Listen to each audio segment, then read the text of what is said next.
So 4th, 5th, 6th and 7th coming into Redgate Corner. And also at the tail end of this group, you've got the red PLR racing car. On board then with Barkini coming out of Hollywood down the infamous Crater Curves. And look how close they are, they almost touch. Absolutely flat out down the hill. But brave stuff this from Barkini down the inside. Terrific move. They gave each other just enough room.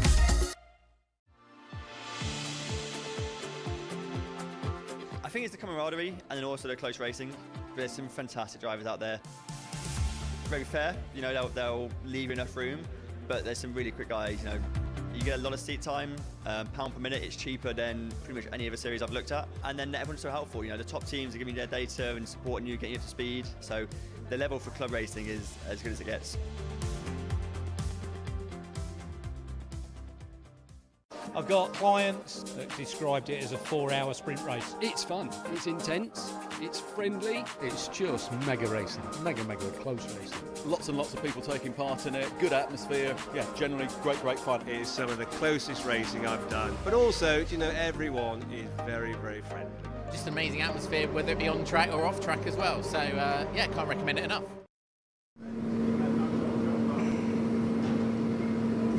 Welcome back everybody to Oulton Park for rounds 9 and 10 of the 2025 Fun Cup Endurance Championship. We are currently under a red flag following a multi-car incident coming out of Old Hall Corner. So while the clear-up operation is underway, done by our fabulous Oulton Park marshals, Luke and I are going to have a little bit of a wander down the pit lane. So let's pop down to FF Corsa and have a chat with Andrea Seminara, who's having another day out in a Fun Cup car. Andrea, welcome back. You're enjoying these, aren't you now? Yes, amazing condition, very easy to do it. No, I'm enjoying the Fun Cup, of course. Today's a bit difficult, but we train our best for sure.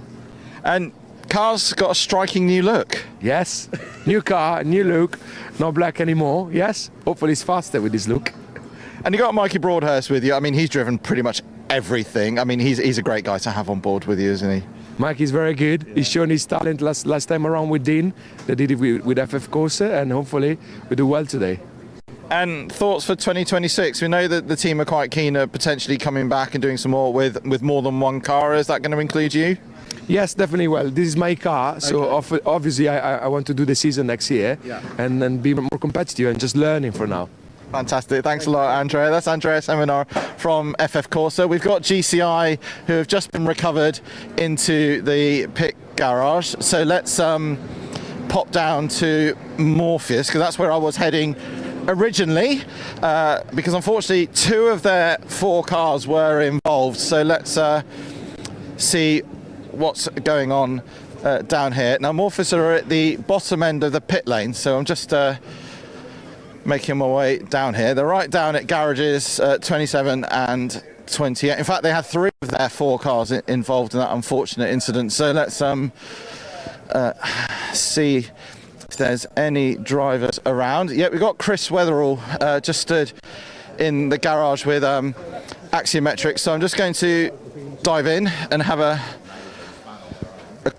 quick word. He's just having a chat with Declan McDonald now. Quick word, if that's all right. Yeah, thank you. Cheers, Deck. Thank you. Right, we just come out of the garage because we do lose signal. Not ideal. Yeah, but you know what, it is what it is. Look, the guys are working flat out. Front corner's been ripped off, but that's all right. We've got a new front corner going on there, so we should be back out in time. I think it's 10 minutes more to go, and we're just about there. We're just tracking it up right now. It was a really unfortunate situation. I mean, the visibility obviously wouldn't have helped because they were going right into the sun, the spray. Poor Pierre was trying to do his best to not roll back into the traffic, and it's just a typical, you know, everyone's just piled in, haven't they?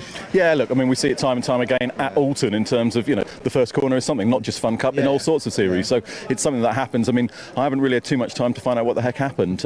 We're just, you know, I was on the cans talking to John, and he said front right corner's missing, and, you know, every credit to him bringing it back here.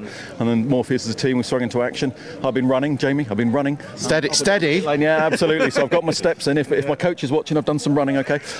Anyway, yeah, so yeah, we've got, you know, look, it's pretty much rebuilt, you know, and it's only damaged parts, so yeah, we go again. But look, I think it's like all of that stuff. Sometimes these things happen, and I know I was standing here in the pit lane watching the first corner, and I just couldn't see a thing, as you said, with the sunshine right right into it. Yeah, I don't know how they got round the corner, let alone through the other side. And you come into this weekend with an outside chance of the overall championship. You opened admitted yesterday, it is a slim chance, but as we know in Fun Cup, anything can happen. Yeah, it's as slim as I am, so you know, on that side, it's. But look, it's there, and let's face it, you know, we've just seen what's happened at the first corner here. Anyone could go out at any time, and you know that could have been Uvio going out, that could have been, you know, Olympian, it could have been Ted and Co, you know, Vape Club. So you just don't know what's going to happen. So yeah, we just got to be there and do the best job we can from here, and that's it. All right, well, keep smiling, Chris. We're smiling. Absolutely. And just for the record, Joe Fishburn, I have been running too. That's my coach. He's been keeping me fit. Let's have a chat with John Railton, who's just stood here in the pit lane, because John's car, if you look, Luke, it's not taking part, but thanks to Vlad, he's let you borrow his. He has. We actually had a small mechanical issue at the start of that one, Jamie. We started from pit lane, but luckily enough, we would have been, our grid position was right in amongst the melee there, so a blessing in disguise, I think. But yeah, hopefully everyone's all right and we can get going shortly. Yeah, absolutely. We'll catch up later in the race, John, because we're just forming up now. So what we'll do is we'll hand back to Scott and John, who will take you through the restart. We certainly will. It's me solo at the moment, but thank you for your hard work as ever, Jamie. Yes, the recovery efforts have been going on for the cars that have been involved in that first corner incident down at Oulton Corner. So the cars are already back on the grid. Now the rule is typically is that because we didn't complete the first lap, or it's within the first 2 laps of the race, that we go back to our original grid order, which means that car 251 Sheridice UK is on de facto pole position, because the pole sitting car, number 97, which is the Renham racing car, which is started by Pierre Renham and is being shared with Andre, as the safety car now takes the cars off onto their new formation lap for this restart of the race, means that there's a few gaps on the grid in terms of where they're going to be and who is where. I think we don't have exactly the full list of cars in the mix, but we do know at least there's a couple of cars are missing from the first 2 rows. It means that Sheridice will get pretty much a free run into the first corner without too many problems. And then you look at Second Choice Racing, who are set to be their nearest challengers. Michael Lyons will try and get a good start to put himself alongside on the run down towards Oulton Corner. Of course, as the sun is out, the circuit is still quite damp and slippery out there, but at the same time, it's drying as much as possible. There is Uvia Hoffman's Motorsport, of course, along with the other 2 title contenders, Vape Club with EDF and Olympian GRD, kept themselves out of that melee of cars exiting Oulton Corner. The Oulton Park Circuit, largely untouched since it was first put together all those years ago, and it's a wonderfully naturally flowing circuit in many cases. And as he slots himself back into position with the headset microphone back on, John Ratcliffe, you were doing a bit of fact finding before we came back on to this restart. What have you found from your brief rundown there, which you are still a bit out of breath? Yeah, there's quite a few stairs here at Oulton Park, yes, so I'm a little bit is. out of breath coming back up. But what I found out is there's a lot of not very happy people, but there's also a lot of very happy people. I was chatting with the guys at Olympian GRD, as we were chatting about before. They're actually pretty happy now that they were starting down near the back, because they were able to avoid all of that and get on with this restart. But I think there's a little bit of discussion as to how this plays out, whether we still have both full races or whether one's cut short later on, or how that's going to play out. But we'll keep you updated as best we can. Certainly will. So the cars make their way around on the full international circuit, with the back to Shedall's hairpin. And in terms of the grid setup, once we have a kind of an idea of which cars do not take the restart, we'll be able to kind of run you through them. We think at least 8 cars are involved in that from being recovered, which means we should have 22, or around about 22, taking the restart. So it is going to be Sheridice who start from de facto pole position, even though they are on the outside of the front row of the grid in what would be 2nd place. And then the car next to them, of course, which is from next in the order, I think appears to be, if I'm correct, it will be the Second Choice Racing car 157 that was in the mix there too, behind the Hyundai safety car. So the original grid was as follows. Yeah, it was, I think Rare Vinyl were also in the mix as well. So the original grid was Renham Racing 97, but they won't take the restart because they were the ones that had the spin on the exit of the opening corner. Sheridice UK will be there. I think also on the inside of the front row, Rare Vinyl TLR should be in the mix there as well. So Rare Vinyl with Joe Bosch, Wigan, and Corbin. I think we're also involved in that possibly. So Second Choice Racing car 157 will be there too. There's 263 and what was supposed to be Anglo-Asian Mining car number 99, but that was also caught up in that incident as well. So that car looks like it won't take the restart. So There are going to be a few gaps on this restart. We'll have to work them out on the fly in terms of who is where. But ultimately, this should be quite a fascinating restart with the cars that we do have left in this race to tackle the next 1 hour's worth of racing. Yeah, wow, this is going to be super interesting, not only for this race, but for the championship as well. We were saying about how only 60 minutes for our top three in the championship to fight their way through the order and get some good points on the board. Well, they've got quite a few cars now that they don't have to get past. So this is going to be beneficial to them. But thankfully, in terms of a neutral perspective, all three of them have benefited equally from this. So it's still going to be a great fight through. And then we'll look on to the proper championship standings and whatnot when we move into the race this afternoon for the 3 hour. Because, of course, there is a drop round for the championship as well, which we're going to have to work out. Extra point for fastest lap. Lots of things to work out, but we'll do all of that over the lunch break and bring it to you as best we can. But we look forward to, hopefully, 1 hour of sprint racing to come. Hopefully, everyone makes it round that one. We hope so this time. It's a second chance to get around and be trouble-free, but they're going to be heading essentially as much as they can 2 by 2, and it will be Sheridi's with car 2, Survive 1 with Teddy Wilson at the wheel, alongside on the front row, just about edging forwards alongside his car 169 Rare Vinyl with Rob Croydon at the wheel heading into the right-hander. So, let's try this again, shall we? So it's round 9, take 2 of Fun Cup 2025. Now on their own on the front row of the grid, Sheridi's UK, the race winners earlier on this season, and they've possibly taken a second victory. But will it be anyone else behind them? How will the 3 title contenders work their way from the back of the grid in the next 60 minutes? The red lights go on and out, and away we go. And back down to Old Hall Corner now. Fingers crossed, toes crossed, everything crossed. We get down here safely. But a jostling for second position down the outside. Looking for position goes car 157. That's again Michael Lyons making use. It's 3 wide behind. Demon Tweet's car's in there. So is the PLR Racing Machine over the curve. Breathe in a little bit. Everyone gets through, just about minding their P's and Q's. And everyone appears to have got through, touch wood, fairly safely. In towards Cascades down the bottom of the hill. Sheridi's leads the way.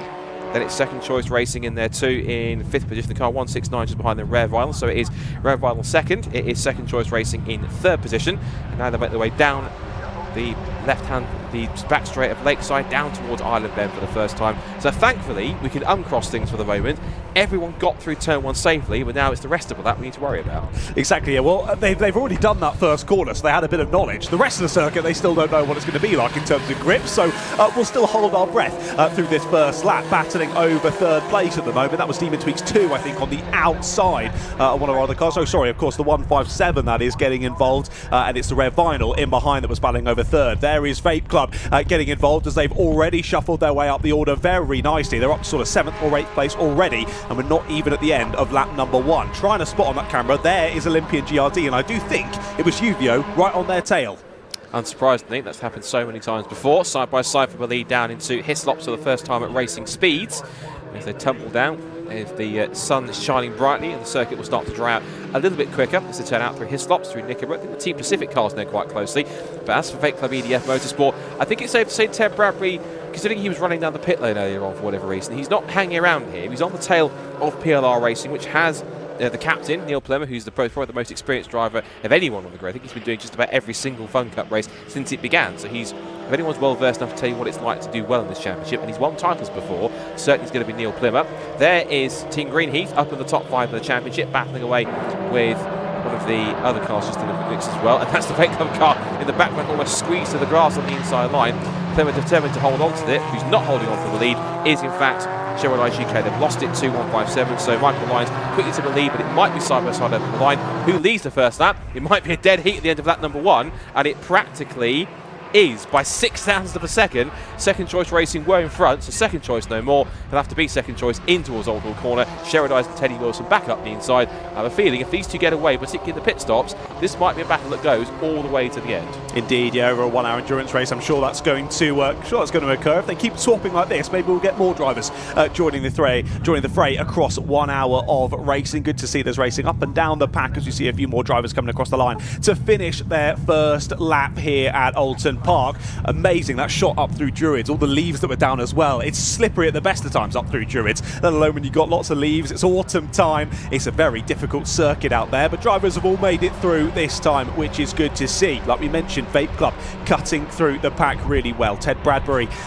definitely a very confident chap behind the wheel of a Fun Cup endurance car, and he's pressing on, trying to get some good results on this one. He's already got past PLR. It's not often I'm speechless, but I've had a message come through from Jamie 5 minutes ago on our group, which has actually left me speechless considering what was happening. But I could see it on screen there. Car 103 was at the end of the pit lane, all fixed, and it's back out in the race. That is incredible. I have to ask the question, how on earth have they done that? That's amazing. When the front right was literally dragging on the ground and hanging off, how on earth has Axiometrics fixed that car and got it back out? That is... It's an understatement, but that is astonishing from Axiometrics. Unbelievable. Yeah, you have to say a massive shout out to the Morpheus Motorsport crew for getting all that sorted again. And then I think as well, we were saying how impressive it was that they dragged it back to pit lane. And I think that was the crucial part. They had then that opportunity of that downtime to get it sorted. And they did it. Amazing. So effectively, they're not totally out of the fight for the championship, considering that they're not that far away, really and truthfully, from Uvio and Olympian. They've come out on the lead lap, of course, on top of that. Remember, 19th, considering where Olympian and Uvio are at the moment in 12th and 13th, so only a few spots. And it only takes a good stint or two in this race in a 1 hour sprint. They can find themselves jumping up the order and getting themselves a little bit further up into the mix. Back to the lead has gone Sheridice, Teddy Wilson back in front, but the car really making progress, as you can see, is in white, pink and green. That is Ted Bradbury.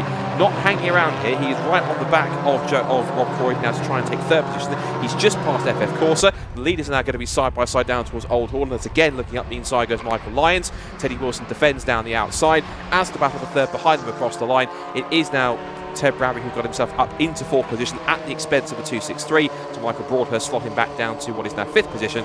Next target is Ted Bradbury, gets the wiggle on next to go, all cornered over the curves. He's now chasing after Rob Croydon for that P3 spot. If he can clear him, his next target surely is going to be going after the top two, and who knows, we know how quick Ted is at the wheel of a Fun Cup car. If he can manage it, there's no reason why he couldn't catch the top two before the end of the stint. 100%, 100%. Yeah, I wouldn't count him out for joining that leading battle before the end of it. He's already trying to go up the inside here of Rob Croydon as we head down into Ireland. That's a sketchy corner there through the left-hander, but aggressive from Ted Bradbury. Gets it done, gets the inside line. Up to third place he goes. I think as you were gesticulating there, Olympian GRD are flying through the order already up and joining the back of this pack. There they are, onto the back of PLR. There is Greenheath, and I think not too far behind then is Uvio Hoffman's Motorsport. There they are. But only a lap or so ago, Olympian GRD and Uvio Hoffman's were pretty much nose to tail, and Olympian have run away with this one. They've joined the next pack, and now it's their turn. Art of 8 Club have just cut through these two to do exactly the same. There's a very good reason why it car's that high up. This is a car with damage. That's a car with is that our two right leaders? Front. Is that our two leaders? Have they made contact? Someone like it is. So that is Michael Lyons with damage to the right front, and that the car that was slowing on the left-hand side must have been Sheridice.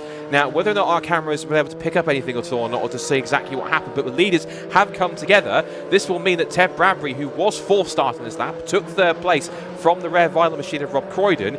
He's now up to second place as a result of that, and with the damage, I'm almost certain that Michael Lyons will have to pit. You can see it, smoke pouring off the right front, but here comes Ted Bradbury underneath the canopy of the trees, through the leaves to Drew's corner, round the outside, and he's made 3 spots, and there's Sheridice parked up on the infield where the Foster circuit is, and that's a real shame. They've had their share of bad luck with Sheridice, they've had a victory, but also got on top of that some situations where the result really hasn't gone their way. But now to the lead goes Vape Club and Ted Bradbury, and to second place on top of that also has gone Team Olympian. What on earth has this lap been? Incredible. Riley Phillips, what a lap. He's gone from the back of that train to the front, and he only just caught up with them down at Shell Oils. That's unbelievable. Little did we know that move from Vape Club that was for third at the time, like you mentioned, was actually the move for the lead of the race. We're less than 8 minutes into this one.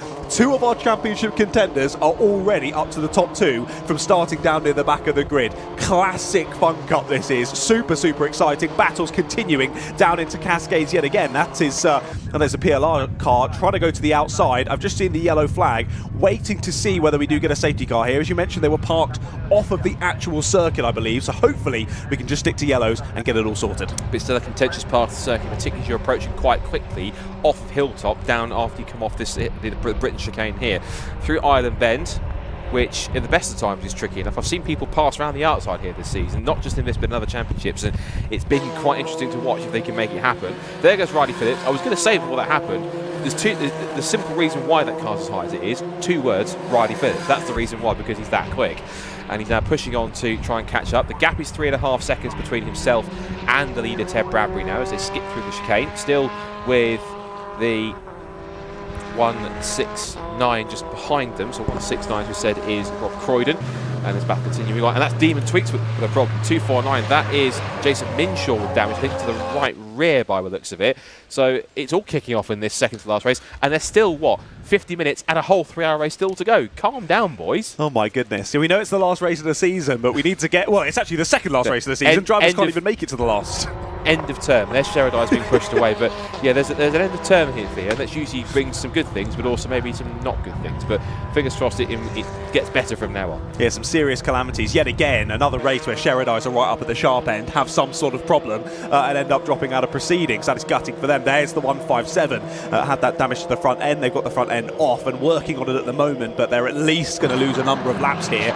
Positive to see that the driver's still in the seat, at least, and I think they can get it sorted, but they're going to be dropping a lot of points in this one. Sadly for them, battles continuing though down into the final corner, and Rare Vinyl still holding on to third place, being chased down now by PLR after they've cleared the FF Corsa car, as more fixing being done in the pit lane. That is the Demon Tweaks car getting seen to, and you were indeed correct. Right rear corner issues for them. Battle for third place. Down the inside into T1 goes the 146 of PLR.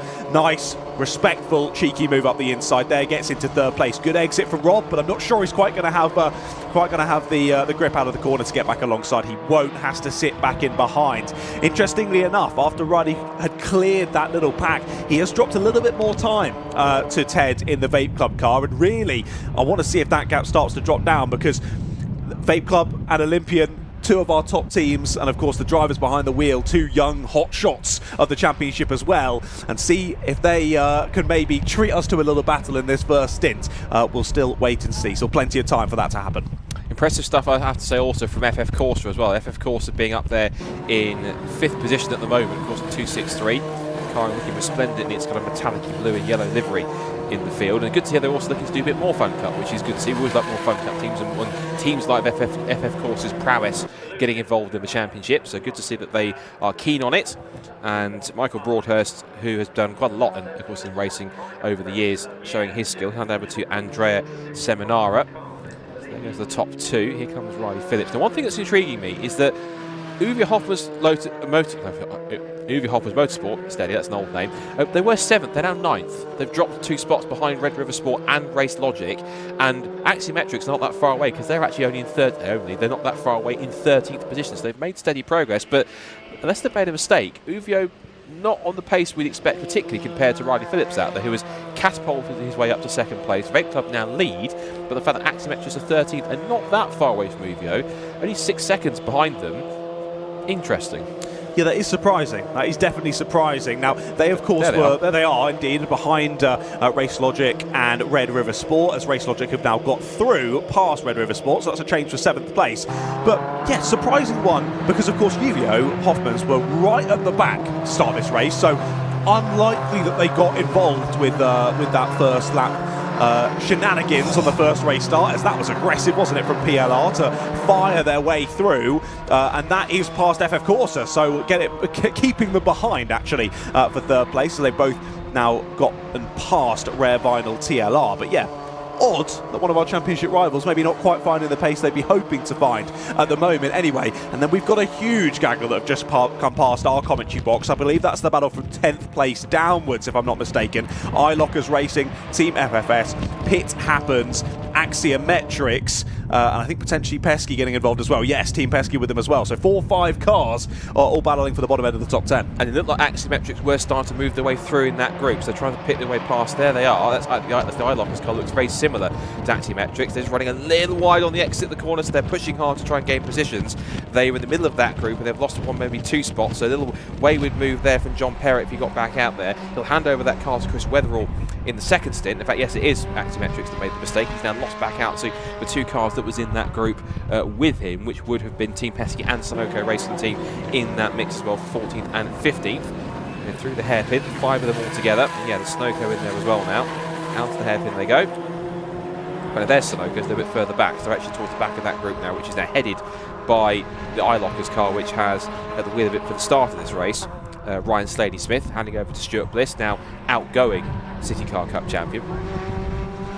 Indeed, plenty of exciting races involved in this battle. Axiometrics trying to cut their way through. They move to the inside line as we head down to the bottom of the hill, and same in front as well, trying to go 2 by 2. Eilocker's under a bit of pressure, able to keep the fighting driver behind, but Axiometrics do find their way through. I was just going to mention, I don't know what Ted Bradbury ate for his breakfast this morning. He's just popped in a 2:13 dead when Riley Phillips did a 2:14.4. 1.4 seconds gained in one lap alone. That's unbelievable from the 2:46. And the lap from Riley was a personal best on top of that. So that wasn't Riley going slow, that was him pushing. So Ted Bradbury, saying he's pushing is an understatement. He's really getting on with it now. What's the lap this time? It's now 6.3 seconds. Another new fastest lap of the race. So Riley went to match it and went, right, I'll do a 2:13.4.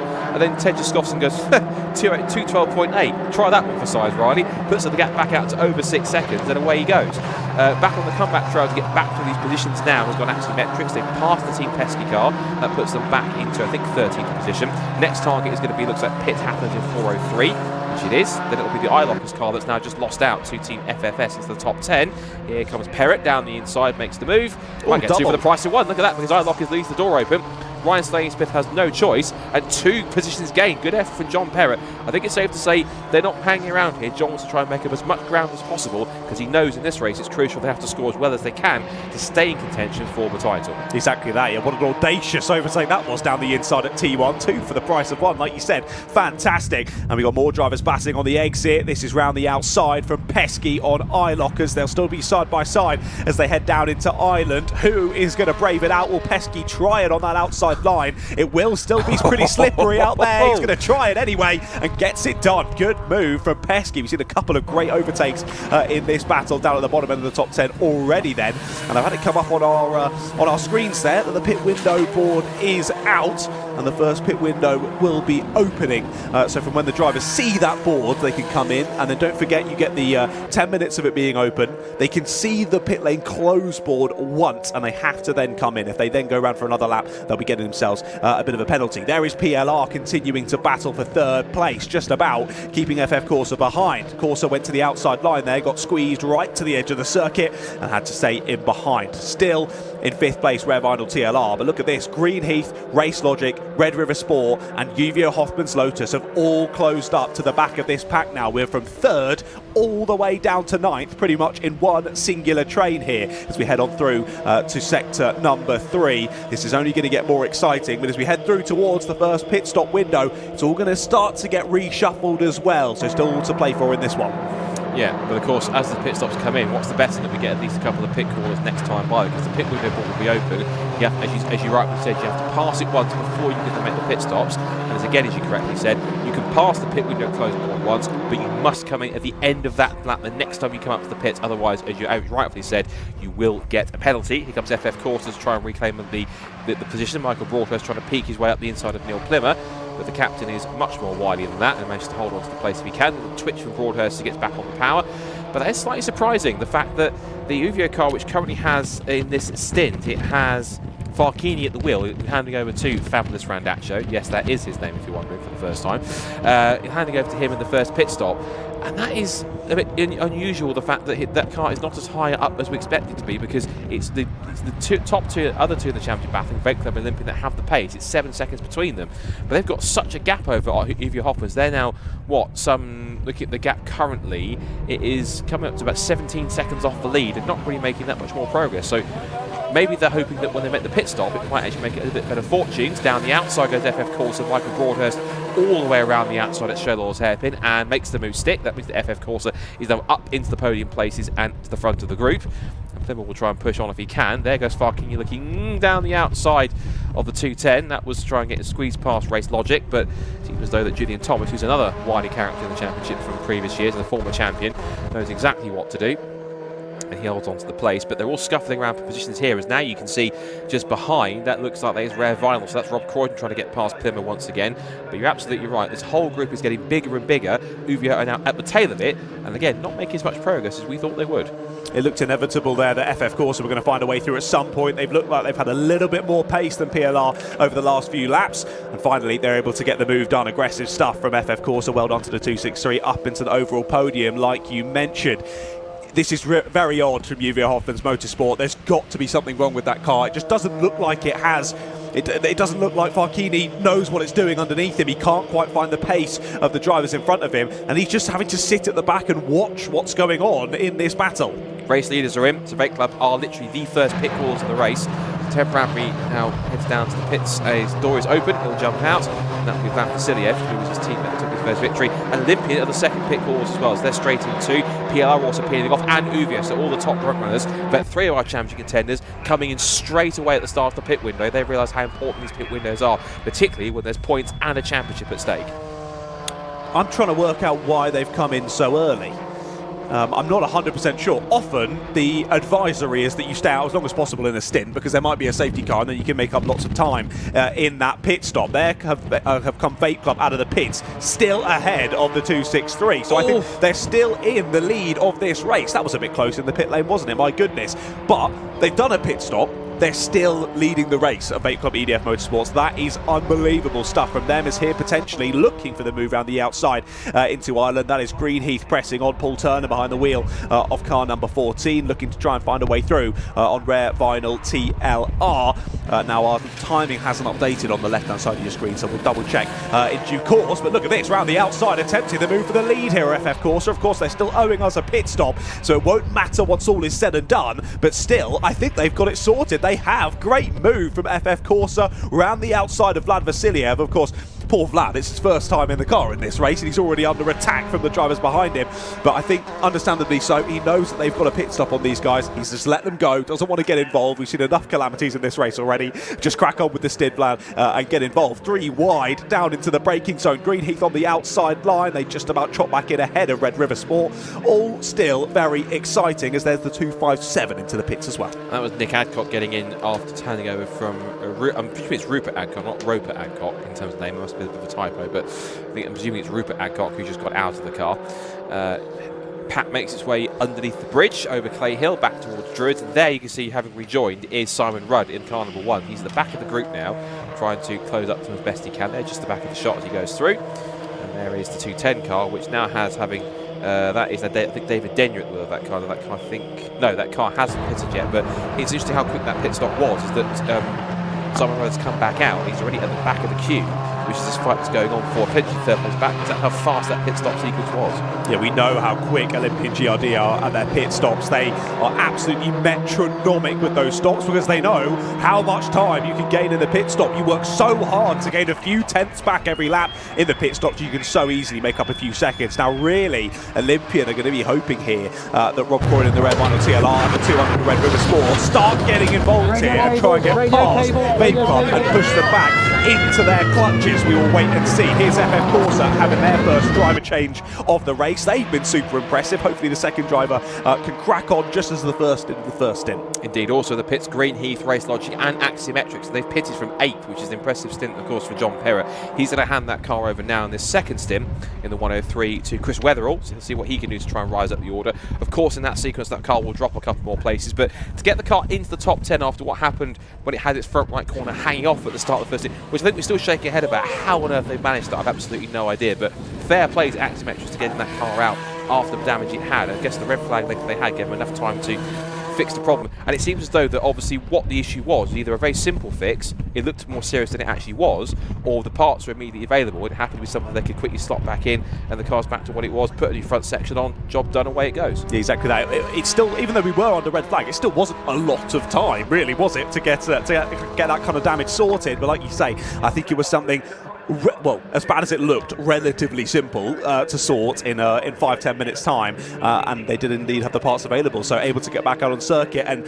yeah, John has repaid them the favour, hasn't he, by getting that car up into the top 10 and looking to get some good points on the board here and keep those championship hopes alive as we head on through to the 3 hour later on this afternoon. There you can see then the gap between your two effective race leaders in this one. I'm trying to see on the side. No, that's not updated. We'll wait and see, because a few drivers have dived into the pit lane, but that's got to be maybe 2 seconds now, 2.5 seconds between Vate Club and Olympian GRD, which of course before they pitted was more around 7, so they've done a great job in this first pit stop window. They really have. The pit window has now closed. I mean, anyone that hasn't pitted yet, you can pass that board once, but of course next time you have to come at the end of that lap, otherwise it will be copying a penalty. So the timing screen in front of me here has Vake Club, who still leads the way after that pit stop. Of course, we're up to second place, but of course now everything is starting to shuffle around a little bit more in terms of timings. Once they come through, the Olympian GRD have come through in third position, and in fact, if anything, they are closer to Vake Club than they were at the end of that stint, because you remember the Ted Bradbury was 7 seconds ahead of Riley Phillips. They've now come across the line with the rare Vinyl 169 car that hasn't pitted yet, which is still in the hands of Rob Croydon to hand over to Joe Wiggin. But now that Simon Rudd's at the wheel, that gap and that quick pit stop has brought the gap down to 72 seconds, and it's closing more often as it comes through. As Alex Foden gets dragged down to the Team Pesky car, in gets Andrew Dyer, and as I mentioned, that hasn't lasted long, even though the 169 is being very handily pedalled by Rob Croydon, who's experienced in this championship. It's Simon Rudd with a better pace, who's gone powering past in towards Island Bend. Right, yellow flags though down on the approach towards Shellor's hairpin. Whether that's universal or something else has happened. It's not our leaders, so that's not the leaders. And we can't, if anyone has gone off or stopped in that section, we haven't seen exactly where they are. It's a waved yellow on top of that as well. Now it's not going safety car. And just hearing in our ears from our producer that 157 is sounding weird. 157. Second choice racing. And that's the car that tangled with the Sheridies when they were battling for the lead. And that car came in with an issue. So I'm guessing that must be some kind of a legacy of the contact, I would guess, from the incident with Sheridies. So that car not sounding as it should do. But interestingly enough, the gap is now, it was 1.7 seconds across the line. I don't think it is that now. 157 are in the pits, as you can see in our picture-in-picture in the bottom right, so more problems than 157. I would suspect that possibly is something that was, well, suggest it was something that was as a result of what happened with Sheridies, but that car was in for a moment. They opened the doors, quickly checked in, and then it's gone back straight back out again. Looked just to be a normal pit stop to me, that one, and I'm not 100% sure, but we'll wait and see. Either way, they're a few laps down in this one, given those issues earlier on with Sheridies, like you mentioned. It was funny to see there as you were chatting about the Team Pesky car, Alex Foden getting drawn out. As there we go, safety car is indeed out. Thank you for the points there, Scott. Safety car out then, so clearly, slightly out of our camera shot, there must be a car having some issues down there. With the yellow flag down at Shell Oil, safety car about to come out and will pick up our two leaders. Well, it was a 7-second gap between our two leaders. They dropped down to 2 after the pit stops. It's going to drop to absolutely nothing now as they all close up behind the safety car. And one car behind, I think it was Rare Vinyl, I think, but actually coming in under the pits as well, which I think is a very interesting point. And that actually, the safety car, I think, has come out quite fortuitously for them, because it now means everyone else is going to have to slow up a little bit. They might get technically a free pit stop here, with everyone else being at a reduced pace, with the safety car having only just come out as well, which is very interesting. Uvio Hoffmans are up to 3rd place. Up to 3rd place. That is mightily impressive again. Look at how much time they've gained in the pit stops. Well, they must have done their pit stop because they have passed the ClubSport now. What are you trying to gesticulate to me? Well, I was going to say, now that, of course, the safety car, that 3rd place in the gap they have, is going to close up. It benefits them even more. This is going to be the last few pit callers who are coming to make those first stops, of course, to get the chance to do so, given the fact that they haven't passed the pit wheel once, but they have to come in on this lap. So I think there were some teams that were going to have to come in anyway, regardless of the safety car or not. 212 being one of them. Rare Vinyl was another. But so that's the 212, that's the Burt car, not that it's Burt car 212, it's not the EDF car. That's the spare car which they're running, which has been lent by EDF because the regular 98 race car, which is in the back of the paddock, not operational. So they've had to borrow that car for this race only. That makes sense. This is why I was a little bit confused about Vake Club and Olympian coming in so early in the stint. In case there was a situation like this, it doesn't actually seem to have affected them because they had such a sizable lead in this race. But still, I'm a little bit surprised by that strategic call. But either way, a few teams have been able to benefit because of that one. I think mainly, like we say, Uvio Hoffmans Motorsport. However, they just didn't really seem to be able to fight in that group earlier on. So even though they were going to be on the back of Vake Club with EDF Motorsport and Olympian GRD, they're going to need for those two to really start scrapping for them to try and get involved. The point I was going to mention earlier about Team Pesky was interesting to see about how a team that's relatively new to the championship doing what we used to do in our first year, where we would grab the driver coming out under the arms and yank them from the car. But we realised after watching some of the other teams that actually it was faster to pop a leg out and throw yourself out. My maybe half a second, but still, those little bits all add up across endurance racing. So maybe Team Pesky have tried both and they've decided that the drag out is the better thing. But either way, an interesting point there to be seen of how drivers take to those pit stops and where they can gain a little bit of extra time. But there we see then the train snaking down through and in towards sector number 3. And yeah, just over 30 minutes left to go then. Half race distance. We've got 3 of our championship contenders up in the top 3. And what's interesting is that now as everyone starts to close up a little bit more, it's going to be quite fascinating to see how this race order plays out. We'll get a proper idea exactly who is where once they cross the line this time by, because they're still showing Rare Vinyl being in 3rd place, but they have just made a pit stop and slotted down the order.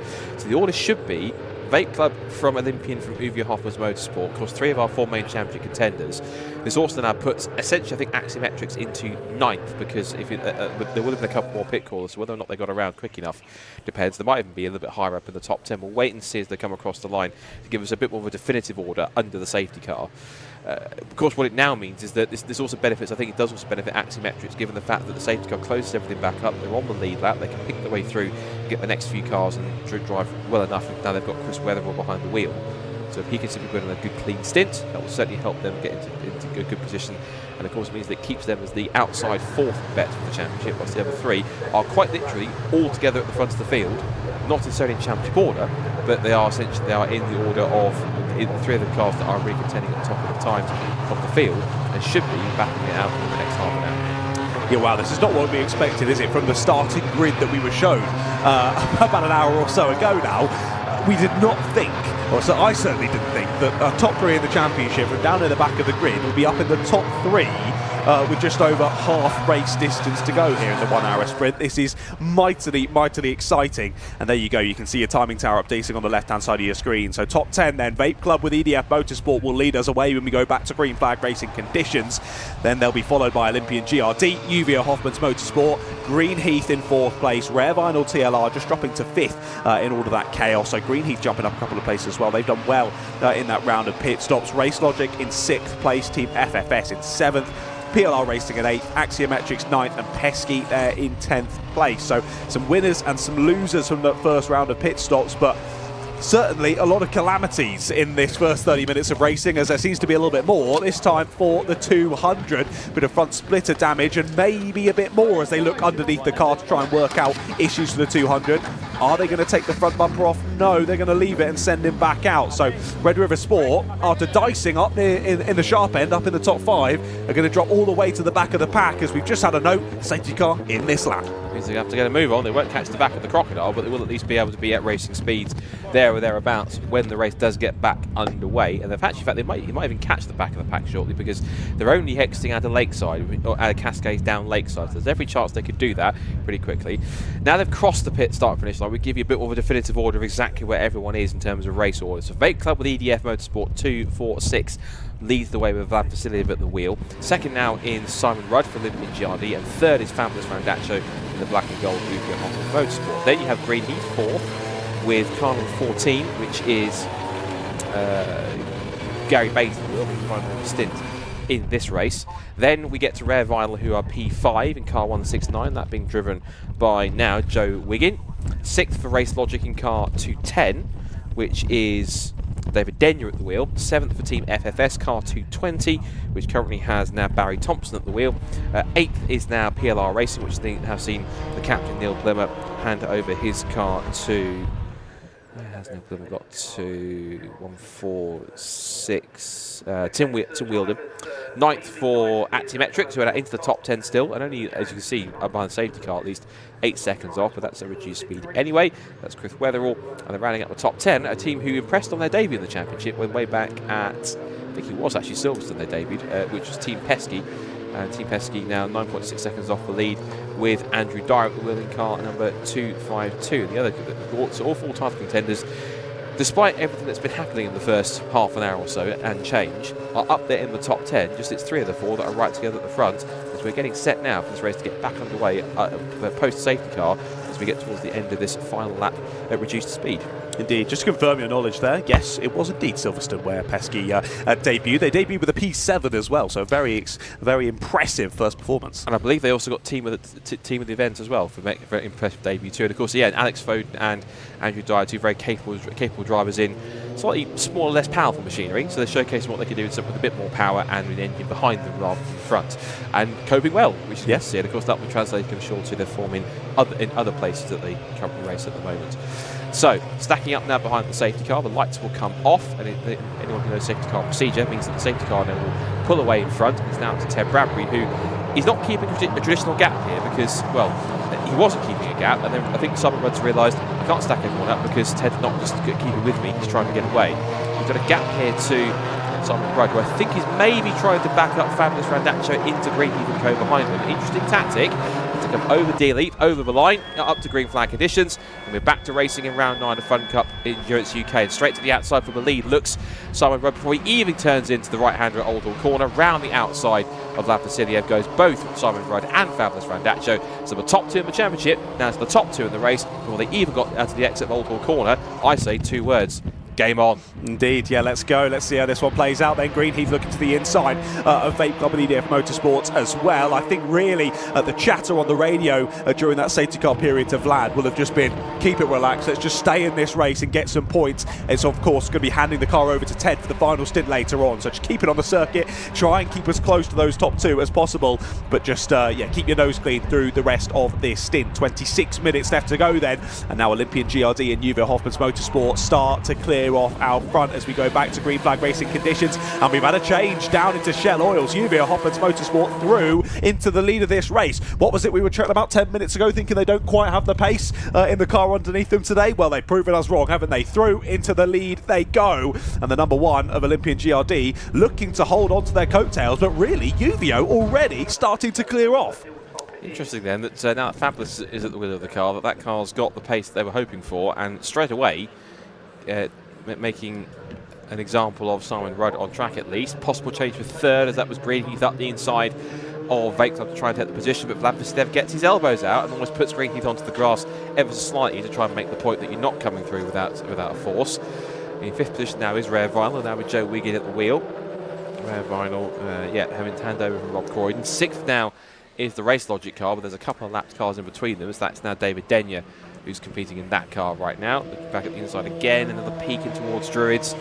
Nothing doing yet, but a wider approach of Vlad Vasiliev through the right-hander out of Druids, where he undulates and sweeps and moves up and down this back straight towards the right-hander at Lodge, and Rudd's trying to come back at Randaccio in the foreground, trying to walk around the outside of Fabulous, but can't make it stick. The back markers are trying to come after those faster cars around, who are a couple of laps behind. In fact, there's 2 back markers in between. The Rare Vinyl TLR car, which is in 5th position, and Race Logic in P6 in white, blue and gold in 210. And then it's Race Logic in 7th place for PLR Racing, Axiometrics and Team Pesky rounding up the top 10.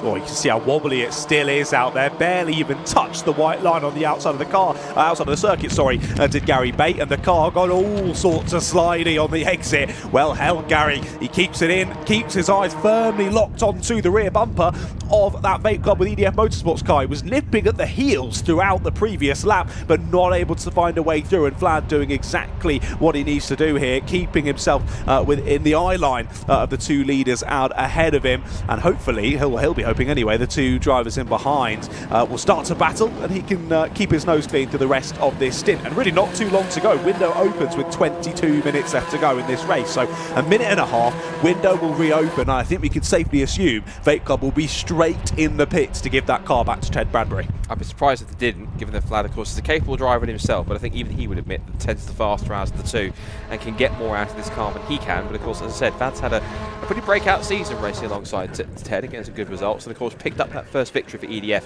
at Silverstone, trying to defend a podium place here if he can, but still putting the pressure on is Gary Bates. He's one of the only stint of this race, given that Paul Turner is bookending in stints 1 and 3, so Paul will get back in the car for the final stint coming up very shortly in the next couple of moments when that pit window does indeed open. So Knickerbrook back up the hill again. The car's out of position behind them, but still trying to press on.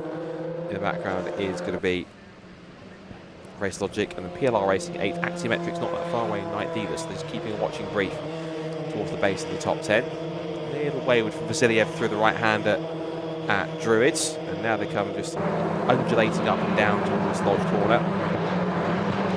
Just in front of them, I noticed that Simon Rudd's not attacking Fabulous. Twitch of front end, lost the front end grip from the lap car behind them, as behind, that was PLR Racing around the end of the wide there, possibly lost out to I think at least Race Logic. down a couple of spots in the order. Yeah, we just saw Greenheath there get it pretty slidey again through the final corner, getting it nice and sideways, holding onto it well. It was an attempt at an attack on the car ahead, but now he's under attack from the car behind, round the outside. Lovely move there from Team FFS. They move straight up into fourth, and they're immediately attacking for the overall podium. Switch back to the inside from FFS. Vlad has to move out the way and give him the opportunity on the inside. FFS, 2 places gained in the space of 2 corners. Fantastic racing from FFS, and they have fired their way up into the podium spots. Here's the opportunity for Gary Bay, round the outside, into Ireland he goes, and he's able to get the move done, and now he's looking to re-attack FFS. Well, in all of this, Vape Club with EDF Motorsport have slipped down into 5th place. Again, he's seen the pit open board, I do believe. It has been put out now. Whether they quite saw it or not, I'm not 100% sure. We'll wait and see when they come through to end this lap, whether Vape Club do dive in, or whether they have to go round for another lap. And now Vlad's under pressure from the Rare Vinyl TLR car, as Scott mentioned earlier on as well. PLR in a few issues in this restart. They've dropped a few places. Axiometrics through to 8th, Pesky through to 9th, and PLR having that bit of a moment down at the final corner as well, so just struggling for grip out there are the 146. And you can see they've just dropped ever so slightly off of the back of this pack now as they're chased down by a few other drivers. There was Greenheath applying the pressure. There's a move down the inside from Rare Vinyl TLR. It's so close, it's almost contact. Big wobble for Rare Vinyl TLR. Off onto the grass they go, and 3 cars say thank you very much and move on through. That was Race Logic, Axiometrics and Team Pesky all making their way through. So that'll be Rare Vinyl TLR down into 9th place. It was aggressive from them, attempting the move up the inside, but just no grip for them to work with, sliding all the way to the exit. They were very lucky there. Well, really, actually, Vape Club were very lucky there that they didn't get collected as they swerved out to the outside of the circuit and got in and amongst it. There is Axiometrics having to sort of half attack, half defend. They've got Team Pesky right up behind them. And just seeing as to whether we do have any cars putting into pits. No, so this is the first time they've seen the pit open board. Then I assume next time around we will see Vlad diving into the pits, and potentially the same for a few of our other cars as well. There is finally the attack from Axiometrics. They were defending and attacking at the same time, but they get the move done down the inside. Up into 6th place they go, relegating Race Logic down into 7th place. And now Pesky want a bit of that as well. Looking to the outside, looking to the inside. It's not quite going to work out, and Pesky stay there in 8th place. Well, it's all started to hot up once again then as we head towards the second and final pit stop window of this race. There we go then. So some of the drivers at the back of the pack did see that pit lane open board before the drivers at the front, just with how the laps worked out in terms of timing. So we have had a few diving into pit lane. I do think that was Signature RV. Yes, it was. So the 557 has pitted. Who have we got down there as well? It is Team Pacific, the 257, and the 403 of pit happens as well. So 3 cars were able to see that open board and able to dive in at the first time of asking. We wait with bated breath though for our leaders to continue on round and potentially dive in themselves. Here is that battle for 5th place, as there's the battle for 3rd. FFS still under a lot of pressure from Greenheath, just in behind. Vape Club with EDF Motorsports have got Race Logic and Axiometrics right behind them. I believe, of course, those two switched earlier on in this lap, didn't they? So Axiometrics, after getting 6th and Race Logic, now trying to steal 5th place away from Vape Club. Not quite able to do it yet, though. Impressive stuff from Team FFS to be that high up there in 3rd position. Team FFS doing a grand job. Currently with Barry Thompson at the wheel. And of course, they're going to hand over to Lewis Thompson, former catering champion himself, which knows exactly what he needs to do. I say that with context in terms of experience levels. As we go back to our leaders, and it's still 2/10 between Fabulous and Simon Rudd, down towards the right-hander. New fastest lap on the last lap from Olympian GRD as well, but within 3/10 of each other on the last one were Uvio and Olympian. But look at this. No, it was a fake out there from Olympian GRD, as if they were going to go into the pits, but they didn't. But where are Vape Club? Yes, FFS are in, and Vape Club are in as well. That was interesting. Well, I thought it was a bit of a tactic where they were anticipating whether or not the Uvio were going to pit, so they were going to go in there. It was there they could. That was interesting. A bit of a wiggle there from Uvio over the curb as well. So Fabulous pushing on, but they almost got caught up by the dummy. That was quite interesting how they kind of went through with left hand, went through at the exit. And you're absolutely right. You saw Simon Rudd just ever slightly fake to go to the pit there and went, no, I'm not going in yet because you're not going in. So they're trying to match, I think, whatever Uvio do, I think they're going to try and match them at the track to try and sight them out a little bit. There is the final pit stop. quickly slamming the door is Ted Bradbury. Give me the car, I want to get back out there as quick as I can. And we know how quick he is, of course, as he came in from what was, he's dropped down to 9th at least. So try and get back up the order, because we know other cars are going to make their final stops of this stint. You can also see as well that thanks to the bright sunshine we have now that's been shining on here ever since we started the broadcast here at Oulton Park, after very a dark and murky qualifying in the wet, it's something of a patchy but more definitive dry line forming, and it is starting to get dry out there, at least online. Offline still a little bit patchy and damp. We might be catching some drivers out in this all-weather tyre provided to us by Harncook for the first time this season. Top two back down towards Hislops and Knickerbrook once again. This is on their 18th lap of the race. Rattle over the curbs, and we'll see if either of them make a pit stop early enough or not. They both seem comfortable on track, but they might possibly leave us until rather than the first stint where they came in at the earliest possible time. I wonder if they'll leave it this time, John, the last possible moment before they actually decide to come in. I have a feeling they might, you know. I think with the pace that Fabulous has found underneath him in the car in this second stint, they might just leave him out all the way to the end of the pit window, and I think Olympian GRD might just follow whatever they do and leave it down to a battle in pit lane. We know how quick Olympian GRD are in the pits, and to be fair, UVO are rather speedy as well. We wait and see how that battle continues. Interestingly enough, fastest lap has just been set by Second Choice Racing, who of course were batting for the lead earlier on, had those issues and are now a few laps down, but finding more pace out there, which is good to see, and positives to take on to the race later on this afternoon. Are we going into pit lane? Are we faking out? We are actually coming in this time. Both our two leaders, UVO Hoppers Motorsport and Olympian GRD in. Green Heath will follow them in as well, so Axiometrics will continue on round. They will take the current race lead, but it's not going to be overall. We wait to see who leads on the exit on pit lane. We drop down to Mr. Luke Woodford on the roaming camera. It is going to be a change. And it's changed to a lead. It was interesting that the Olympian car was practically just about starting to move as Rally Phillips was getting underway, whilst both doors were still open, so they were that keen to get away, and they have beaten them out of the pits. There's been a change in pit lane. Now it's back to Riley versus Farkini. In terms of pace-wise, we know that Farkini was not as quick as Riley in that first stint. Therefore, I think not only have they got track advantage and position advantage with Riley at the wheel now, I think it's pace advantage as well. If that's the perfect trio, that could be potentially, if Riley's as quick as he was in stint 1, it could be game, set and match.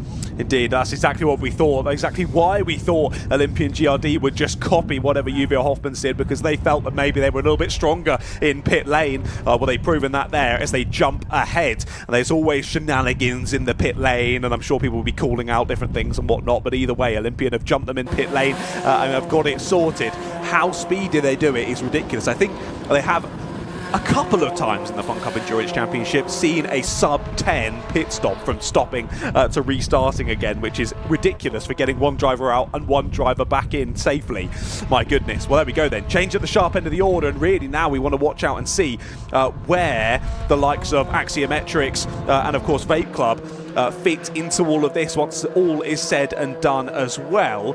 A little bit worried I can't see too many of them in that camera shot, so we will wait and see how that plays out. How much time did Vape Club with EVF Motorsport lose on that stint with Vlad Vasiliev behind the wheel? Not to be rude to Vlad, as you said, he's been improving throughout this season. It's been fantastic to see, but has that scuppered them in terms of battling for the race lead in the dying moments here? Well, pit window has now closed, of course, so board is still out, so I think potentially we are still waiting for one or two teams to dive in, given that this lap is a particularly long one here at Oulton Park International. But either way, main focus, your two championship rivals have completed the pit stop and they've swapped at the sharp end.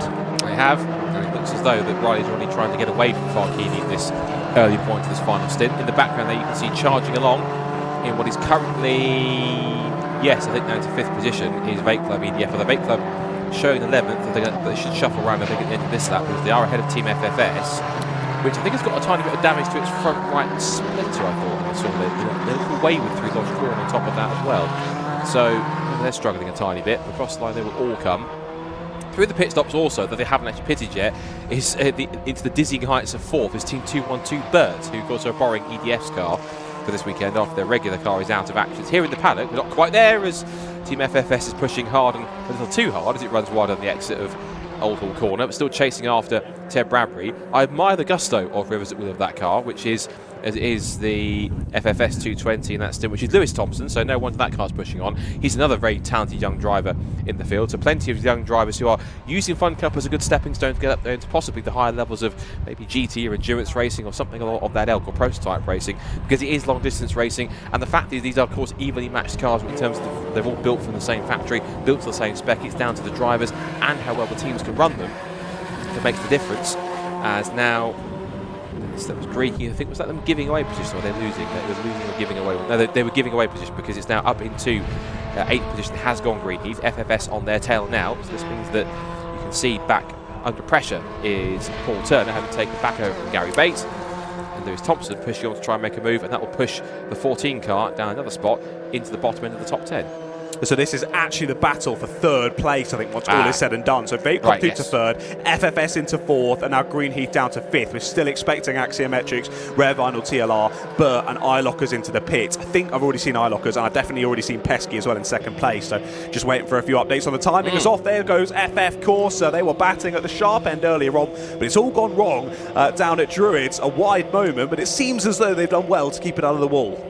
Now, have FF Corsa made their second pit stop? Because if they have, that would have been... yes, they have, so that's interesting. So that was Michael Broadhurst making a mistake, and Michael, being vast experience, doesn't often make a kind of mistake like that if it is him at the wheel. Axiometrics in then. They've already seen the red board that denotes they can't go round again. There's another big wobble there for FFS. Yeah, clearly struggling for grip out there, but that's not hampering their confidence, is it? They are pressing on and looking to chase down an overall podium in this one, as they're still within touching distance of Vape Club. And interestingly, Axiometrics, when they came in, they took over the lead from Rare Vinyl as they were coming in. So despite what happened at the beginning of the first start, having that front right hanging off, they've actually got to a point where, yes, even briefly through a pit stop sequence, they've been leading this race at one point, which is quite phenomenal given where they were, what was it, more than an hour ago. Really impressive. However, it doesn't seem like they've had the quickest stop. Still waiting down there at the end of the pit lane to get things going. And we are still waiting. Rare Vinyl went ages ago. There we go. They finally do leave the pit stop and continue on, closely followed by the next car. But that's quite a bit of time lost in pit lane there, sadly, for Axiometrics. So they'll drop down, I think, sort of the bottom end of the top 10 once all is said and done.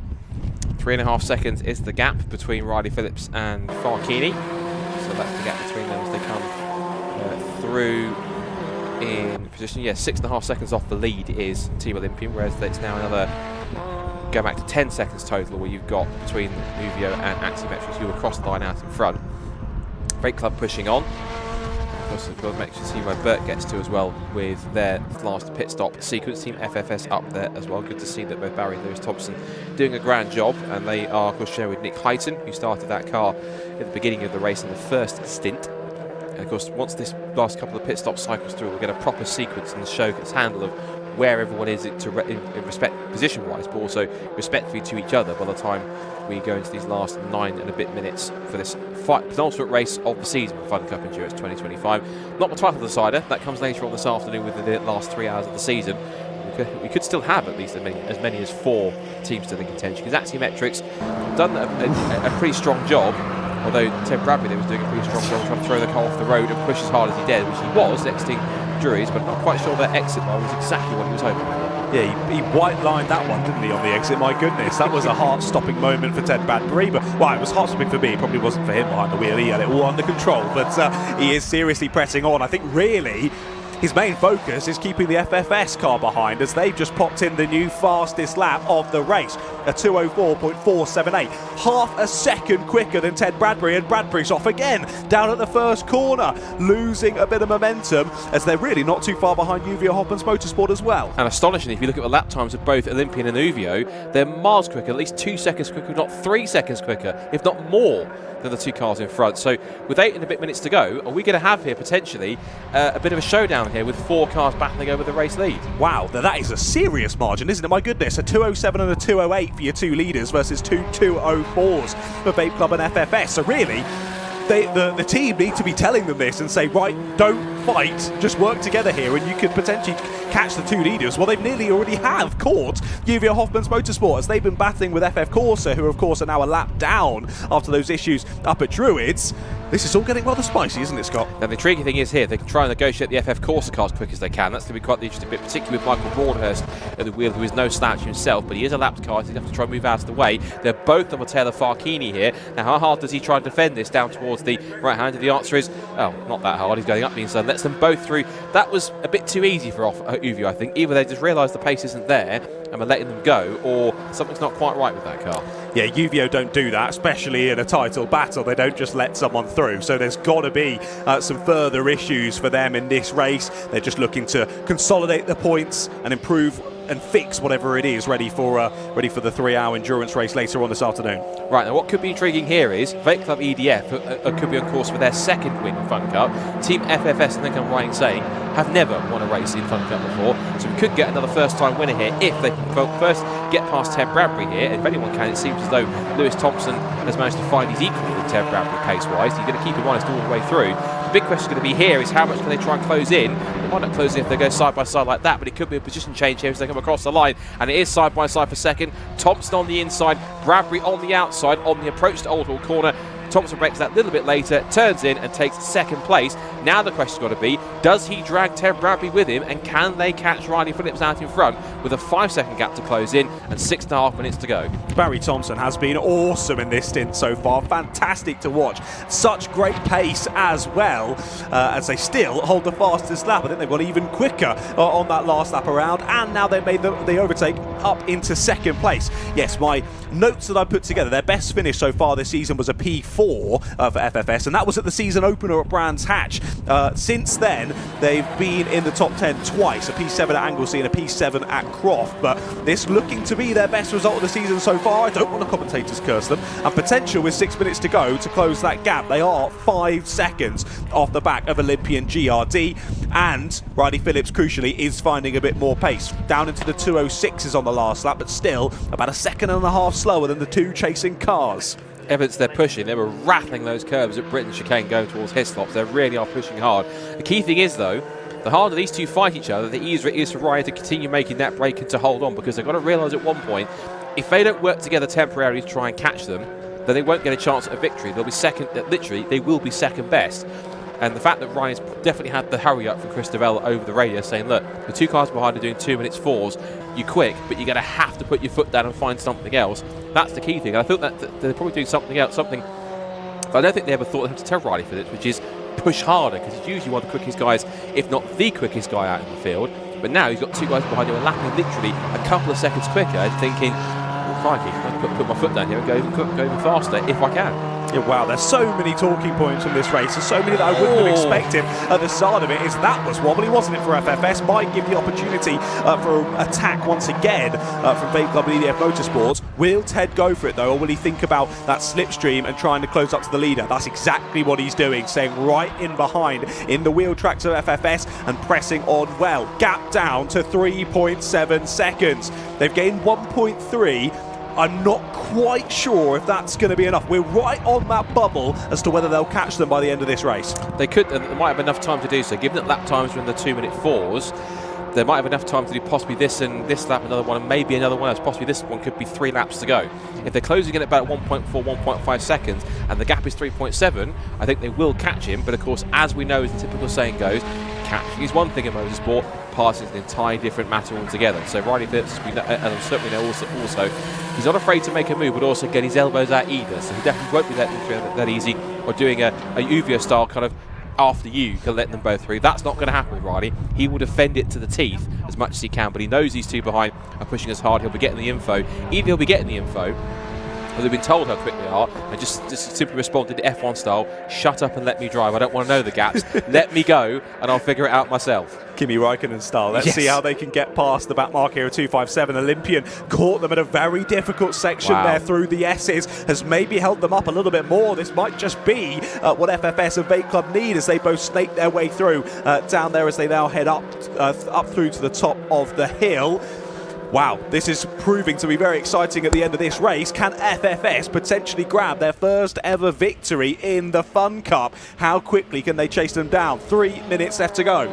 Tell you what, that's not 3.7 seconds anymore. No way. I make it about 1 point something. They really have pushed on. And Lewis Thompson sideways. He's slightly off, and he was off the road on the exit of the Druids corner. I forgot the corner for a second there. And such was the impressive run that they're having.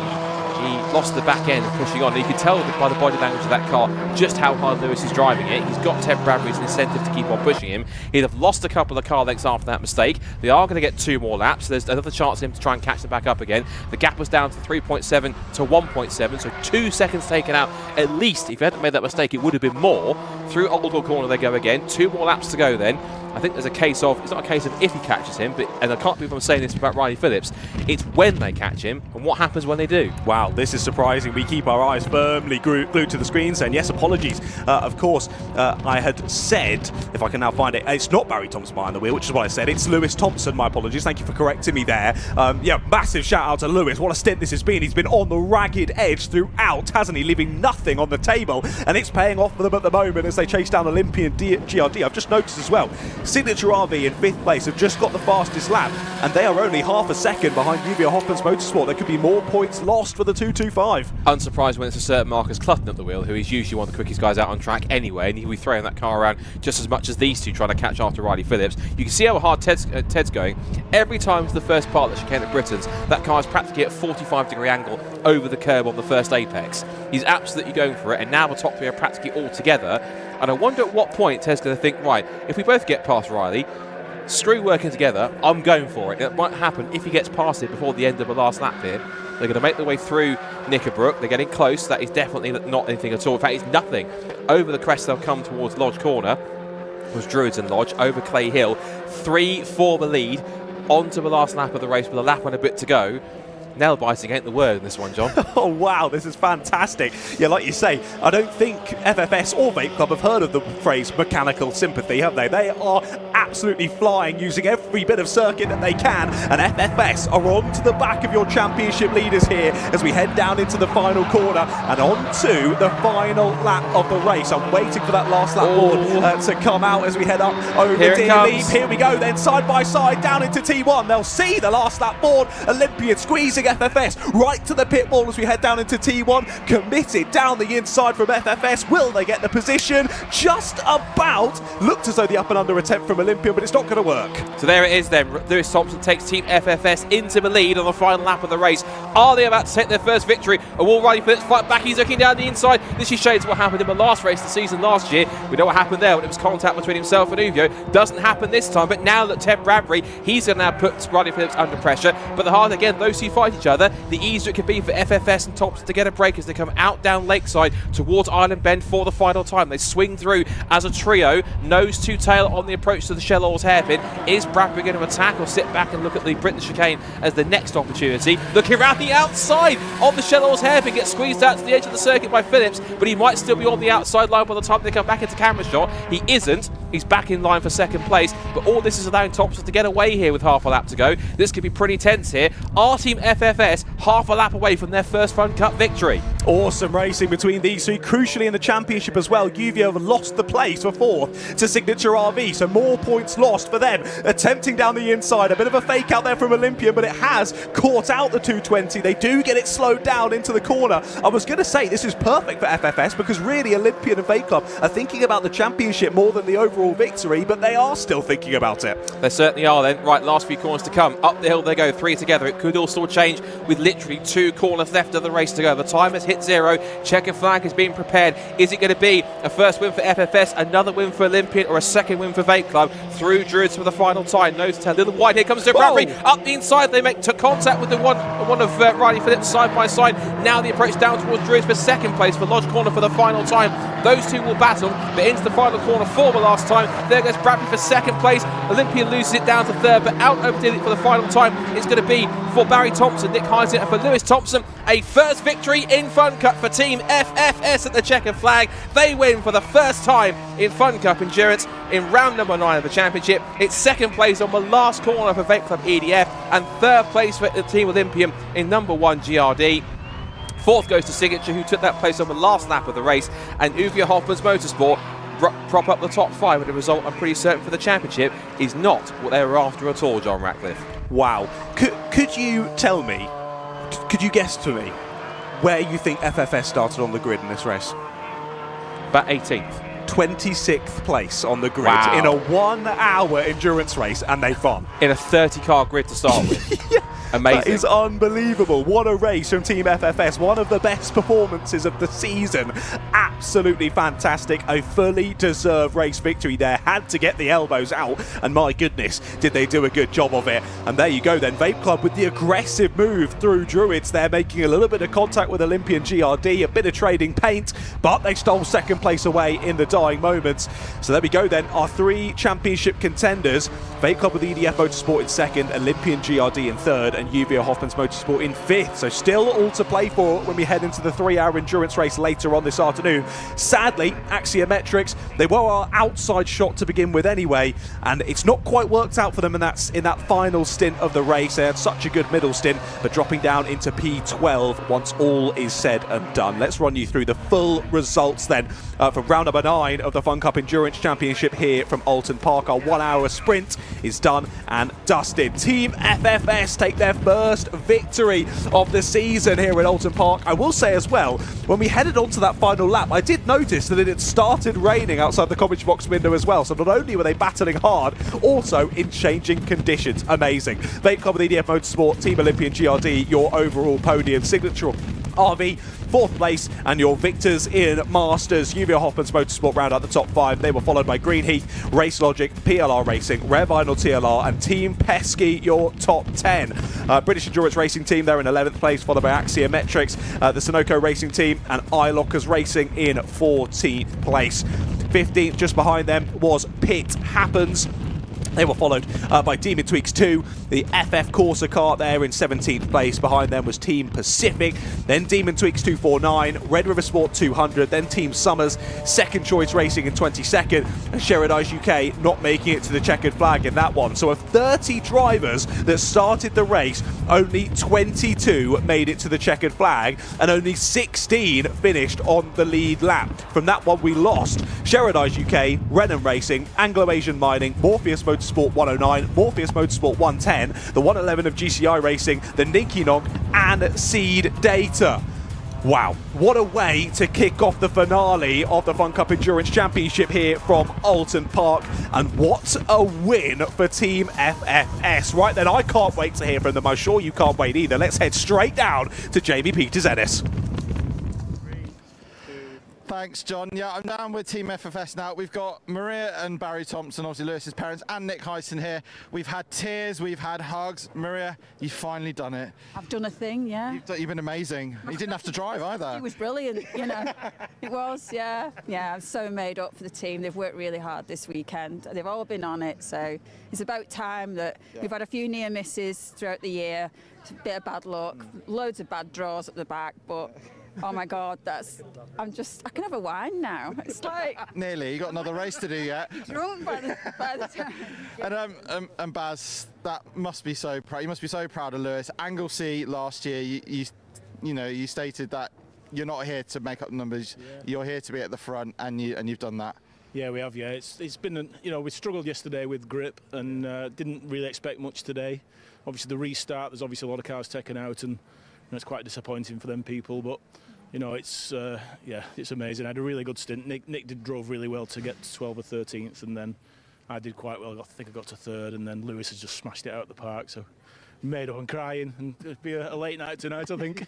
And Nick, you got to start last now. No, it's the one time I've not brought a change of clothes. Thinking we're not going out tonight, but I think we are. No, that was brilliant today. I only came today because I was away for a week, but I think I did an okay stint, and then Bazza did sensational. I think Lewis, if you watch that again, was absolutely mega. It's really good for the team because we've been quite close, I think, at least twice before. So really good to get a win, not even a podium, but a win. Yeah. Really good. Right, now you've got to go and do some running. Go and celebrate. So that's race 1 here at Oulton Park. Next up will be the first of our support races. But from now, it's goodbye to me, and I'll hand over to Scott and John. Yes, indeed. Thank you very much, Jamie. Well, if that has set the tone for the rest of the day, it's going to be some very exciting racing still to come here from Oulton Park, and like Jamie said, we say goodbye to him momentarily while we crack on with a few other races, but of course we'll end the day with the 3-hour endurance finale, round 10 of the Fun Cup Endurance Championship, still to come later on this afternoon. But before then, we've got 3 races and a lunch break still to come. Up next is the Hickford Construction MG Metro Cup and the Ricci Concept Classic VW Cup as well. They've got 1 race before lunch, 1 race after lunch, and in between that will be the SW Motorsports ClubSport Trophy. So let's go racing again then. Let's crack on with the next race of the day.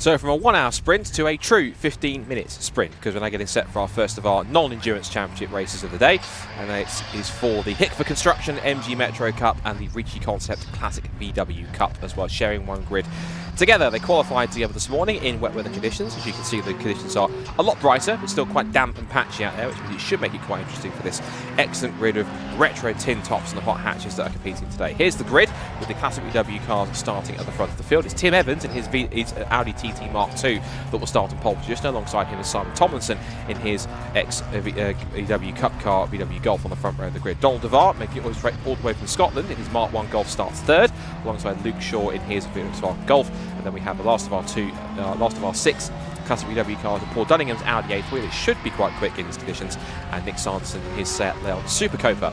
Then we have a road gap back to our MG Metro Cup contenders. Jack Ashton, championship leader, looking to try and seal the title after being pretty dominant throughout this season. He starts on the front row alongside Matthew Simpson on the front row in P8.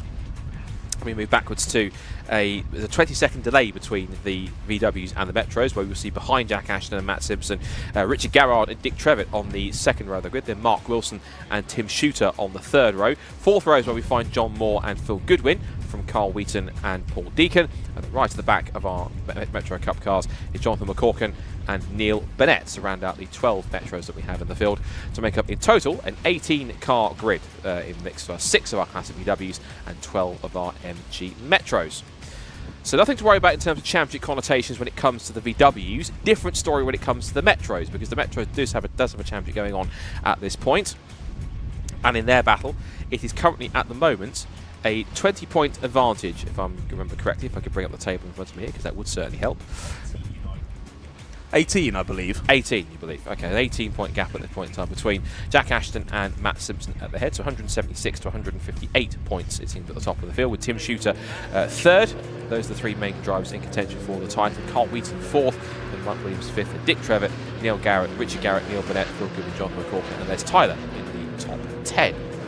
So the MG Metro Cup's been around for quite a while, since the early points in the 1980s. This championship's been around in many cases, but this championship's still going strong. Joined the Brscc a couple of seasons ago and has been going strong ever since, and we'll be looking forward to more racing next year in 2026 in the championship as well. As for the Classic VW Cup, had their calendar recently announced for next season, so looking forward to more Classic VWs competing amongst each other. I think it's a really good eclectic mix of cars usually in that series. You get not just, as the title says, Classic VWs, but it welcomes all VAG cars that can compete, and that includes Seats and Cupras. It also includes Audis, and on top of that, even Skodas that can compete as well. In fact, last time out we had a Skoda, Paul Roderson's Skoda Octavian VRS. It was quite a souped up machine. That car was a guest in the series and won both races last time at Silverstone a couple of weeks ago.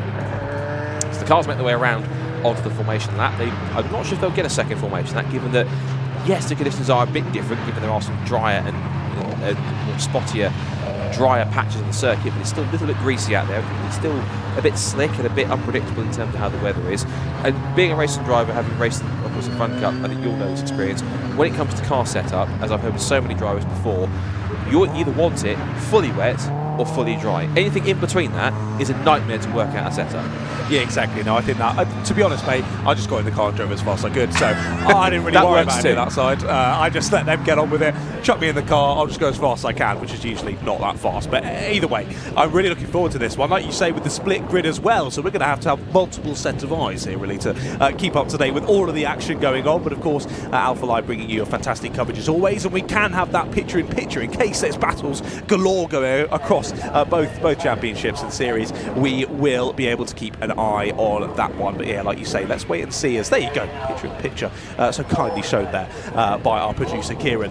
Let's wait and see if we do go off first time of asking. It does look like we will, and like you mentioned, a 20-second delay between the two championships. So yeah, the Ricci Concept Classic VW Cup will go. 20 seconds later, the Hickford Construction MG Metro Cup will then go. And then after about 15 minutes, I'll be the one rushing down to go and have a chat with some of the drivers as well. Green flag at the back of the grid then. Looks like we're getting ready to go. Certainly are. So first of all, the RPWs will set off first of all. Watch for the red lights. Top of their gantry, lights out, and they are underway. It's a slick start, actually, through the middle from the second row of the grid. A rocket start for Donald Devar. The post little Mark 1 Golf shoots the gap between the Audi TT and the Volkswagen Golf, heads to the inside line, and Donald Devar leads in towards Oulton Corner for the first time. So Mark 1 Golf ahead of Audi TT, ahead of Mark 5 Golf, out of turn 1 for the first time. Meanwhile, behind them, 20 seconds afterwards, here comes the cavalry. Here comes the MG Metros, and it's Jack Ashton who gets the strong start. Champion leader down towards turn 1. Matt Simpson to his outside towards Old Hall Corner. Might have the grip on the outside line. Does have the grip. Sells his way around the outside, and Williams makes it stick. Tim Shooter gets edged out wide by Richard Garrett, but he holds on to the place for 4th position. Down the avenue towards Cascades for the first time, and it is Simpson from Ashton, from Garrett, from Shooter. Looking down the outside, I think the background there was somebody else getting involved there too. But through the left-hander they go, down past Lakeside. All clean and tidy in the first lap as the Classic VW cars are already making their way out towards Shellaw's hairpin for the first time. Indeed, well, they've all done a better job than the Fun Cup, haven't they, on the first lap of racing? So it's all gone well. Don't say that too, that's very true. They've not made it to the end of the lap just yet, so I will wait with bated breath. But all looking good at the moment. Good to see how close all those MG Metros are, absolutely nose to tail as they file down through to Shell Oils for the first time. We look back to our other squabble of cars in the VW Cup. Looks as though, despite the absolute charge off the start by Devar, he has now lost first place. And another driver has snuck on back through in the Audi. That was a nice, cheeky, opportunistic move to retake the lead of the race. Here are the MGs flying on through the S's, up and over the crest, and down into the bottom section of the circuit once more. They'll chuck on the brakes down into his slots. Any overtaking opportunities on this first lap of racing? Not just yet, sadly, between the drivers at the sharp end, but continuing to press on well, and it is absolutely nose to tail, I will say, between the top two as they press on. So we've got six cars in the VW Cup, then followed by 12 cars in the MG Metros. As then we continue on to lap 2, then goes Evans in the Audi TT. He's now leading the way in the VW Cup. These two still squabbling for the sharp end in the Metros, but no changes just yet. Yeah, looks like Jack Ashton got pretty close on the run towards Druids Corner, but couldn't make the move stick. They're just heading out of Druids and approaching Lodge for the first time. As you say, the VW leaders are already out of Old Hall Corner, with Devar in second place pretty clear, but 2.8 seconds back from the Audi TT of Tim Evans. Third for Simon Tomlinson in the ex-VW Cup car. And then it's fourth position for Luke Shaw in his VW Scirocco. Then it's the Paul Dunningham Audi A3 and Nick Sanderson in his Seattle Super Copa. For the Metros across the line for the first time, it is Simpson from Ashton, from Dick Trevitt, in fact, he's down in 3rd position. He's in the blue car in 3rd position. It's John Moore in 4th position, Tim Shooter 5th. There's a possible change for the lead here as Jack Ashton looks down the outside, down the avenue into Cascade, sweeps across as he turns to do a left-hander. The championship leader is back in front here of the pack, but also hot on their heels is Dick Trevitt in that blue and white Metro behind them in car number 96. But it's Moore in 4th, Shooter in 5th, Goodwin down to 6th after a strong start. Garrett, Wilson, Wheaton and Burnett rounding out the top 10. The impressive move there around the outside, down through Cascades. Fantastic for Jack Ashton. Makes his way back to the sharp end. I think we saw the move down the inside at turn 1 as well through Old Hall Corner. Shooter getting past Moore. So Tim Shooter up into 4th place then. Still 11.5 minutes of this race left to go, but all chopping and changing as we head on through. I have seen as well the number 140, so that is Simon Tomlinson in the first pack. has got himself a 10-second penalty. I saw it had come up with him in another car, but the other car didn't exist, so I was a bit confused. I think they've reset that back out now with just the 140 having a 10-second penalty. So sadly for him, battling in for second place, but he's going to drop right to the back of the order once all is said and done, I think, if gaps stay like this with that 10-second penalty. That's a sizable one to be added on at the end of proceedings. Here we see that battle continuing on out of the final corner. Up and under attempt there as they press on through onto another lap of this race. And there we go, we see it all shuffling about then. How has that changed? I thought it had. I thought that was our race leader who'd been slow, slipping backwards as Donald Dewar takes the lead of this race then. Luke Shaw and Paul Dunningham all nose to tail, these three. I think Dunningham's just managed to skip on past Shaw there at the first corner, as one of the Metros is well off there onto the green stuff on the inside of Druids. That's always a surprising one, but usually means that they've lost the back end. Managed to catch it though before colliding with the wall, and they get themselves back onto the black stuff where they should be. Good to see. So we've got Tim Evans and Simon Tomlinson both dropping down the order here. I'm not sure what has happened to these two. It's probably a transponder issue. Must be, right? On that side, because they are still where they should be, which is first and second out in front in the Classic VWs. Here further back, this is what we see Dick Trevitt battling away with Tim Shooter down the outside. I feel like when either has disappeared or got somewhere else, as that was getting close between Mark Wilson and I think possibly Richard Garrett as they came out of Oulton Corner. They're still almost tapping wing mirrors and still tapping wing mirrors on the approach towards Cascades, but it is the inside line for Wilson in the white and black Metro, white with black bumpers. Turns him through a left-hander and just tries to squeeze his nose up the inside but can't quite get past Trevitt. And Trevitt himself, who is not in his typical yellow and orange older Metro Turbo, in one of the slightly newer shape Rover Metros, and making good use of it. Currently stationed in 5th position in the category. Ashton still leads the way and he's pulling away from Matt Simpson quite rapidly.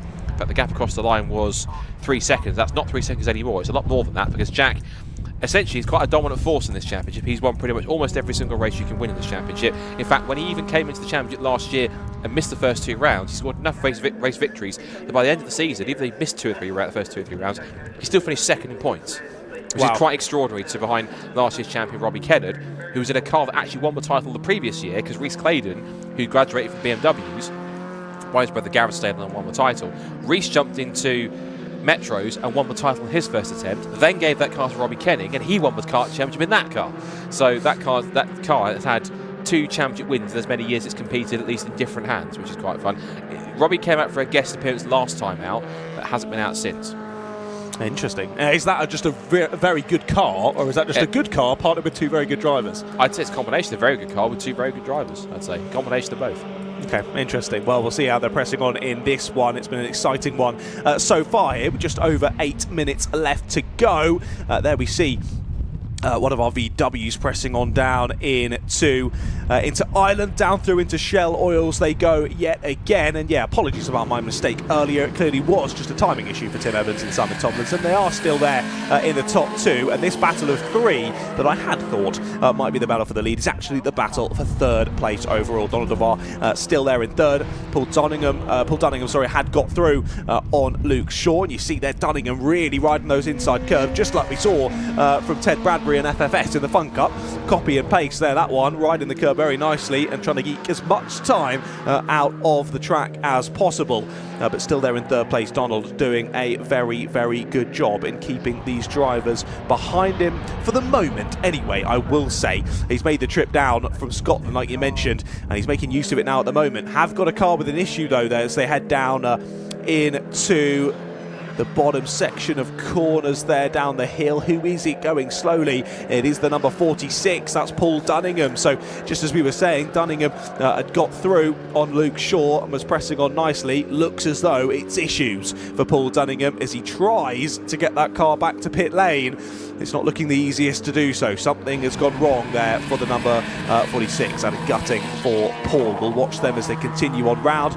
We look back to the MG Metros as these 4 continuing to squabble over the same piece of tarmac. Through into the S's they go.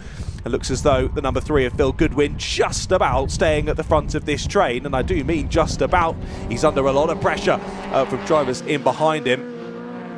And that looked to be, I'm struggling to see the number there, as the sun continues to shine here at Oulton Park, which is in and of itself a surprising statement to be made, given the weather earlier on. Yes. But drivers continuing to battle once again. It was 4, I could have sworn a moment ago. It's now 5 of them all battling over the same piece of tarmac, and it is the 49 of Richard Garrard who's in and amongst this squabble. So clearly there's been a lot of changes in this group over the last lap, given that he's now the second one in this train. I think he might have gained a few positions in only the last few corners or so. And I think this is a battle from sort of 4th place overall in the class down to around 8th or 9th in total. They're nearly side by side on the exit as well. Yeah, pretty close stuff as you typically find in the MG Metro Cup. Now Simon Tomlinson is catching the back of Tim Evans here. If we look at his lap time so far to this point, the last time by set the new fastest lap of the race. The last lap for Tim was a 2-minute 1.673, and that was a personal best, but 159.915. However, this might not be in vain. It might all be in vain, because unless Tomlinson can first pass Tim Evans and then create a gap of more than 10 seconds, Tim is going to win this race anyway, provided he finishes, because it's a 10-second penalty for Simon Tomlinson. That's either, typically, if it's a straight-up 10-second penalty, it will either be for an out-of-position start or a jump start, one of the two. If it's a 5-second penalty, usually it's for track limits. 10 signifies some kind of out-of-position start, either temporarily jumping it or being even just a bit further forward from your pit box, from your grid slot. Either way, Tomlinson needs essentially Tim Evans to drop backwards and really drop back out of contention, or he needs to get in front and pull away by more than 10 seconds in order to make that happen. 4.5 minutes to go. So Evans effectively is in the lead. I think at the moment, regardless of what Tomlinson does, Evans will still be declared the winner. Down the avenue, down to the bottom of the hill at Cascades, Evans turns in. Now, if I'm right in saying, I think that car acted as the original development car for what we now know as the Demon Twigs Audi TT Cup, Tim Evans' car. That car was doing a bit of running in a cup for a little while before it then became a car regularly raced in ClubSport and then here in Classic VWs. But I think that became the base development car for what we now know as the Audi TT Cup. So that was kind of the genesis of where that championship originated with that car, I believe, anyway. Battle for second on in the Metros. John Moore's all over the tail of Matthew Simpson as they come up towards Druids, out under the canopy of Clay Hill. Under brakes and turn in through the right-hander. John Moore, who has been a race winner before, but not for a while he hasn't. And Matthew Simpson been one of the nearest challenger, it seems, to Jack Ashton, who I say nearest in terms of points, but quite frankly, Jack Ashton is a bit of a freak in these MG Metros. Every time he gets him, he's always got so much pace underneath him, and he's always the favourite to try and take victory. Now, whether Simon Tomlinson or not realises that he has a 10-second penalty, that's a good question, because he's certainly pushing on like he thinks he can pass and maybe take the victory. If he doesn't realise, or hasn't seen on the start-finish gantry that he has got one, maybe he's just racing for the sake of it and racing for fun. Over the crest they go, 3 and a bit minutes to go, 3 1/4 to be exact.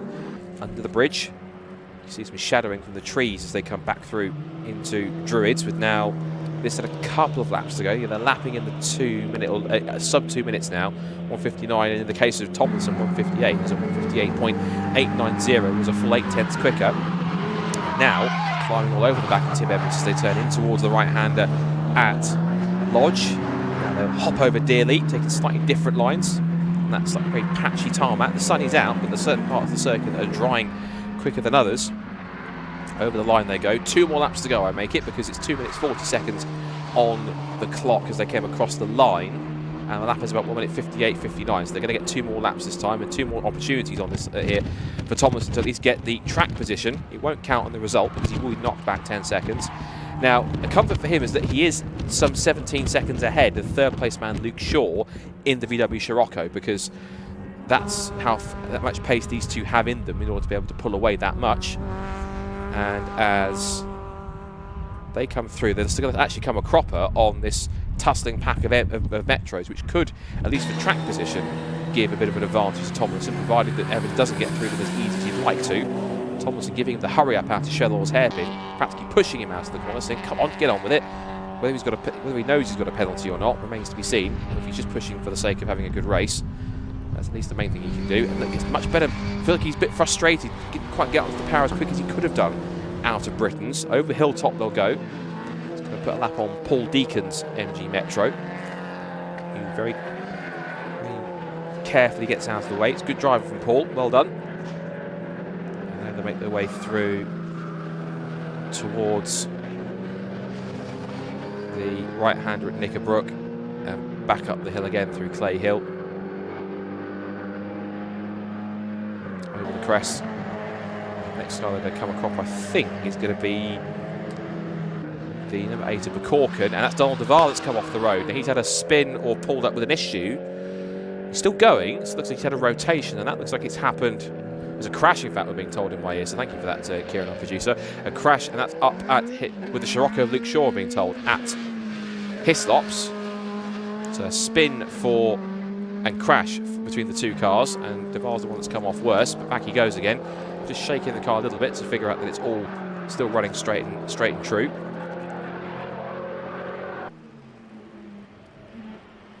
Out through the right-hander again. Might be gingerly going through here to make sure the car is undamaged. And out again over the crest, and now heading towards the right-hander. I've been told in my ear that there was a contact in the chicane between Shaw and Duval. Duval's flying off, and he's spinning off into the infield. And it appears as though the car is visibly okay. There's nothing I can see apart from a tiny bit of spray coming off the back of the car from before. Just behind him there is Nick Sanderson and his other Seat Leon. He's had two different generations of Seat Leon Super Copa. That's the first generation car.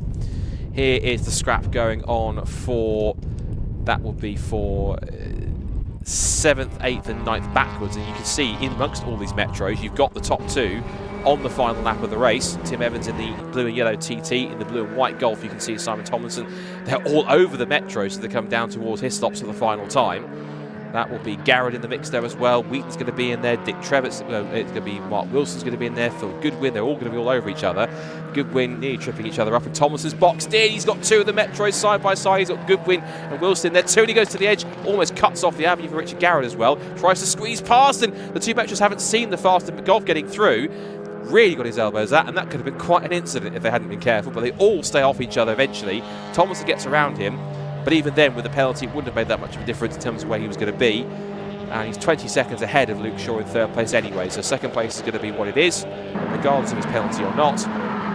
Down towards launch for the final time, negotiating Dick Trevitz, number 96 machine. It will be an outright and classic VW victory for the Audi TT Mark II of Tim Evans. He crests the rise at Deer Leap, up to the checkered flag, and it's the first victory of the day in the Ricci Concept Classic VW Cup for Tim Evans. Takes the flag. Second place is set in stone for Simon Tomlinson anyway, regardless of what's happening with the penalty or not. And then Luke Shaw, who will come through some 20 seconds later, will pick that up. Now, the leaders in the MG Metro Cup are still going, so they haven't actually got to the line yet. They're quite far behind. There is Jack Ashton. You did just see briefly coming into the shot Luke Shaw's Scirocco in third position. He will cross the line and take the final podium spot in the VW. And then fourth place for Donald Duval and fifth for Nick Sanderson. And Donald surviving his contact with Luke Shaw a couple of laps ago. But as for Jack Ashton, it looks as though he is pretty much taking one step closer to picking up the Hickford Construction MG Metro title. And he's been pretty much the star standout all year. And even when he came in after a couple of rounds last season, and he was still able to take the victory, to still finish second in the championship, which I mentioned earlier on to John, and that's just how quick he is. He is a bit of a freak in these cars, but in the best possible way, because anytime he gets the wheel of an MG Metro, he just knows how to wring every ounce of performance out of it. He makes his way then down towards Lodge Corner for the final time. Second place, Matt Simpson, isn't even in the shot as he turns in towards the right hand of Lodge Corner. That's how far ahead he was. At the line previously, he was some 15 seconds ahead. It's going to be a couple of seconds more than that. He comes over the crest, and then the Hickford Construction MG Metro Cup portion of the race, it will be yet another win for the championship leader, Jack Ashton, victorious in race number 1 here at Oulton Park, and he will be quite comfortably ahead. So Ashton takes the victory.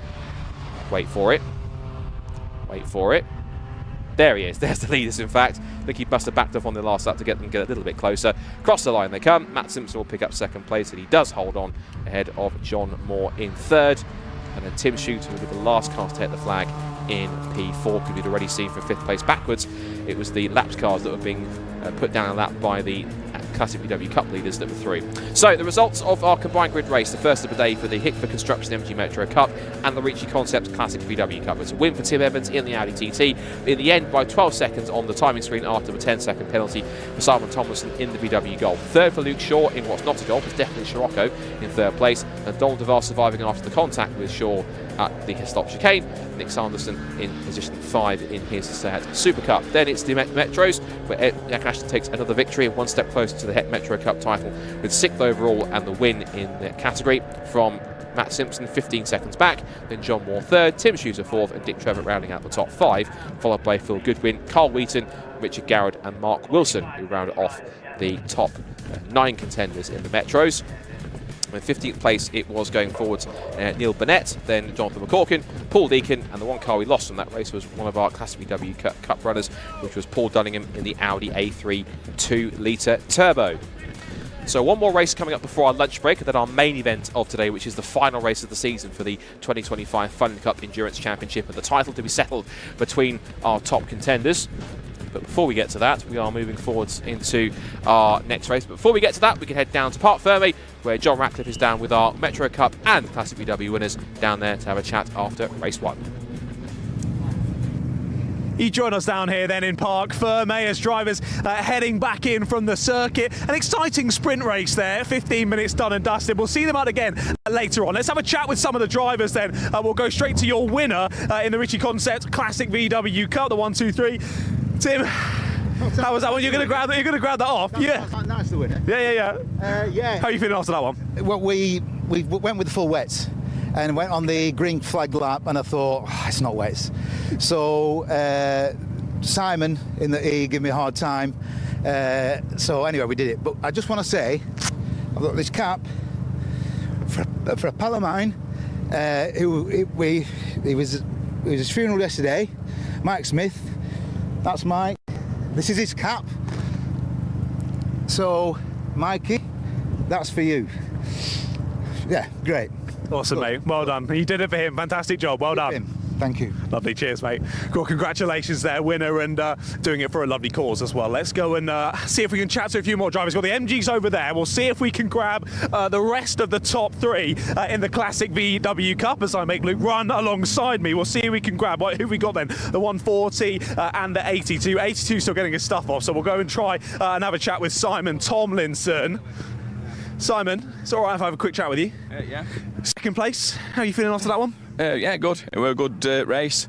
Only had 4th gear all the way around. So it's a freshly built car. And I've had numerous problems all over the weekend. Water pipe off, boost pipe off, and then now 4th gear. So, but I stuck with it and kept it going really. So yeah, really enjoyable, and it stopped raining. So thank you. Well done. More work to do for race 2 though. Yes, definitely. Okay, yeah. Good luck with that. Cheers. Thank you very much. I've heard we've got cars out on track. I'm going to try and grab our race winner in our MG Metros. Let's see if we can find him. The number 98. If you spot him first, Luke, you run straight over. We'll see where he is. We're looking for Jack Ashton.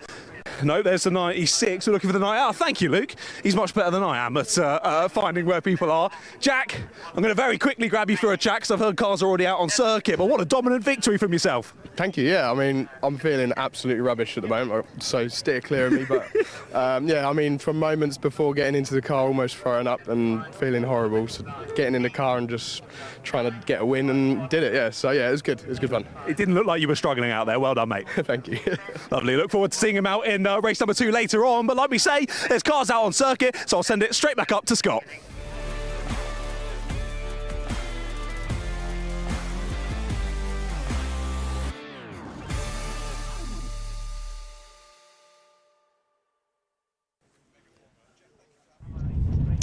Thank you very much, John. Good to hear from at least our winners, both in Classic VW and in Metro Cup, although we have another race later on this afternoon after lunch. So, fancy some more endurance racing? Why not? Let's get into it now with our SW Motorsports ClubSport Trophy Race, a 45-minute mini endurance pit stop race. We see 5 different classes and seller and 2 driver combos invited, and a wide eclectic mix of cars all in the mix, such as case in point, you can see the cars on the front row of the grid. 2 very different cars you could wish to have on the front row.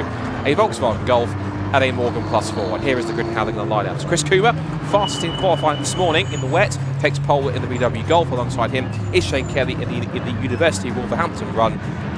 Morgan +4 has taken a couple of victories already this season, starting on the front row, only a quarter of a second off pole in the wet conditions. Row 2 is Alex Wilkinson Hughes in the Mazda MX-5 Mark III, and Adam Marshall in his Volkswagen Golf GTI in Row 2. Row 3 is Rory Pickles in his Audi TT Cup Spec Mark II TT, and Jan Whittaker in a car we don't often see in the championship, Porsche Cayman. So we're starting on the third row of the grid in car number 297. Row 4 is Roman Grendel in his VW Scirocco R, and Alistair Lindsay also curtailing his season in the Audi TT 2 litre, another TT Cup Spec car, at least originally it was. Rounding up the top 10 is Rob Andrade in his VW Golf GTI, and Feroz Billamori, good to see him back, a regular club sporter, and he is in his regular bright green VW Scirocco, starting at the base of the top 10. Ben Walkershaw's next in 11th in another VW Scirocco. He's alongside Nick Brady in his Audi TT Cup Spec machine. Jonathan Mee in his Lotus Elise S1 starts 13th alongside the Dukes in their BMW Z4. Row 8 is where we find Rob Phillips in his Honda Civic Type R and Oliver Devine King in another Audi TT. Then row 9 we find Andrew Stevens and his Honda Civic Type R. Jonathan Hobbs, who's also been a class winner in Class D before, in his bright orange Peugeot 106 Rally, starting on the 9th row of the grid. Going back to row 10, we see Gary Wardle in his Mini Challenge R56 and a couple of Golfs with Simon Gravely in 20th and Mike Parsons in 21st. Theo Millward in his BMW E36 is next in 22nd, followed by David Cox in his VW Golf in Class A. Martin Smith's Mini Cooper comes next in 24th on the grid in car 150. And then we go to the rest of the grid with 25th position, Ben Amarin Draper in 25th in the Mazda MX-5 Mark I. He's on row 13 alongside Mark Jones in his Honda Civic Type R, and Daniel Kennard and Cavan Taylor in his Renault Clio and the BMW for Kennard. Christian White in his Pure Track Racing Run Mini Cooper S. And right to the back of the grid, last but by no means least, we have Oates and College in their number 13 Citroen DS3 Cup car. My brain went for a second there. And then Chalmers and Cooper McGuffey in their car 2, and also car 38, which I don't have on my qualifying sheet, which is at the back of the grid too, to make it a 32 car entry for our penultimate SW Motorsports ClubSport Trophy race of the season. I say penultimate because there's one more special ClubSport race to come. That's in a couple of weeks' time at Anglesey, when they are putting on a special ROR ClubSport Trophy race. What does ROR stand for? Race of Remembrance. That's the annual race, which is described very aptly by certain John Hindhoff, and I wholeheartedly agree. Effectively, it is the Le Mans of club racing, because it's a 12-hour, 3-part endurance race, all for an incredibly good cause, and it is a race centred around the incredible endurance, the Remembrance weekend, and the amazing work that Mission Motorsport does, and all the money raised for Mission Motorsport goes towards helping fund their projects to help ex-servicemen and women and veterans recover and retrain into the automotive and motorsport sectors, and potentially have a second chance at a career and a life after time in the forces. So be sure to check that out. If you fancy competing in that, there are spots available. You can log on to the racehub.brcc.co.uk and get yourself registered. Registration for ClubSport Trophy is free. Get yourself entered. I think the entry is about roughly £210. They don't quote me on that, but have a look on the website for more details, and also on social media. So, 32 strong field ready for our SW Motorsports ClubSport Trophy race, and I think the one thing is key here, John, if you've ever seen ClubSport before, it ain't short on variety. There's a proper good mix of clubman level race cars, and they're all shapes and sizes, from, as we said, two perfect examples on the front row of the grid. On pole position, the Volkswagen Golf, alongside on the front row, a Morgan +4. You don't see that very often in club racing, do you? No, you definitely don't. It's awesome to see so many different styles of cars battling hammer and tong out there on circuit. But yeah, I was lucky enough to be treated to the SW Motorsports ClubSport Trophy last time out at Donny. And basically in that race, no one wanted to win. Someone would get into the lead and they'd have an issue, they'd have a mechanical, something would go wrong, and we ended up going through about 3, 4, 5 leaders before we finally found the race winner. So you had a bit of a modern Monaco 82 where kind of everyone got into the lead and then kept on dropping out? Yeah, exactly that. Interesting. Okay, well that tends to happen. It's that you get the element of unpredictability when it comes to a series like ClubSport Trophy, because yes, you might have Class A on paper as the fastest cars out there, and yes, Class A cars have dominated the first 7 places on the grid, but it ain't guaranteed that a Class A car will win, because yes, they'll have problems, yes, they could drop back, yes, they can have issues, and the Class B cars that are around, which also there's plenty of those in the field too, can always rise to the top and get a good result. And you do get some giant killing performances coming every now and again in ClubSport, so it can really give you a surprising result or two, depending on how qualifying goes, and also if someone drops out early on. What we should also point out too is that we do also have in there too a couple of the Silverlake DS3 Cup cars. Now, they're a regular series, which is running with, which is the Fixed Wheel Production Cup. That's racing this weekend at the Formula Ford Festival, which, if you finish watching today's stream, do be sure to also go and check out on the Brscc channel the festival live stream also, because that's happening. It's the 54th running of the Brscc Formula Ford Festival. I'll be hot-footing it from Oulton Park here back to Kent to go and see it for Festival Sunday tomorrow, because I'm mental. But I wouldn't miss it for the world either. But I wouldn't miss this either, because it's going to be quite a fascinating race. So regulars at the towards the front. A couple of the cars a bit out of position, in particular like Feroz Billamoria and maybe Alistair Lindsay. What do we think? Shane Kelly's been a race winner in this series before. Could he do it again in the Morgan? Is the circuit going to suit the +4? Or do you think possibly Chris Coomer in that PBS Brakes Golf, is he going to have the advantage here and get the better of this small sports car? What do you think? I couldn't possibly call it, Scott. I couldn't possibly go one way or the other. It's going to be an exciting race, though, I can definitely tell you that. That Morgan has been looking so impressive. They were a little bit further off the pace round, Donny, but like you say, I think that was more just down to the car itself. Let's see how they go around Oulton Park. So, safety car is in then, stand by for 45 minutes of pit stop racing action. The penultimate race of the season for the SW Motorsports ClubSport Trophy, a 32-strong grid. Red lights are out and we are underway. Morgan, and a quick start, the walk hasn't gone. It's a slow start for Shane Kelly, not getting away quick enough. He might have had a problem or not jumped from the lights. He's back up to speed away, but didn't get away immediately, so he either got caught out or just asleep on the start of the race. He is going again, but he's deep in the pack in the top 10. So he's side by side with Rob Walkinshaw's VW Scirocco, but down the Cascades into the left-hander for the first time. It's Chris Coomer who leads. It's Wilkinson Hughes in the Mazda MX-5 into second place. Adam Marshall, I think, is up into third. And fourth now for Jan Whittaker, who's now powering his way past the Golf in the Porsche Cayman to get himself into a podium spot. And the Morgan is back up to speed, because I can see he was side by side with somebody on the run down Lakeside into Island Bend. He's just gone past the Audi TT. I think that might be...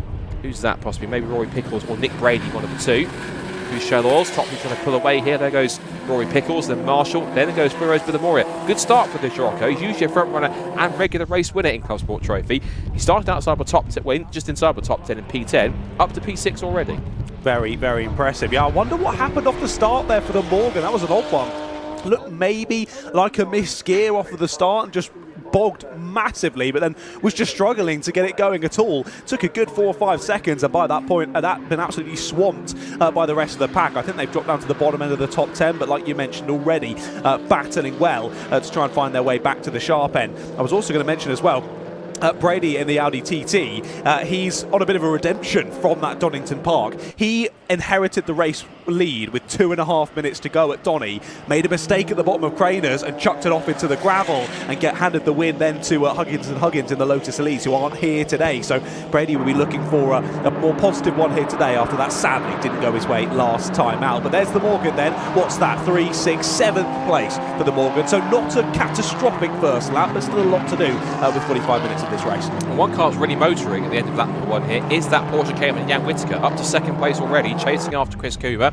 End of the first lap. It's an 8/10 of a second gap thereabouts at the end of lap number 1. Coomer leads then. Whittaker second in the Porsche. Mazda of Hughes is third place. Pickles in the Audi is fourth. VW Golf of Marshall is fifth. Billamoria is up to sixth. Now, as you rightfully said, Shane Kelly, after his stumbling start, has recovered back up to seventh place. Roman Grendel, number 2 Audi TTs of Alistair Lindsay and Nick Brady. And that's covering Class A and B front runners in the top 10. Class C leader at the end of lap number 1 is the 151 of Stevens, so the 151 of Andrew Stevens in the Honda Civic Type R. Class D leader is Cavan Taylor's Renault Clio, and Class E leader is Ben Amram Draper in the Mark 1 MX-5. So change of the lead, or it hasn't just quite yet, as Chris Coomer's held off the advance of Jan Whittaker, which has now put him into the clutches, a very fast third place Mazda MX-5 of Alex Wilkinson Hughes, who's now all over the back of the Cayman, so this might bring him into play. And also Rory Pickles in the Audi TT Cup Spec Mark II Audi TT. So top 4 just about all together, but Coomer trying to break away here on lap number 2. The top 4, all different cars as well. So awesome to see. Rare you see that in racing series. Often you'll see, even if it is mixed between different cars, one really getting the better of the others, and most drivers finding their way to those. But this real mixed field, it's great to see. It is. It's a good point you make. It's a front-wheel drive hot hatch against a front-engine front-wheel drive hot hatch, a mid-engine rear-wheel drive sports car, a front-engine rear-wheel drive sports car, and a front-engine front-wheel drive kind of coupe, which is two. You're absolutely right. 4 very different cars you couldn't wish to find at the front, but that's the beauty of ClubSport. You've got the Morgan in there now in P6. He's passed Feroz Billamoria, but the mixture in this class means as long as the car fits the class structure and it fits the requirements, which is a maximum power to weight ratio cap of 235 brake horsepower per tonne, and it is a road-based production car as well. On top of that, it's a production-based club and race car. the car's acceptable. So you can have a Morgan or a Porsche Cayman, or even a Lotus Elise, or even something simple and popular like a Golf or a Civic or a Clio, or anything in between on top of that that fits the spec of the car. Within reason, we've had some quite interesting cars. The best car that we've ever had in the championship, in the series before, I can't remember the driver's name, but we had a Caterham 21, not a Caterham 7, a 21. The very early, almost forgotten, very early 90s attempt at a small sports car, a roofed sports car, a little bit similar to, let's say, like a Mazda MX-5 in some cases, which came out in the early 90s. Got a bit forgotten about, but someone came out with one that had a proper front splitter and a rear wing on it, and it was a proper good race car. Came out for a few races. I actually missed that car. It was one of my favourites in the series when it did race before. Oh yeah, I've just looked it up on my phone because I remember the name, but yeah, I do remember seeing those now. That is quite the thing to be able to see out there racing. Not only just seeing one in general, yeah, let alone it being out on circuit racing. That is awesome. It is, and it was great. It's one of my personal favourites when it ever raced in the series as well. We've had some other interesting and quirky cars that competed as well. Looking a bit further back, there's one of our Silver Lake DS3 Cup cars running neatly in the race at the moment, being passed by David Cox in the Class A car. The other one going past as well, which is the Stefan Oates and Mike Collins number 13 car towards the back. As we see here, a fight for third place. This is for on-track position, not for class, because Rory Pickles is the clear Class B leader in the Audi TT, but he's battling with the Class... No, he's in Class A, in fact. I thought he was Class B, but he's not. So Rory Pickles is in Class A in the Audi TT. That is for position, and one car pulling off. Who's that pulling off the road? There's a car that's pulling off with an issue, and that is Porsche. Second place. It's the Porsche. It's Jan Whittaker. So the Porsche Cayman of Jan Whittaker pulling off with an issue. That's a shame. Talk about commentator's curse. We're saying I've been able to see it up in second place, and then it pulls off the road. So we should probably stop talking at this point. Anyway. I've had a few people tell me that before. They haven't told me to shut up yet. Yet is the key word. And I wouldn't blame them if they did. Anyway, Chris Coomer still leads by not 0.8 of a second for Jan Whittaker. It's now the fight for second place going on now between Alex Wilkerson Hughes in the Mazda and Rory Pickles in the Audi TT. The fight just behind them is now going on for fourth place. It's now between Adam Marshall, who's got another ex-VW Cup car, and Shane Kelly in the Morgan, run by University of Wolverhampton Racing. Great bunch of students they are. The engineer a good car, and Shane's done a lot. He's done from Prague, he's done from Formula 3, he's done all sorts of cars, lots of experience, using all of his experience as a racing driver to make sure these students get the best possible feedback that they can to make these cars quick.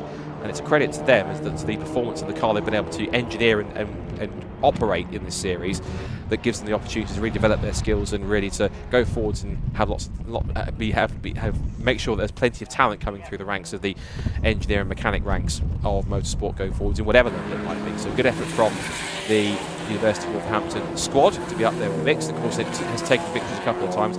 Took a victory at Silverstone a couple of rounds ago as well, so that car has been a race winner. That was back in August, that was, back on the Silverstone National Circuit. So not only can the engineer a good car, but also Shane's a pretty good peddler. He's got a good car underneath him, and he can win races in it too.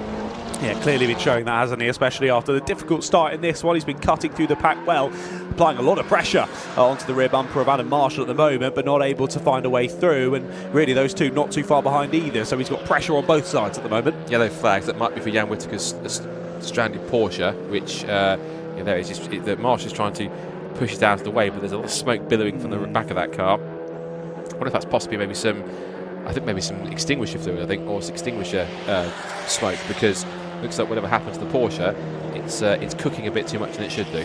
Indeed, yeah. It was cooking out on circuit for a while, but sadly now it's cooking sat on the side, not doing too much. And with all of that happening as well, that's been the gift that keeps on giving to Chris Coomer, isn't it? He's now got over a 4-second lead at the sharp end, popped in the new fastest lap. The last time around previously, a 52.8. Closest time to that, looking down the board, is a 53.9 from Kelly in 5th place. So he's got over a second in the bank in terms of pace over anyone out there, and continues to slowly but surely increase that gap at the sharp end.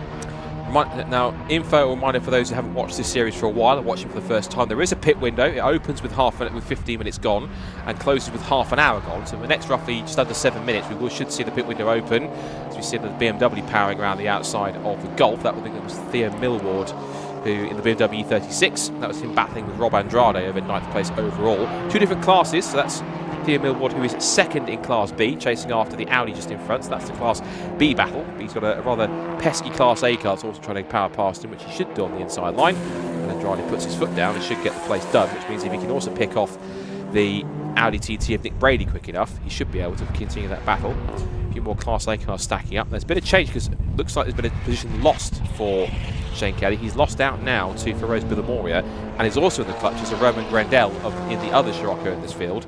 There's a couple. Ben Walkershaw's also a bit further back in P12, but it's the two Sciroccos in the top 10, 6th and 7th as they came across the line. But it's now Billamoria up to 5th, Kelly down to 6th, and potentially could be down to 7th if he has an issue, unless Billamoria off. Oh, and that's one car off the road, and it was actually Adam Marshall. You're right to spot that. Adam Marshall off the road himself. I thought that Billamoria had a problem, but he actually backed off because he saw the incident in front of him, and I'm pretty certain on that one, John, that might well warrant a safety car given how big the off was at that point in time. He's got over, hasn't he, there, the 94? I'm pretty sure I saw that thing roll just off of camera. That was a big off, a surprising place to have it off. Now, of course, take my words as they come there with that one. We didn't see it on the camera, neither did you at home. But I do think that's been a pretty sizable off. And like you say, I do think that's going to have to be a safety car, especially given the amount of smoke that billowed out of that thing as soon as it came to a halt. But never how we want to see someone's race come to an end. And there you go, safety car board is indeed out. We will be going back to single file for the moment then. But what a shame for Adam Marshall, a big off. Hopefully he's all okay. In quite a slow part of the circuit, really, to have such a big off. Has something just gone catastrophically wrong in a moment there, and he's suddenly found himself on a one-way ticket to the tyre wall. It's not for us to speculate too much exactly what the cause of it was. I don't think there was anyone around him, because when he came across the line last time, he was about a second away from the car he was battling for position, which was, I think, Rory Pickles in the Audi TT just behind.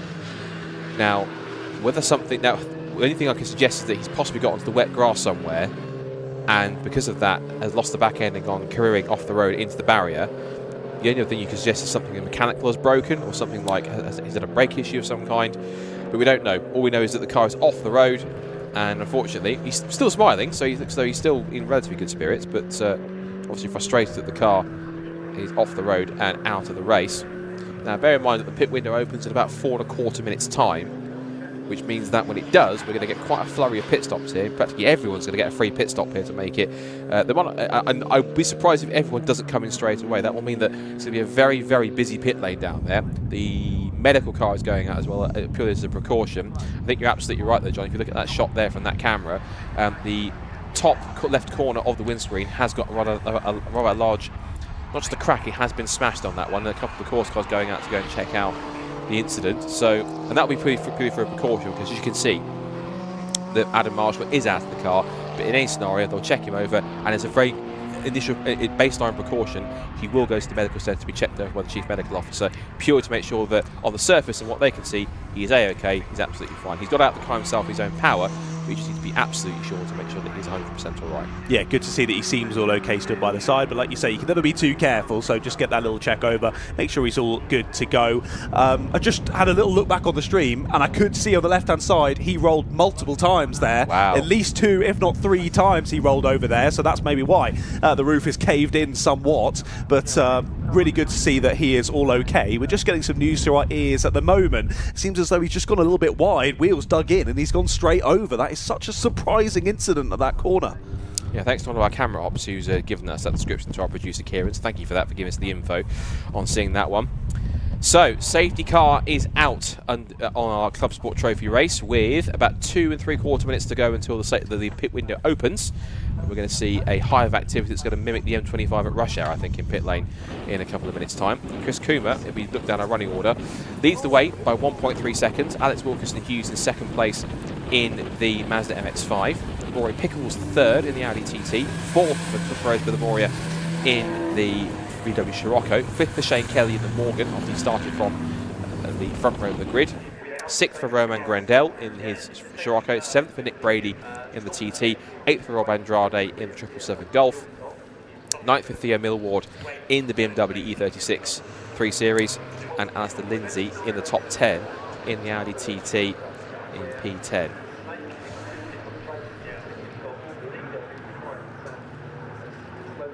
So 11th, and looking behind in the top 10, we have 15th place at the moment is the number 151, which is Andrew Stevens in the Honda Civic Type R. In Class D, it's car number 99, Cavan Taylor's Renault Clio. And in Class E, leading the way, we've currently got Ben Amron Draper in his Mazda MX-5 Mark 1. The only 2 cars we've lost in this race so far have been Jan Whittaker's Porsche Cayman after it pulled up on the exit after Knickerbrook on the approach to Clay Hill with looks like a smoky engine. And of course, as we've just seen, Adam Marshall's VW Golf has gone over multiple times and landed thankfully back on its wheels, but it's firmly out of the race. Adam's out of the car and was kind of looked to be in relatively good and okay spirits, but of course, as I mentioned, will as a precaution go to the medical centre to get checked over by the CMO to be absolutely sure that he's 100% okay. So about a minute to go until the pit window opens, and you can see as they filter past, again, the variety display. There's MX-5s, there's Minis, there's the 2 DS3 Cup cars they're going through, and Adam Marshall's Volkswagen being lifted onto the low loader. And it's gone over. It seems to have gone. It sounds like from what we heard of our producer that he kind of had an issue that he almost, it seemed, caused by himself. He ran wide, got the car got sideways, and of course, given the fact that we've had rain all through this morning, that grass is not going to be just muddy. It's going to be slippery. It's going to be damp. It's going to be tricky, which means that in many cases, when you go off the road on damp grass, you speed up rather than slow down or have anything that kind of causes friction, which means that even if he did go sideways, he'd have kept on going until something dug in, which it did, and sadly the car went over. That's why I'm a little bit surprised, because I would have thought that, given that it was quite moist on that grass on the outside, that he would just skate along the top, find the barrier on the outside, and that would be kind of it, but it's dug in. I think he's as surprised with how big that incident was. I think he's just as surprised as we are. I think because it is quite peaty and quite soft, it means that it's easier for it to do so. There was a bit of confusion going to pit lane. That was one of the Golfs that was thinking about coming to the pit lane and then just cut across in front of BMW to make sure a bit of a last-minute decision. The pit window is open, isn't it now? We've just dropped into 30 minutes left to go. Yeah, and as I expected, not everyone's coming in straight away, but the vast majority are, so it's been getting quite busy. Quite a few cars are there in pit lane to do so. I think we're looking at one of the divots that the somersaulting Volkswagen Golf made, and as I mentioned, it is pretty much everyone coming into pit lane as you anticipate. It's such a traffic jam down there in pit lane. So many teams you can see down on the ground next to our camera crew. It's getting pretty busy out there. Shane Kelly's going to come in the Morgan, and interestingly enough, the area which Shane Kelly has to stop is right next to where Chris Cooper will stop for his pit stop. Rendell is in, Pickles is in, so all the front-running Class A cars are pretty much together in the pit lane. This will be a genuine race off the pit stops. Now, it is a mandatory 2-minute pit stop when you cross the pit in line, when you cross the pit out line. If you are short by a pit stop, even by a fraction of a second, like 0.1 or 0.2, it is automatically a 30-second penalty plus the time that you're short.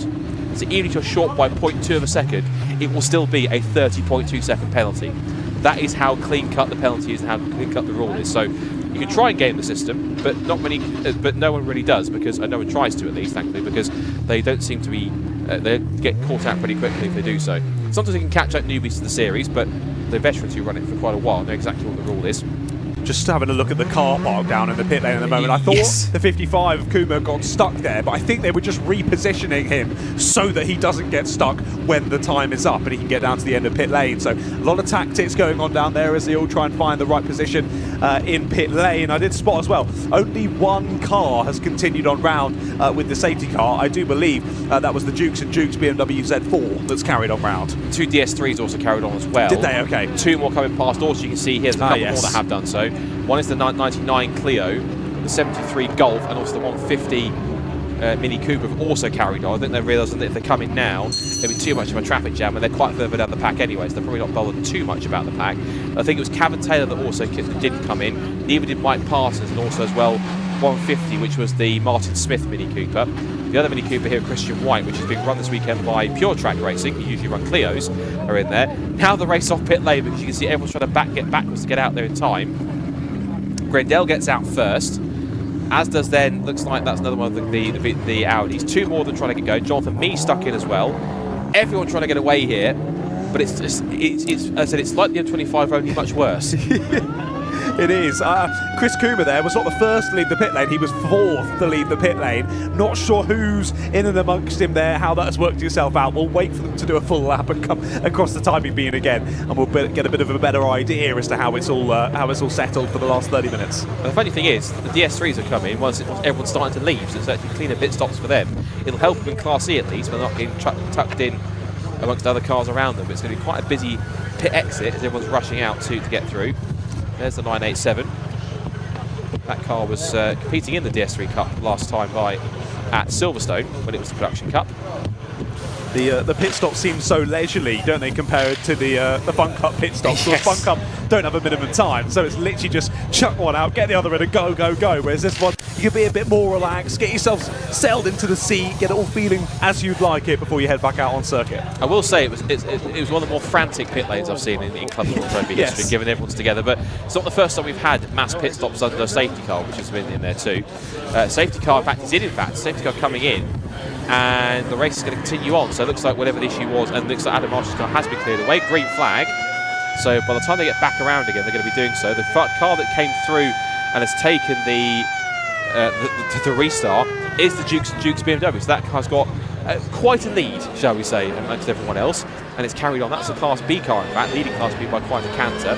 Next through comes Martin Smith in the Class D car, and also Kevin Taylor, who's also pitted himself as well. Now, of course, bear in mind that the cars that are now essentially in first and second haven't made pit stops yet. The highest placed cars that have coming through, well, Mike Parsons is in also. Here's another of our leaders, and the ironic thing is that yes, it's green flags, but you can't pass till you get to the start and finish line, as far as I'm aware, which means that they have to come round here at the pace eventually of the little Peugeot 106. Now they can pass the pits, now they can come past him. Jonathan Hobbs having to run at his pace, something a bit frustrating for the cars behind him, but rules are rules. You can't overtake until you get to the timing line, and they are doing so now. So any slower cars can be dispatched off pretty quickly.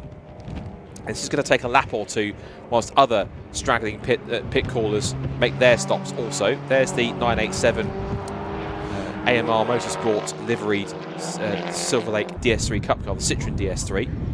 It's got a couple of its brethren competing at Brands Hatch this weekend at the Fixed World Production Cup, where those cars usually find their home, but of course they're multi-purpose. That's also the point of ClubSport Trophy, is that you can use it as a platform for just about any car that fits.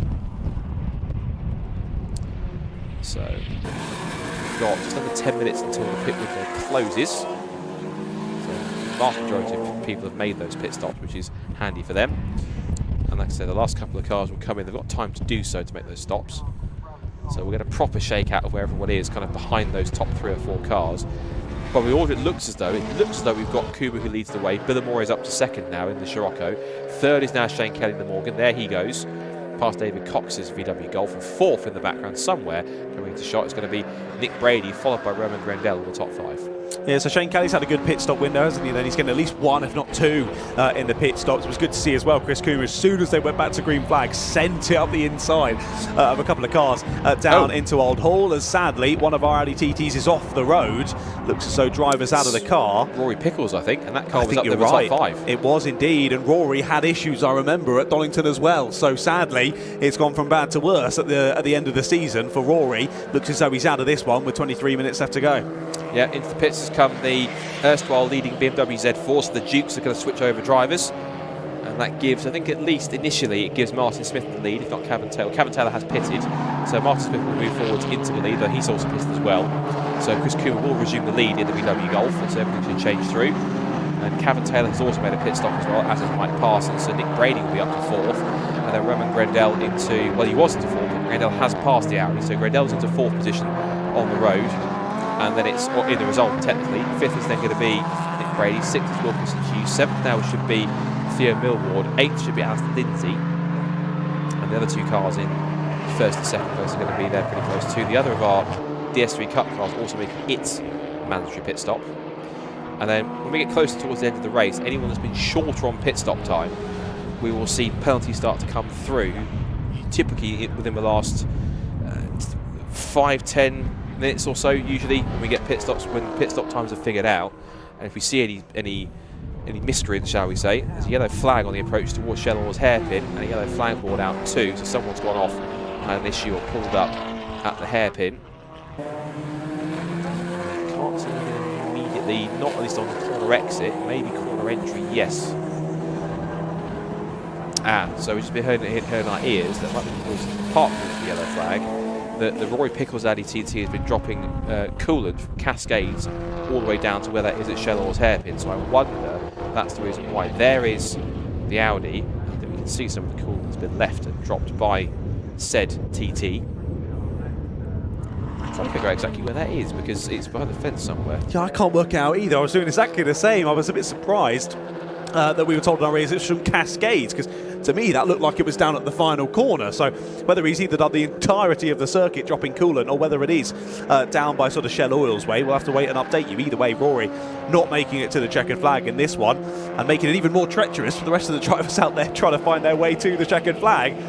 Looks as though they've all kept on the black stuff for the moment anyway, so we'll keep our eye. But what a restart it's been from that safety car period for Chris Coomber. Finds himself 5.5 seconds now in the lead of this race, continuing to put in fastest laps. Impressive stuff. Villamoria in second, Kelly in third, and now it's Grendel and Hughes who round out the top 5.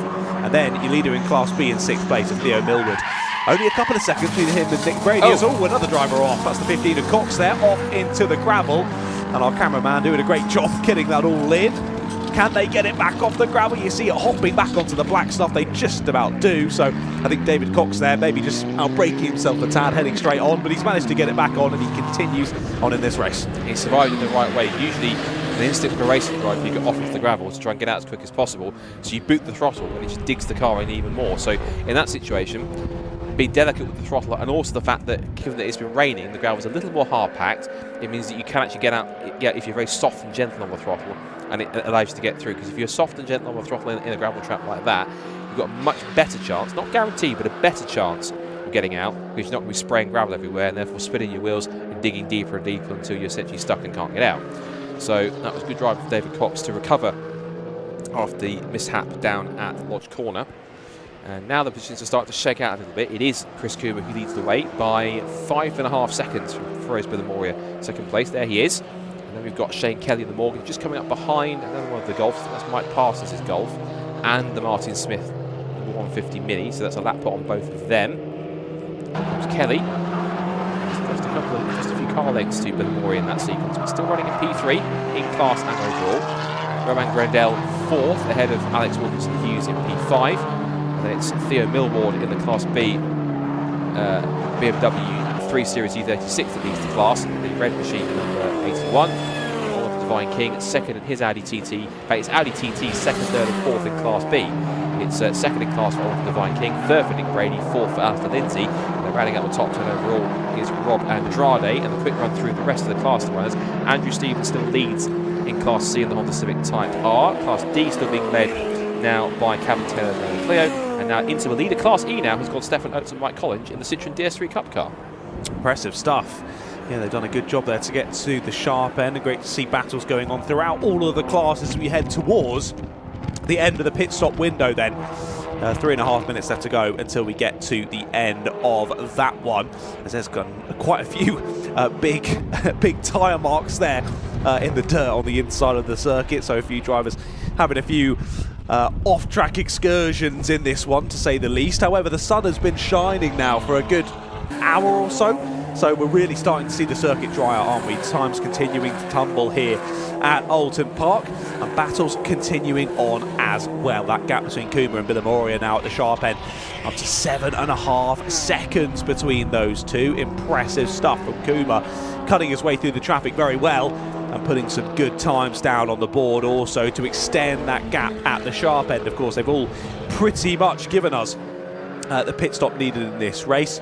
Yes, every single person has pitted at least once in this race. We've had a couple in for 2, but obviously that would have been out of choice. That would have been due to mechanical issues or bodywork issues or whatnot. Bit of rough racing out there on circuit. This is some more racing there for us on the cameras. Lotus getting the up and under after a bit of a slide there from the VW on corner 8, so they head up and over the crest of the hill. Through into Druids they go. Inside line for the Lotus sometimes isn't the ideal one, but he looks like he's made it worth his time.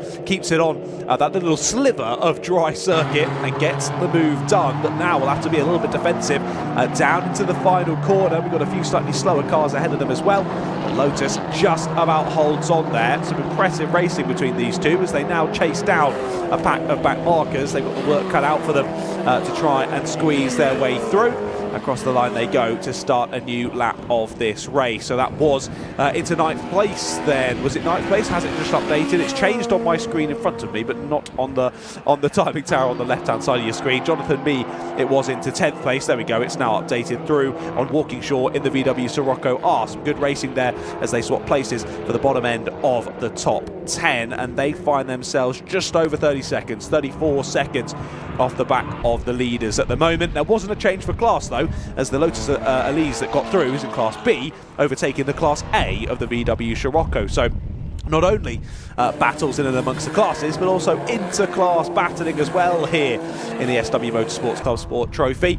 Stuff you don't get treated to in many other series in the UK. More reshuffling there going on down into the S's. Through Britons they go, up and over the hilltop once again. This is on lap number 13 of this race. I think we probably would have expected a few more, but we have had that relatively lengthy safety car period, which slowed us all down and got all those pit stops sorted, as they're nearly going straight on one of our Audi TTs, just about getting it stopped. That was a close one though, as they battle in ahead as well. Good up and under there. They're going to go side by side, up and over the crest of the hill, up through Clay Hill once again. Blue flags waving. That's now the grid all reshuffling itself. We've got battles in and amongst the classes, battles in the overall, and battles between back markers and drivers on the lead lap as well. I don't really know where to look, if I'm honest, Scott, but lots happening out there on the black stuff for sure. Certainly is, and it's typical of the ClubSport Trophy race. The pit window is imminently about to close, so I think everyone has made the mandatory stop. If you haven't, tough, then you're out of time. And if you haven't done so, you will cop a penalty for not pitting into the pit window. So the pit window should be now completely closed. 15 minutes to go.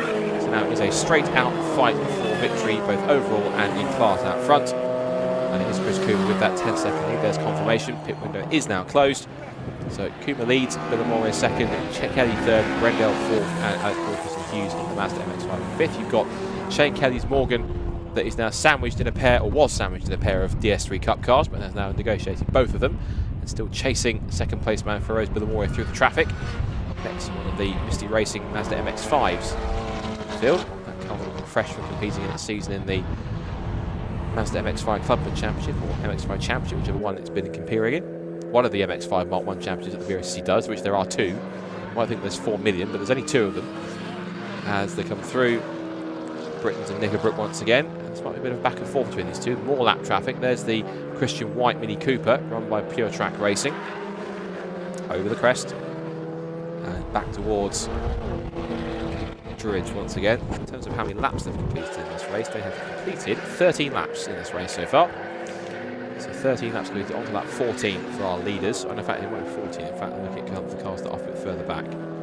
Is it 13 laps? No, 14 laps now, because Chris Cooper has to just cross the line to start a new one. And it's got quite a gap of about, what, 12, 13 seconds, as we now see our battle for second coming over the crest. Watching here the battle between one of the Audi TTs and Jonathan Mee in the Lotus Elise. This is for 9th position, so Brady versus Mee. And just behind them is Ben Walkingshaw and Alistair Lindsay. Their own private battle going on for third place. Trying to put the Lotus to the inside. Really not comfortable on the racing line. He has to go back to defensive in the middle of the road to prevent the Lotus from getting an opportunity. He has to push himself alongside, gets better traction. The lighter weight of that Lotus he should get better acceleration up the hill, down towards Oulton Corner to start another lap and have the track position and possibly the inside line for turn 1. And I think that is the move done and completed. So into what will now be, it looks like 8th position goes the Lotus, down to 9th goes Nick Brady's Audi TT.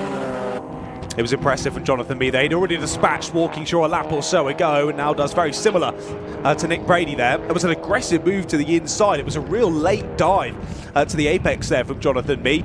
Had to basically just hope that Nick Brady had seen him. He had, and he made the move stick. Aggressive stuff from Jonathan Mee, continuing to cut his way through the traffic, and crucially for him, up onto the top 3 in terms of the Class B podium at the moment. So pressing on really well, and saying that, he's only a couple of seconds then back from first and second in the class as well. So he's got far to go to try and get himself in that fight too. So it's about 2.2 seconds between Millward and Divine King, but you're rightfully so that Oliver Divine King is only a couple of seconds up the road from Jonathan Mee, who I think Oliver is in the bright yellow Audi TT in front of him. As he comes down towards Hislops. And look, there goes the BMW Millwall. Yes, it's another the golden yellow Audi TT that's in second place in class. It's getting a little stuck behind one of the Citroen DS3s, but the Lotus wiggles its way past and up the crest. You can see the incentive now. They're second place in front. There is Oliver Divine King in the yellow Audi TT. Blue flags are plenty to let some of the slower drivers know there are faster cars on track approaching.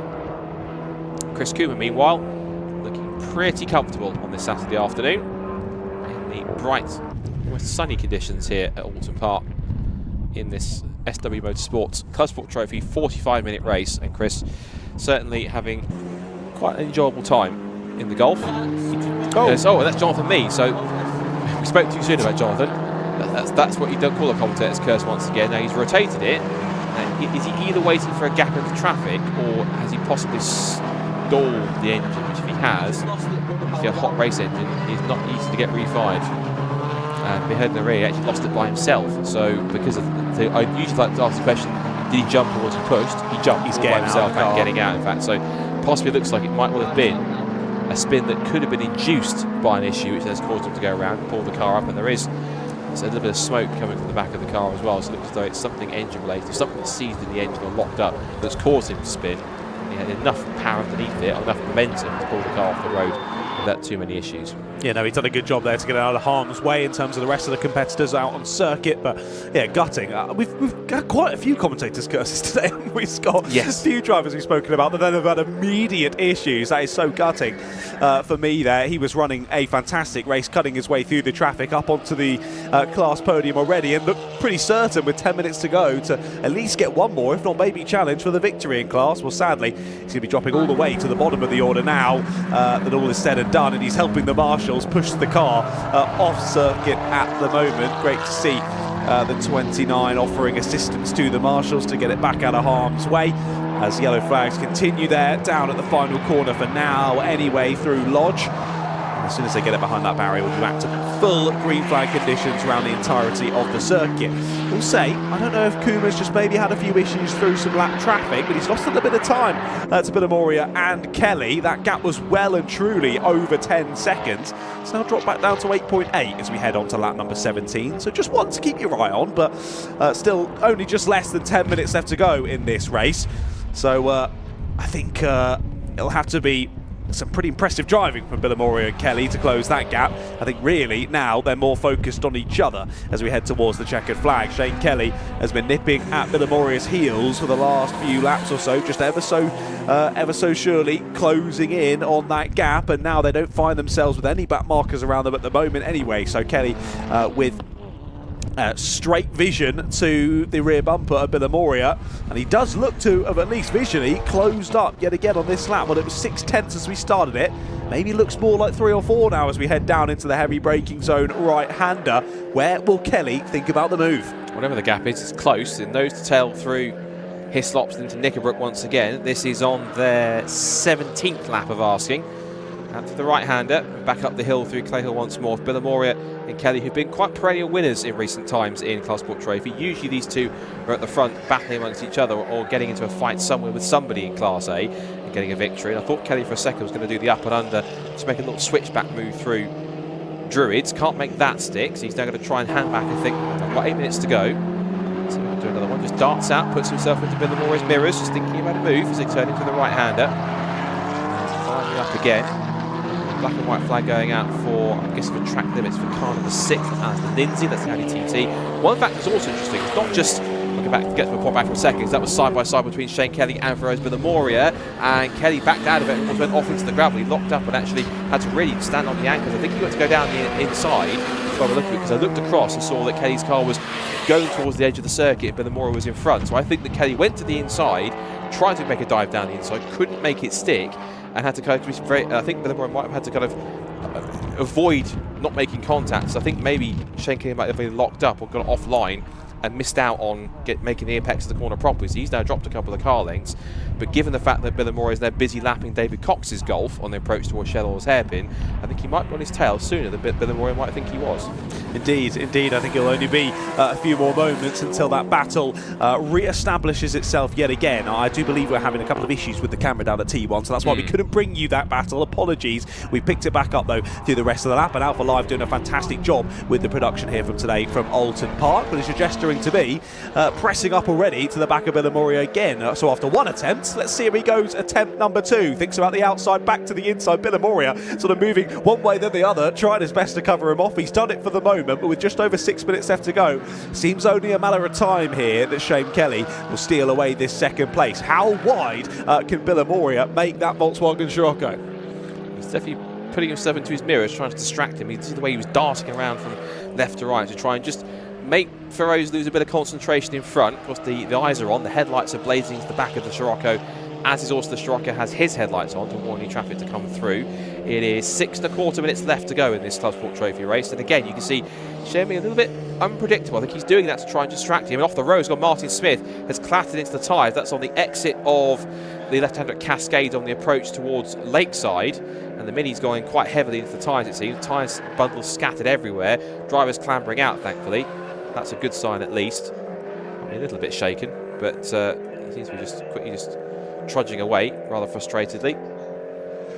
And whether that warrants another safety car, we'll wait and see as Kelly again goes back on the attacking towards Cascades, but of course if the yellow flag's down there, because that's where the incident is on the exit, then he won't have a chance to make a move. Back down the hill, back past Lakeside. And yeah, green flags are out basically on that approach to Island Bend, so that's where the incident's happened. It does make me wonder though, and slightly worry, that the position of where that car is, does that warrant, dare I say the words, of the safety car? Well, we'll wait and see. We wait with bated breath. Only just over 5 minutes left to go in this race. Currently, still green flags out there at the moment. Just the yellow flag on the section where the car is stuck in that tyre barrier. We'll wait and see whether it does need anything more, though, to deal with it at the dying moments of this race. At the moment, Bilimoria can't rest on that potential safety car. He's got to fight for this one and try to stay in second place. You can see there Kelly all over the shop in the background, just trying to apply the pressure to the driver ahead, but also see if he can find a gap to nestle the Morgan through and get into second place. With these two now very much focused on each other, Kuma's been given the opportunity to once again extend the gap at the sharp end of the order. It's back well over 10 seconds. It's now over 11 seconds as we head through on to lap number 19. Spin for Kelly. Round he goes off into the gravel. Oh dear, from third place was attacking Bilimoria, but it's all gone wrong with only a couple of minutes to go. And can he get away before Grendel? The answer is just, but Grendel will have the momentum. Kelly will try and defend it and push it to the edge of the road, and Grendel will have to keep coming on the inside line to make it happen. But can Kelly defend it? The answer is yes, he can. So Grendel backs out of it and actually sits there, but Kelly was very, very lucky to kind of get away with holding on to third place for the moment, but he'd have to try and shake off any dirt or dust that's on those tyres, particularly dirt that's been thrown up from that spin. There's our pit wall camera giving a view towards turn 1, because I said we have a bit of an issue with our turn 1 camera all ball, so apologies for that. But that's the view that we have as we wait for our shot back down at Cascades, and it's still Kelly in front, but now rather than attacking, he's gone on the defence. I think trying to shake off some of the mud here. The way wiggled his way out of Cascades, and now as they come back down towards the left-hander, about red flag, race has been stopped. And I think it's because of the tyre stack that's had the issue, that had the incident down there, and because the tyres are all over the place. That's exactly where the car is. It's gone quite far off the road, but that is also prone, if anyone else has a similar issue, goes cannon off the road, particularly with how wet and slippery the grass is, that you can cause a problem for anyone to go off the road and have a problem. So what that will mean is that the result will go back to the last complete lap, which means that, if anything, even though he did stay where he was anyway, it will still be third place for Shane Kelly. It'll be a win for Chris Kuma in Class A overall. Feroz Bilimoria will take second in Class A and overall, and Shane Kelly will take third in Class A and overall. Class B victory is set to go to Theo Millward in the BMW E36 car number 81. And that will be ahead of Oliver Devine King in the Audi TT and Nick Brady in his Audi TT. And the Class C victory, as it seems to have been led all race, it looks like it's going to go to Andrew Stevens in the Honda Civic Type R. He was 13th overall in Class C. There is also the rescue unit that's stopped down the Shellor's hairpin. Whether it's just there just for some precautionary stuff or anything else, but I'm not quite sure why. Somebody else or something else has stopped down, which is remember the exact red flag. This is just the Master Smith Mini off the road. And then Class D victory goes to Kevin Taylor's Renault Clio. Class E victory will go to, drum roll, Christian White in the Mini Cooper S, which changed a couple of times. He did have the Oulton College car as you can see, but he dropped backwards, and for a long time it was Ben Ambrose Draper's Mazda MX-5 Mark 1. So waving to the marshals and waving to the crowd, our race winner, Chris Coomer, in the PBS brakes. He's the man behind PBS brakes, Performance Brake Solutions. Here's VW Golf. It's victorious at Oulton Park here. Now we're going into the lunch break, which means you'll have a few Fun Cup adverts and interviews to enjoy during that point. And then after that's done, we've got 2 more races coming up on the stream today, which is the second race of the day for the Hickford Construction MG Metro Cup and Ricci Concept Classic VW Cup. And then our main event, our season finale, the final race of the season for the Fun Cup Endurance Championship. But until then, here's the result after the red flag with 3 minutes to go in the SW Motorsports Club Sport Trophy. It's a win for Chris Coomer in the VW Golf by 12 seconds in the end, for Feroz Billamoria in second place and Shane Kelly in third in the Morgan Plus 4. Roman Grendel just missed out on the podium to take fourth in his Scirocco. Alex Wilkinson Hughes fifth in the Mazda MX-5. Rob Andrade sixth in the Golf. Then seventh place and Class B victory goes to Theo Millward in the BMW E36. He's ahead of Oliver Devine King's Audi TT, Nick Brady in another Audi TT, and Ben Walkinshaw in Class A in the VW Scirocco R. 11th for Alistair Lindsay in his Audi TT. 12th was Rob Phillips in the Honda Civic. 13th and Class C victory goes to Andrew Stevens in his Civic Type R, and the Dukes, who at one point led the race through the safety car in the pit stops in their BMW Z4. Mike Parsons 15th in the Golf. Kevin Taylor wins Class D in the Renault Clio from Dan Kennard in the BMW. Then Mark Jones and Simon Gravelly from Gary Wardle and David Cox. Martin Smith's car will not be classified. His car was off the road and stationary when the red flag came out. Jonathan Hobbs' Peugeot 106 Rally will be classified at least initially as 23rd. And then Class E victory goes to Christian White in the Pure Track supported and run Mini Cooper S on this occasion from Ben Amram Draper's Mazda MX-5, and the first of the 2 Citroen DS3 Cup cars driven by Rob Chalmers and Coupe McGuffey. Then it's Oates and Collins in their Citroen DS3 Cup car in 27th place. And I'm not sure if that's it, if we've got any more to scroll through. And the suggestion on the timing screen would say we have a couple, I think. Yeah, there's a couple of cars that didn't finish. It's the 4 cars that didn't finish the race. So Jonathan Mee, who was off the road with a mechanical issue up at Lodge Corner. Rory Pickles, who pulled off the road and dropped fluid down at points in the circuit. Adam Marshall, whose car went over several times after a bizarre incident where his car went off the road at Hislop Chicane. And Jan Whiskaker's car was the first retirement, pulling up off the road with some kind of mechanical issue that caused a bit of a steamy exit for that car on the exit of Knickerbrook before Clay Hill. So into the lunch break, and it'll be a chance to get a bit of a refresh, both for the drivers and for the marshals and for us on the commentary team and everyone else here at the circuit. And as you mentioned, 2 more races to come then. The second Hickford Construction MG Metro Cup and Ricci Concept Classic VW Cup race, and then our final race of the season to decide the title and the champions in the 2025 Fun Cup Endurance Championship. Is it going to be Olympian GRD? Will it be Uvio? Will it be Vape Club with EDF Motorsport, or could Axiometrics, if they have any chance at all left, have a slender chance to do so? We'll find that out later on, but for now, let's have a chat to our class winners from our penultimate race of the season for the SW Motorsports ClubSport Trophy. They'll be down in Parc Fermé with John Ratcliffe. You join me then down in Parc Fermé. Of course, what a race that was. Topsy-turvy, I think, to say the least. A lot of off-track excursions. Never nice to see a race end under red flag. But let's go and have a chat with some of our top drivers in that one. We'll head straight over here to the 55 of Chris Coomer. Hopefully we can grab him. Chris? Hello, Chris. How are you? That was a pretty impressive race from yourself. It seemed like you just drove away. Well, yeah, it wasn't that easy, but yeah, I got a decent start, and then the pit window opened favourably for us. Yeah, just got on with it, made the most of the traffic, but I didn't even know where I was when we got back out, because I couldn't really tell where we were at, but car's got decent pace. I raced 2 weeks ago, so we knew where it would sort of be, and it just got drier and drier, so it just helps me. I like it when it's nice and dry, so yeah, can't complain. That's first win for a long time, to be honest. We've not done much racing this year, so we're all happy with that. Awesome. No, well done. That pit lane was rather busy, wasn't it, to say the least? Yeah, I nearly got blocked in. I had to get a car moved. Obviously, I come in first, and I got blocked, so I need to move that, or else I'm going to be held. I don't think my pit stop was that great. I was a bit over, but still, we've done the job. I think we won, did we? Yeah. No, won the race by a good margin. I think it was a good 13, 14 seconds at the end. Oh, that'll do. Nice. Well done, mate. Cheers. Thank you very much. Right, we'll see if we can grab Mr. Villamoria. Either of you the driver of this car? Yeah. Hello, sir. Hiya. Come on, having a quick chat with me. Yeah, sure. Well done. You were in a good battle there with Shane. Sadly, he binned it up in Druids. I'll chat with him in a moment. You were racing really well, though. Yeah, no, it was great fun. We had a terrible qualifying. We were down in 10th place because I couldn't see anything out in the wet. And so, yeah, it worked out all right in the race. So just got my head down, got a good start, and tried to keep up with Chris with zero luck. And then it was a case of just trying to keep Shane behind me. So, yeah, no, it was a really good race. Really enjoyed that. You know, you were defending really well. Is it safe to say you prefer it being dry around here rather than wet then? Well, yeah, because I can see. So the heater in my car does not work. So yeah, it's always helpful when you have a clear line of sight through the corners. No, it was great fun. I don't mind the wet when you can see, but it was it was a mega race today. Good fun. If I can see out the windscreen, it's all right. Yeah, absolutely. No, it was great.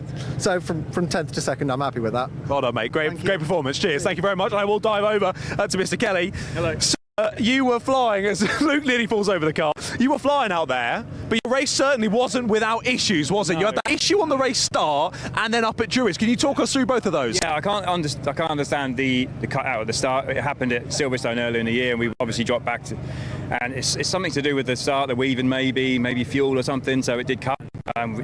So annoyed with that because we were in a good position. But yeah, we got on the back. I think we were sitting around P5, which was nice, and we were comfortable there. And I managed to pick a couple of spaces off at the start, and we sit comfortable here. And we knew there was no live snatch here, so the safety cars are probably going to be the order of the day. And and then that led us into the safety car and. Yeah, come out behind Bruce, and it was a good battle then. Where he was fast, I wasn't quite, and then it evened out at the end of it. We couldn't really do a lot, but I was losing edge to my tyre the whole time, and I was really struggling with the rears. Yeah. And just went in, it bounced, and just rotated into Druids, and one of those things, and but. We had a good battle there, and I think it's nice to have a good sort of door-to-door a little bit. And but yeah, the car was strong. It just didn't. We just lost a bit of tyre at the end there, which is one of those things. You treated us to some great racing on the live stream. We were thoroughly enjoying it up in the commentary box. You were chasing him down. Sadly, didn't quite go your way. You did well to get back out on circuit ahead of 4th place, though. I think you did know that it was 4th place, didn't you? Because you were diving across, trying to push them off onto the grass. I actually didn't know he was there. I came across and got out of the way. Right. I got gravel and everything, and then I saw him sort of probably halfway down the back straight, and then the guy said on the radio he's 4th place and managed to block him into first corner. So yeah, I didn't see him there. He's actually quite cross that I was in front of him just now and I came across him. Apologies for that. I didn't see straight away But yeah, we came out and I think it red flag anyway, so it probably didn't count back one lap anyway. So really happy with the guys. Have done really well this weekend, and all our sponsors here. It's been unbelievable. So yeah, good end to the season. Awesome, well done. It was great to watch. Thanks for chatting with me. I would usually try and grab interviews with class winners and whatnot, but I'm not quite sure how we're doing in terms of the timetable here today at Oulton Park. Because of course we lost a lot of time in the Fun Cup. We've had the red flag here, safety cars in this as well. So all being reshuffled. We'll try and give you more information when we can about timings and whatnot, but for now I'll hand it back up. Actually, I won't hand it back up, thank you Luke. I'll hand it over to some ads as we go to a break, ready for this afternoon's action.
So 4th, 5th, 6th and 7th coming into red gate corner.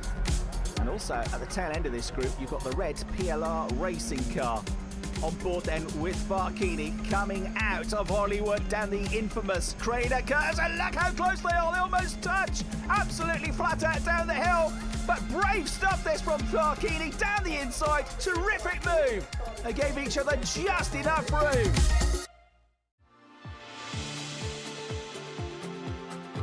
I think it's the camaraderie and then also the close racing. There's some fantastic drivers out there. Very fair, you know, they'll leave enough room, but there's some really quick guys, you know.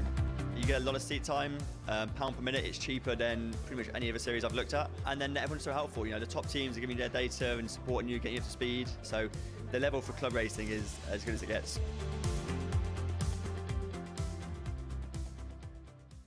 I've got clients that described it as a 4-hour sprint race. It's fun, it's intense, it's friendly. It's just mega racing, mega close racing. Lots and lots of people taking part in it, good atmosphere, yeah, generally great fun. It is some of the closest racing I've done. But also, you know, everyone is very, very friendly.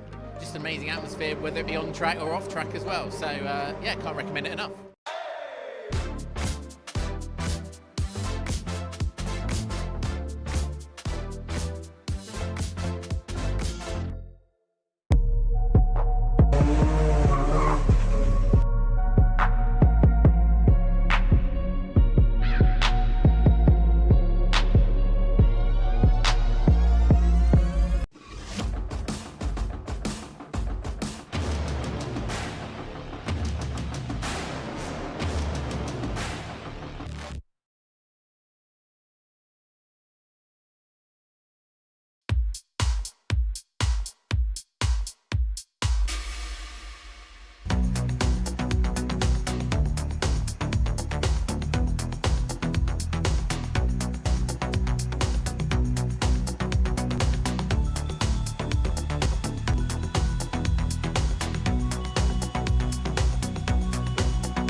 So 4th, 5th, 6th and 7th coming into red gate corner.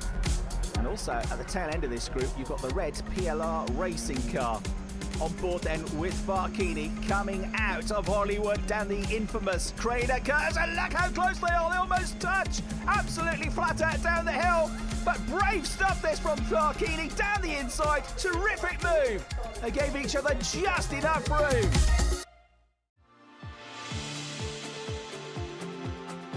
I think it's the camaraderie and then also the close racing. There's some fantastic drivers out there. Very fair, you know, they'll leave enough room, but there's some really quick guys, you know. You get a lot of seat time, pound per minute. It's cheaper than pretty much any other series I've looked at. And then everyone's so helpful. You know, the top teams are giving you their data and supporting you, getting you up to speed. So the level for club racing is as good as it gets. I've got clients that described it as a 4-hour sprint race. It's fun, it's intense, it's friendly, it's just mega racing, mega close racing. Lots and lots of people taking part in it, good atmosphere, yeah, generally great fun. It is some of the closest racing I've done. But also, you know, everyone is very friendly. Just amazing atmosphere, whether it be on track or off track as well. So yeah, can't recommend it enough.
So 4th, 5th, 6th and 7th coming into red gate corner.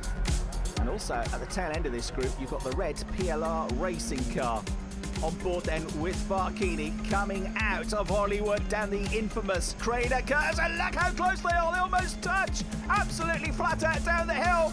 But brave stuff this from Brscc down the inside. Terrific move. They gave each other just enough room.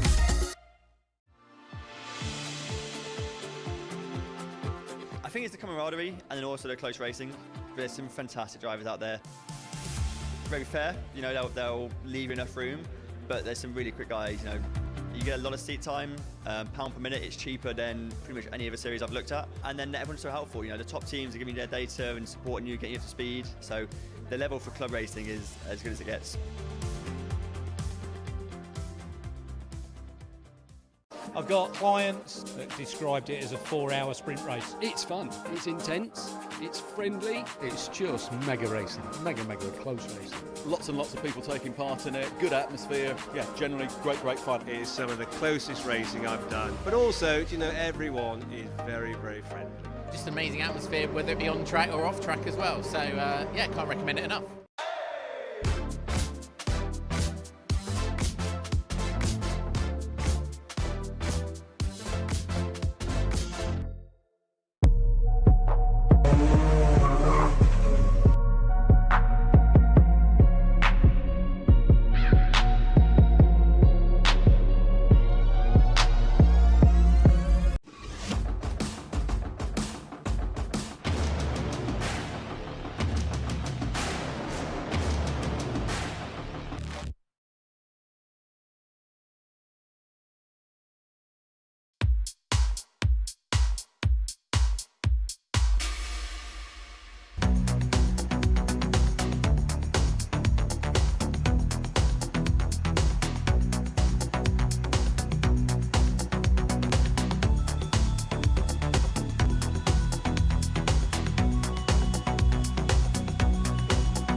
So 4th, 5th, 6th and 7th coming into red gate corner. And also at the tail end of this group, you've got the red PLR racing car. On board then with Brscc coming out of Hollywood down the infamous Crater Curves. And look how close they are, they almost touch. Absolutely flat out down the hill. But brave stuff this from Brscc down the inside. Terrific move. They gave each other just enough room.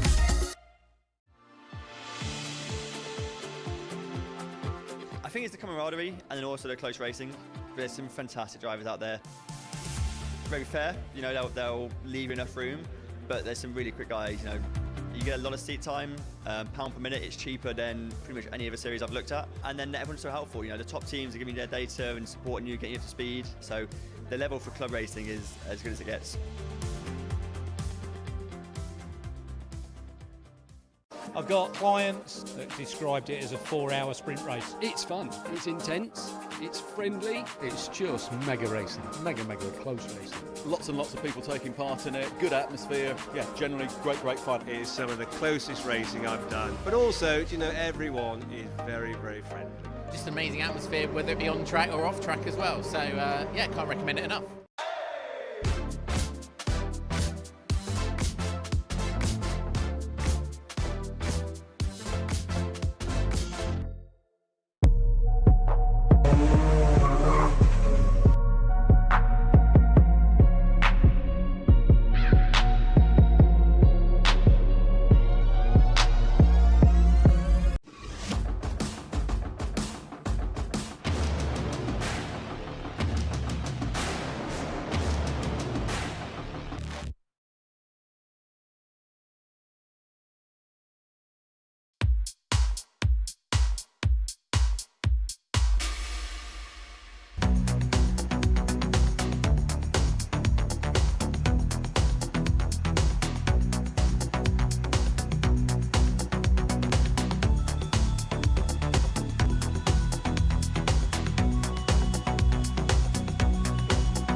So 4th, 5th, 6th and 7th coming into red gate corner. And also at the tail end of this group, you've got the red PLR racing car.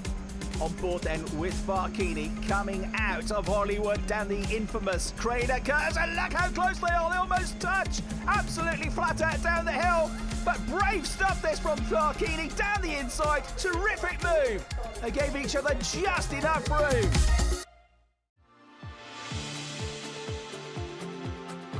I think it's the camaraderie and then also the close racing. There's some fantastic drivers out there. Very fair, you know, they'll leave enough room, but there's some really quick guys, you know. You get a lot of seat time, pound per minute. It's cheaper than pretty much any other series I've looked at. And then everyone's so helpful. You know, the top teams are giving you their data and supporting you, getting you up to speed. So the level for club racing is as good as it gets. I've got clients that described it as a 4-hour sprint race. It's fun, it's intense, it's friendly, it's just mega racing, mega close racing. Lots and lots of people taking part in it, good atmosphere, yeah, generally great fun. It is some of the closest racing I've done. But also, you know, everyone is very friendly. Just amazing atmosphere, whether it be on track or off track as well. So yeah, can't recommend it enough.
So 4th, 5th, 6th and 7th coming into red gate corner.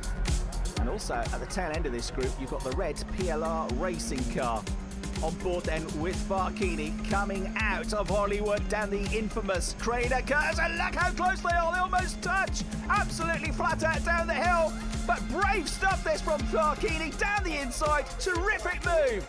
They gave each other just enough room.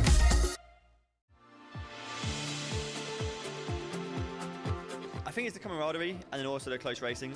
There's some fantastic drivers out there. Very fair, you know, they'll leave enough room, but there's some really quick guys, you know. You get a lot of seat time, pound per minute. It's cheaper than pretty much any other series I've looked at. And then everyone's so helpful, you know, the top teams are giving you their data and supporting you, getting you up to speed. So the level for club racing is as good as it gets. I've got clients that described it as a 4-hour sprint race. It's fun, it's intense, it's friendly, it's just mega racing, mega close racing. Lots and lots of people taking part in it, good atmosphere, yeah, generally great fun. It is some of the closest racing I've done. But also, you know, everyone is very friendly. Just amazing atmosphere, whether it be on track or off track as well. So yeah, can't recommend it enough.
So 4th, 5th, 6th and 7th coming into red gate corner.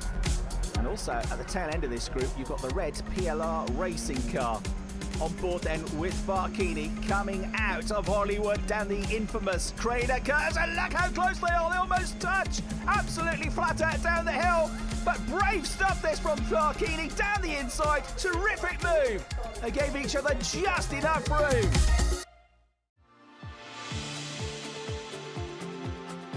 I think it's the camaraderie and then also the close racing. There's some fantastic drivers out there.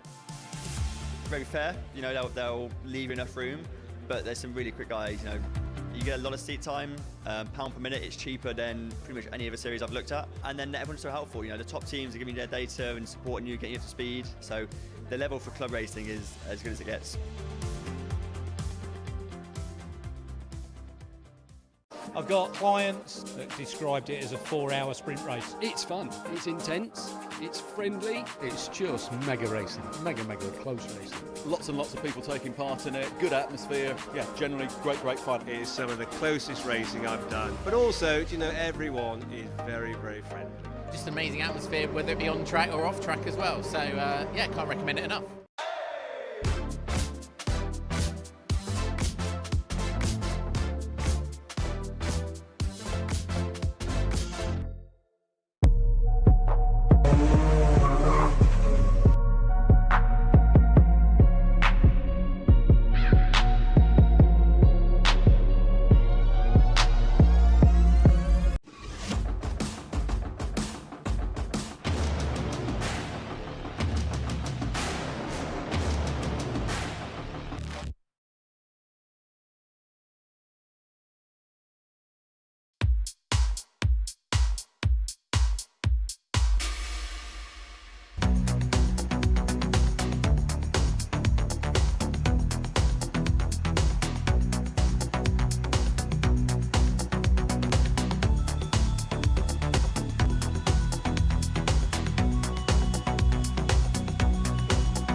So 4th, 5th, 6th and 7th coming into red gate corner.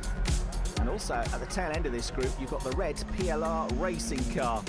On board then with Brscc coming out of Hollywood down the infamous Crater Curves. And look how close they are, they almost touch. Absolutely flat out down the hill. But brave stuff this from Brscc down the inside. Terrific move. They gave each other just enough room.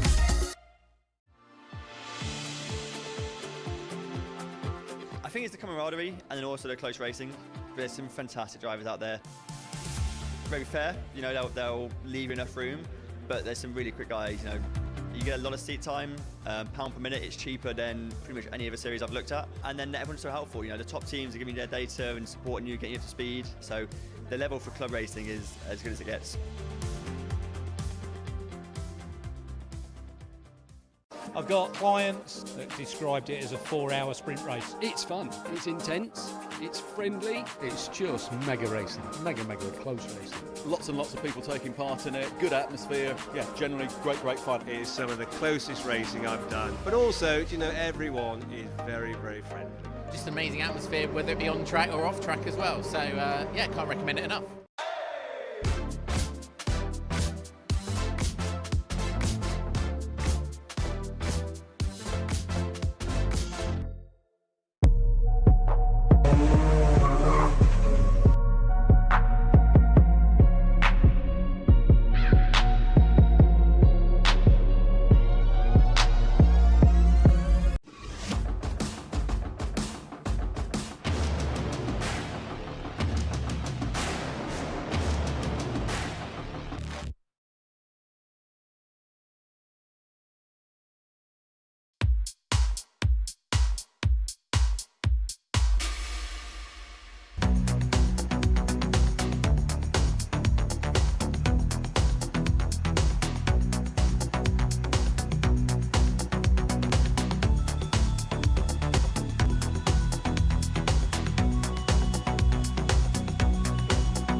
So 4th, 5th, 6th and 7th coming into red gate corner.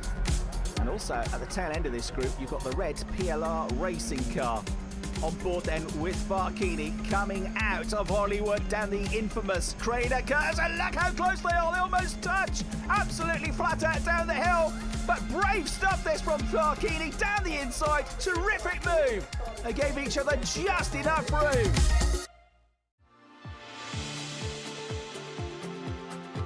I think it's the camaraderie and then also the close racing. There's some fantastic drivers out there. Very fair, you know, they'll leave enough room, but there's some really quick guys, you know. You get a lot of seat time, pound per minute. It's cheaper than pretty much any other series I've looked at. And then everyone's so helpful, you know, the top teams are giving you their data and supporting you, getting you up to speed. So the level for club racing is as good as it gets. I've got clients that described it as a 4-hour sprint race. It's fun, it's intense, it's friendly, it's just mega racing, mega close racing. Lots and lots of people taking part in it, good atmosphere, yeah, generally great fun. It is some of the closest racing I've done. But also, you know, everyone is very friendly. Just amazing atmosphere, whether it be on track or off track as well. So yeah, can't recommend it enough.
So 4th, 5th, 6th and 7th coming into red gate corner.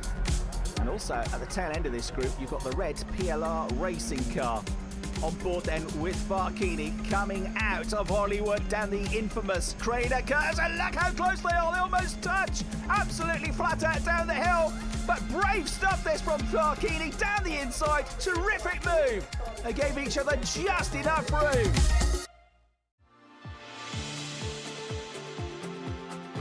I think it's the camaraderie and then also the close racing. There's some fantastic drivers out there. Very fair, you know, they'll leave enough room, but there's some really quick guys, you know. You get a lot of seat time, pound per minute, it's cheaper than pretty much any other series I've looked at. And then everyone's so helpful, you know, the top teams are giving you their data and supporting you, getting you up to speed. So the level for club racing is as good as it gets.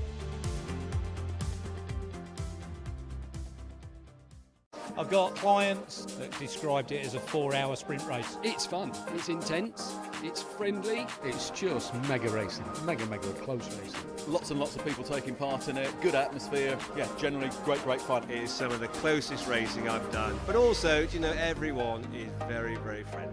Just amazing atmosphere, whether it be on track or off track as well. So yeah, can't recommend it enough.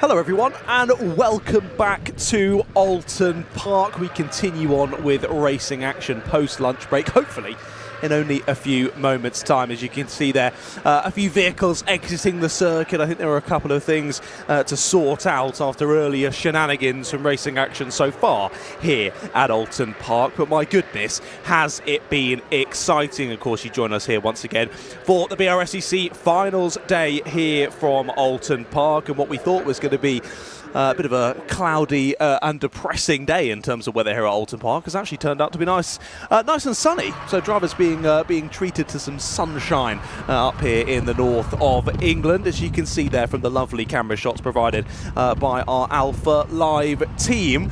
Whether it stays like that for the rest of the afternoon, I am not going to speculate on such things because I will almost certainly be wrong. I am not a weatherman.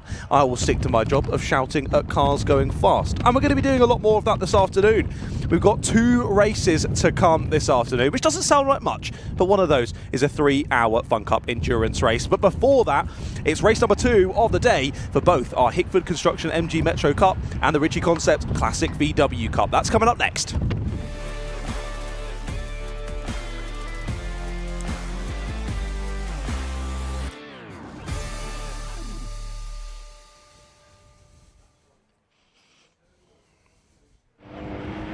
Yes, indeed then, drivers heading out onto the circuit for their second opportunity at racing action today.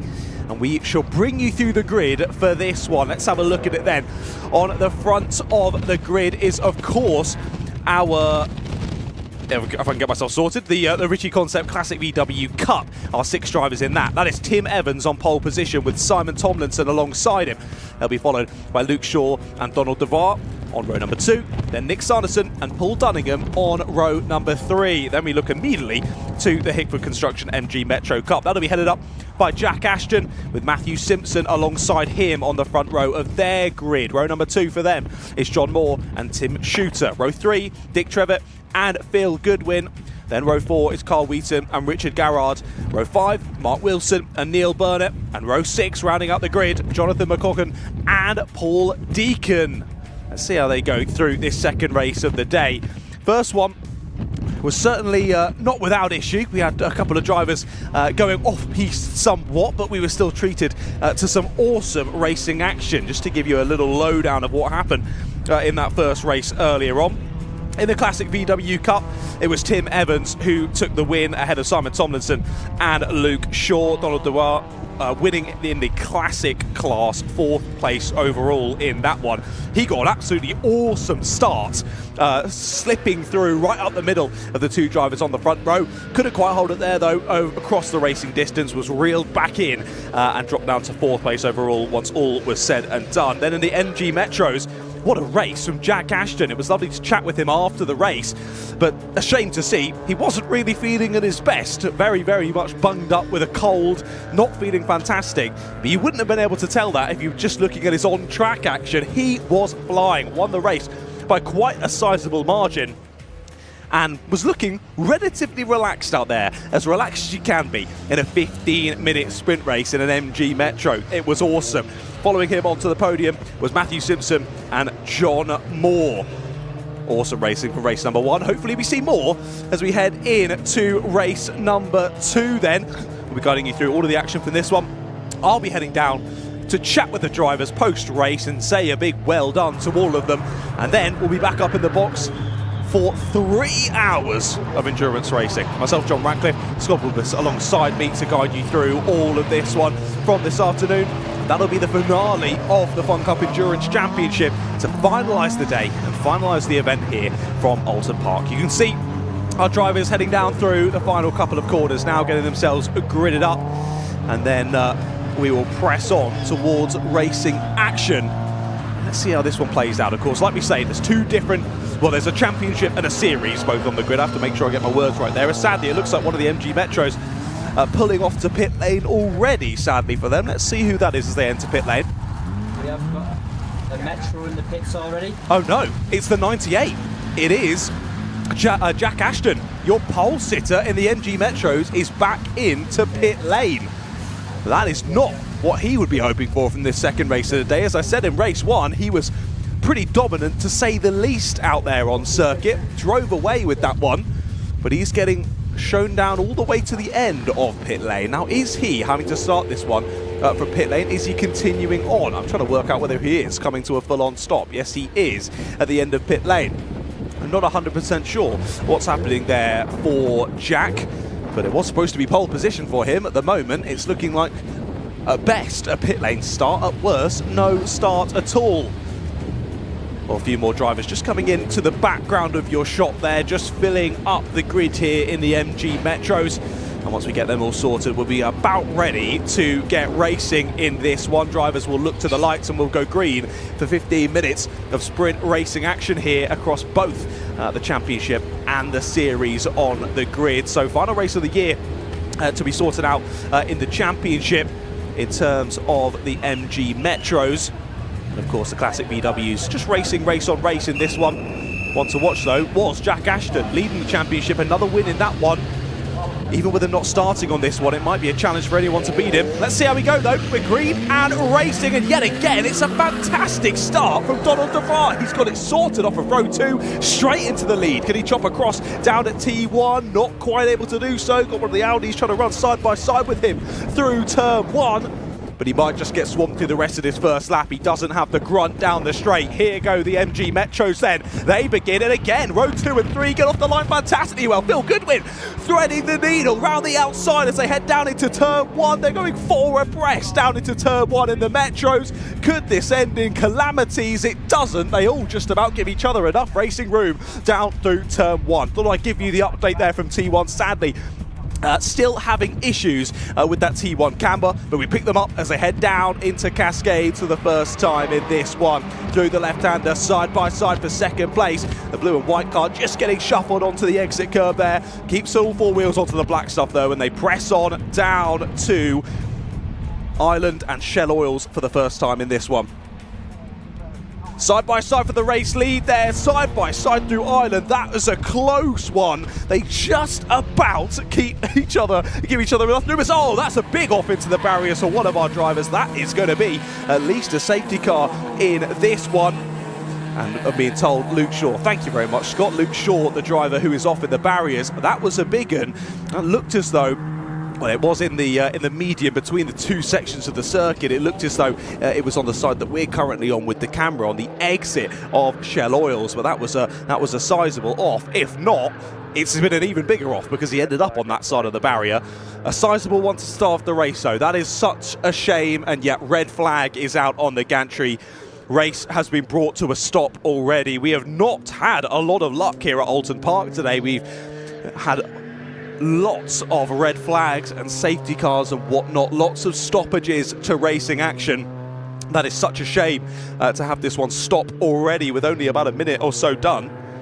But of course, main thing, hopefully Luke is all okay, and we'll give you any update as soon as we can into how Luke is getting on, but never how we want to see a race come to an end for a driver. And we'll give you any updates we can as soon as I learn any more information. But red flag here once again at Oulton Park. Drivers will head around. You can see the finish on the gantry. I don't think that's quite correct. We didn't even complete one racing lap there before we went to red flag. I assume we will go to a full race restart from the original grid position. So Donald DeVar is going to have to do it all again on the race start. Similarly with a couple of the Metros as well, who were shooting their way through the pack. Goodwin had a fantastic start, third in the lead around the outside down into Old Hall Corner. Sadly, didn't quite work out for him. I think he slipped back into sort of the position he was in at the start. But either way, come to a stoppage here then at Oulton Park. Drivers all lining up Deer Leap, getting themselves to a safe part of the circuit, and they'll then be told by the marshals exactly what the plan is, pressing on with this one. It looks as though we'll be extending the day even further. Sadly, we're already about 30-40 minutes behind schedule with issues earlier on today, and it only looks like that's going to get even later, sadly, for us. But like we say, hopefully driver or drivers involved all okay. We'll give you any updates as soon as we can. Well, while I'm waiting for a bit more information, then I will wait for the go-ahead from the producer to throw to some advertisements for you to keep you keep having something to watch while we wait for racing action to continue out on the black stuff here at Oulton Park. But like we say, not how we wanted things to restart after the lunch break. Absolutely gutting, not only robbing us of some post-lunch racing action, at least for now, but also robbing racing action at all for Mr. Shaw, who found himself down in the barriers down there through Island, Shell Oils, and up into the chicane as well. A very fast section of the circuit. If it was down through Island, you're really trying to tip it in pretty much flat out. Of course, I only know a Fun Cup car. It's pretty much flat out through that corner, as there you go. Car up on its side. Good to see driver out of the car. And yeah, that leads me to believe that is out of the chicane. So more than likely, that's been in a scuffle with someone else. They came to the exit of Britain's. Has gone wide onto the still very slippery grass, even though we've had green flag racing conditions in sunny conditions for a while. It's still getting pretty slippery out there. Has hit that barrier and has gone up on two wheels. We saw a car rolling only in the last race a little bit further down in the circuit. Luckily, it looks as though that one hasn't gone over. Just up onto two wheels, driver out, seemingly all okay. So while we wait for proceedings to continue here at Oulton Park, hopefully we can just throw to a few adverts for the moment's time, and we'll be back shortly.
So 4th, 5th, 6th and 7th coming into red gate corner. And also at the tail end of this group, you've got the red PLR racing car. On board then with Barkini coming out of Hollywood down the infamous Crater Curves. And look how close they are, they almost touch. Absolutely flat out down the hill. But brave stuff this from Barkini down the inside. Terrific move. They gave each other just enough room.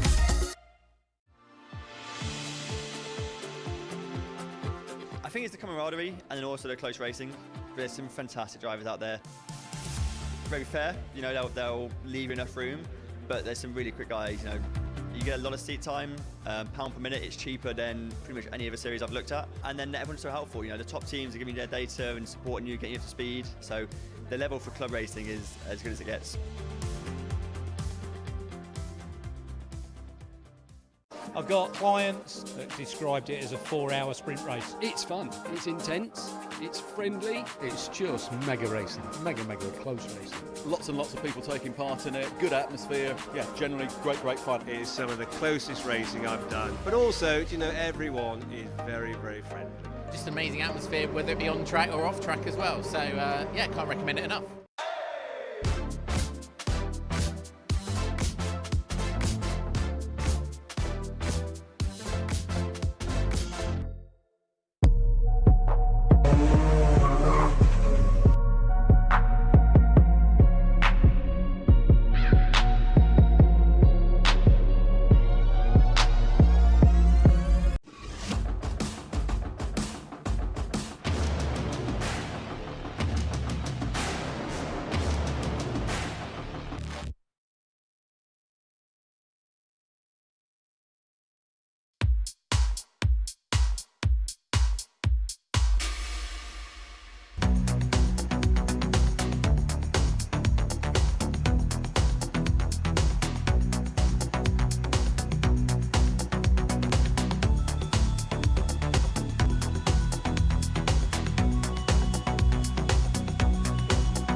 So 4th, 5th, 6th and 7th coming into red gate corner. And also at the tail end of this group, you've got the red PLR racing car.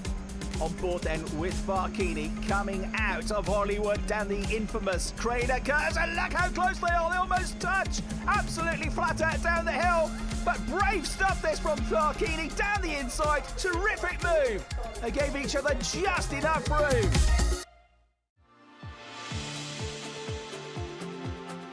I think it's the camaraderie and then also the close racing. There's some fantastic drivers out there.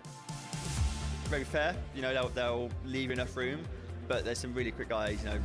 You get a lot of seat time, pound per minute. It's cheaper than pretty much any other series I've looked at. And then everyone's so helpful. You know, the top teams are giving you their data and supporting you, getting you up to speed. So the level for club racing is as good as it gets. I've got clients that described it as a 4-hour sprint race. It's fun, it's intense, it's friendly, it's just mega racing, mega close racing. Lots and lots of people taking part in it, good atmosphere, yeah, generally great fun. It is some of the closest racing I've done. But also, you know, everyone is very friendly. Just amazing atmosphere, whether it be on track or off track as well. So yeah, can't recommend it enough.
Right then, welcome back, ladies and gentlemen, to Oulton Park once again. Oh, it's been a bit of a topsy-turvy day here at Oulton Park, hasn't it? We've had lots of stoppages and starts, but looks as though we're just about ready to get it underway yet again, sadly lacking one of our 6 drivers from the VW Cup. Of course, Luke Shaw there, finding the barriers on the exit of the chicane. Car left up on 2 wheels on the barrier. Luckily, driver seemingly all okay, but car not able to continue there from Britain's. So we've lost him from the grid. Let's quickly run you through it yet again as the drivers head round the green flag lap. It'll be Tim Evans on pole position in the Ricci Concept Classic VW Cup. Simon Tomlinson alongside him on the front row. Only one car in row 2 now. That'll be Donald DeVar. Donald getting yet another cracking start. He had a great one in race 1. Another fantastic one at the start of race 2. But he's going to have to do it again. Second attempt here at race 2. Sadly for Donald there from row 2 on the grid. Nick Sanderson and Paul Dunningham round out that grid for our VWs. Then we've got a 20-second delay once again before we head on for the Hickford Construction MG Metro Cup. Grid for that looks like this. Well, Jack Ashton should have been on pole position. I wasn't sure whether he had an issue and thus went into pit lane. Well, he's done it again. He's down at the end of pit lane waiting once more. We're not 100% sure in the box as to why, and we don't believe that it's something he has to do because he won the last race. We think that potentially he just wants a really fun race and might just decide to go from the back. we'll wait and see anyway how that one plays out. He should be on pole position, but it'll just be Matthew Simpson on the front row for them. John Moore and Tim Shooter on the second row for the MG Metros. Row 3 we'll have Dick Trevitt and Phil Goodwin. Phil getting a blinder of a start on that first attempt. Let's see if he can do it again here on start attempt number 2. Carl Wheaton and Richard Garrard are on row number 4. They'll be followed by Mark Wilson and Neil Burnett on row 5. Then Jonathan McCaugham and Paul Deacon. That rounds out all of the runners in the race for this one. 12 for the MG Metros, and it should have been 6 for the VWs, but sadly we're dropping down to 5 because of that earlier incident. Right then, 15 minutes back on the clock yet again, ladies and gentlemen. Again, sadly, we are a little bit behind schedule, so if you've joined us for the Fun Cup Endurance Championship, don't worry, you've not missed it. It hasn't happened yet. The finale, the last race of the day. We had the 1 hour earlier on today.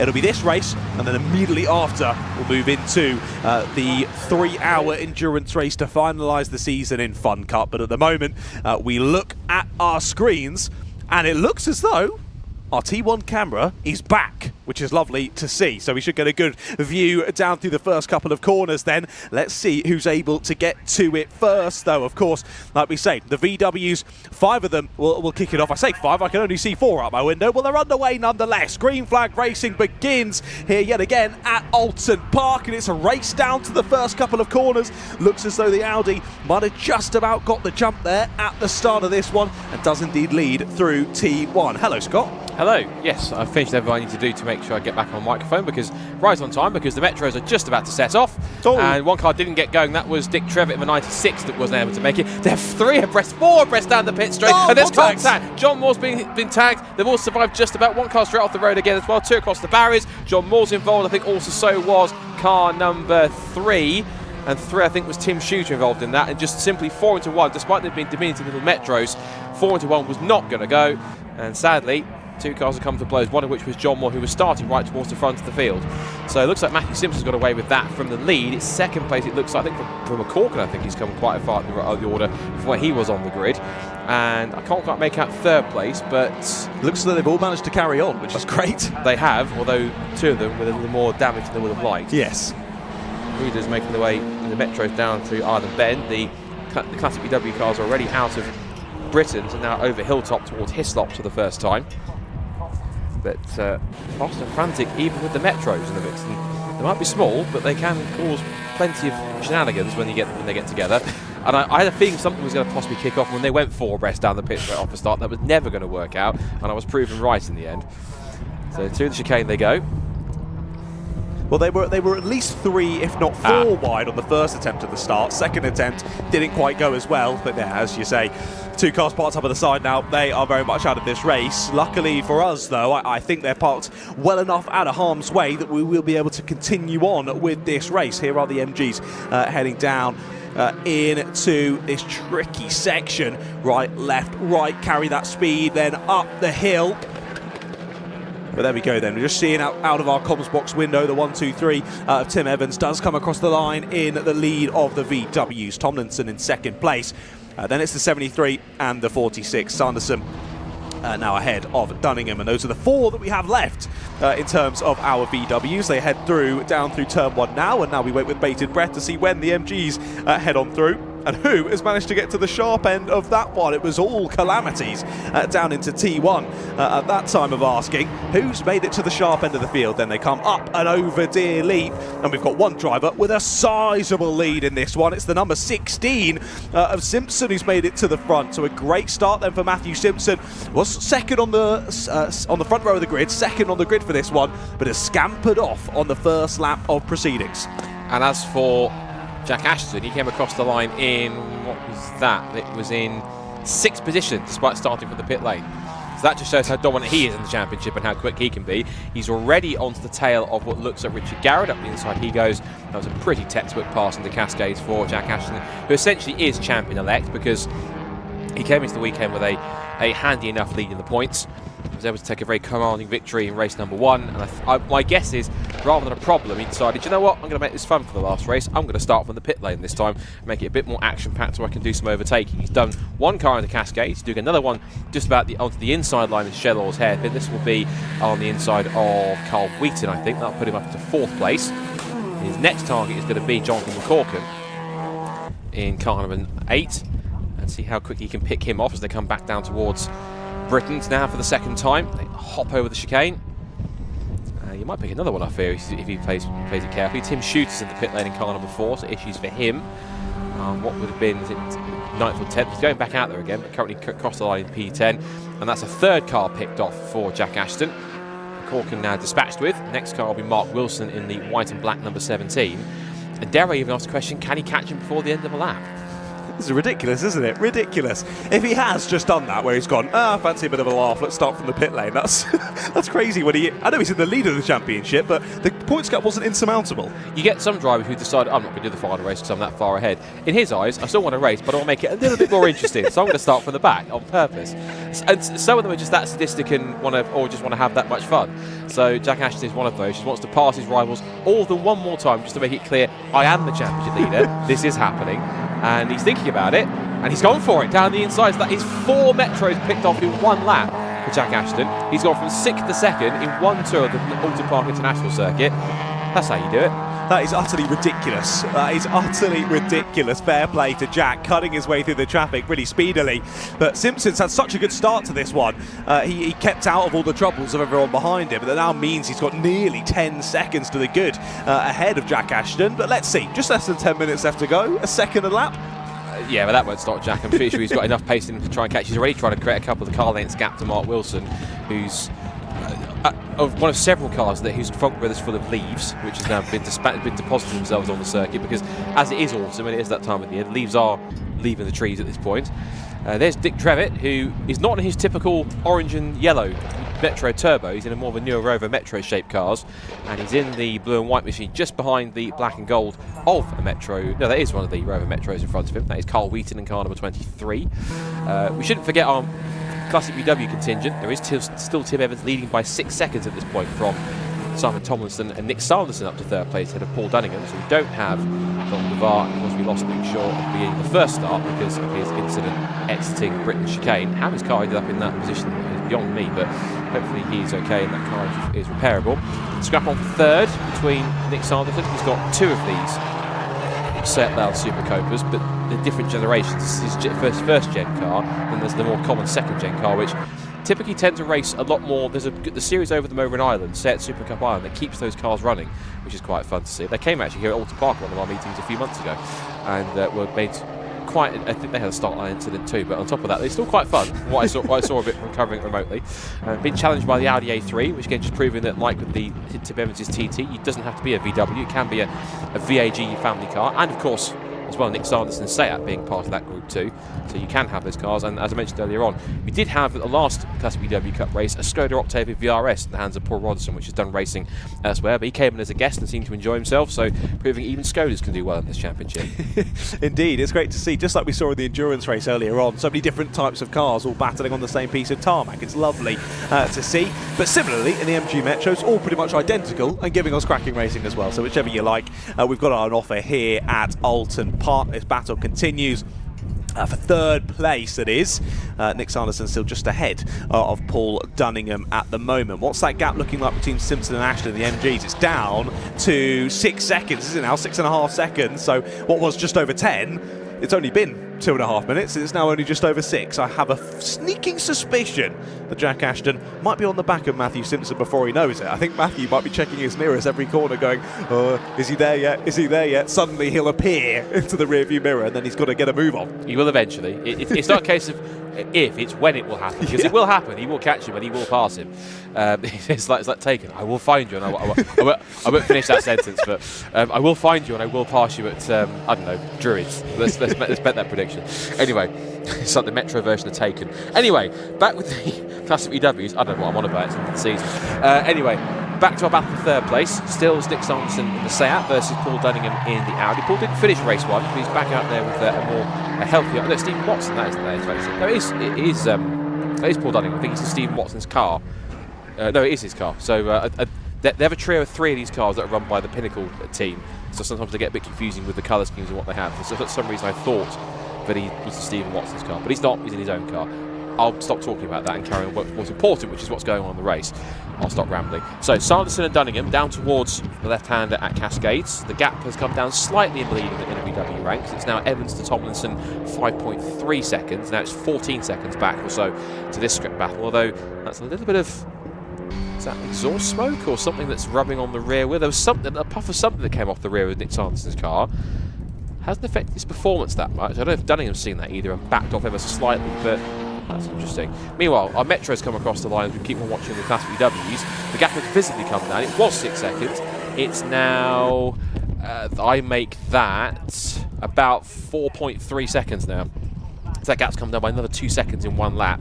We can even look, I suppose, at the timing at this point in time and see who's done what. Yeah, last lap was a 2 minutes 6.8 for Matt Simpson, 2 minutes 4.4 for Jack Ashton, by far and away the fastest lap of the race in the Metro category.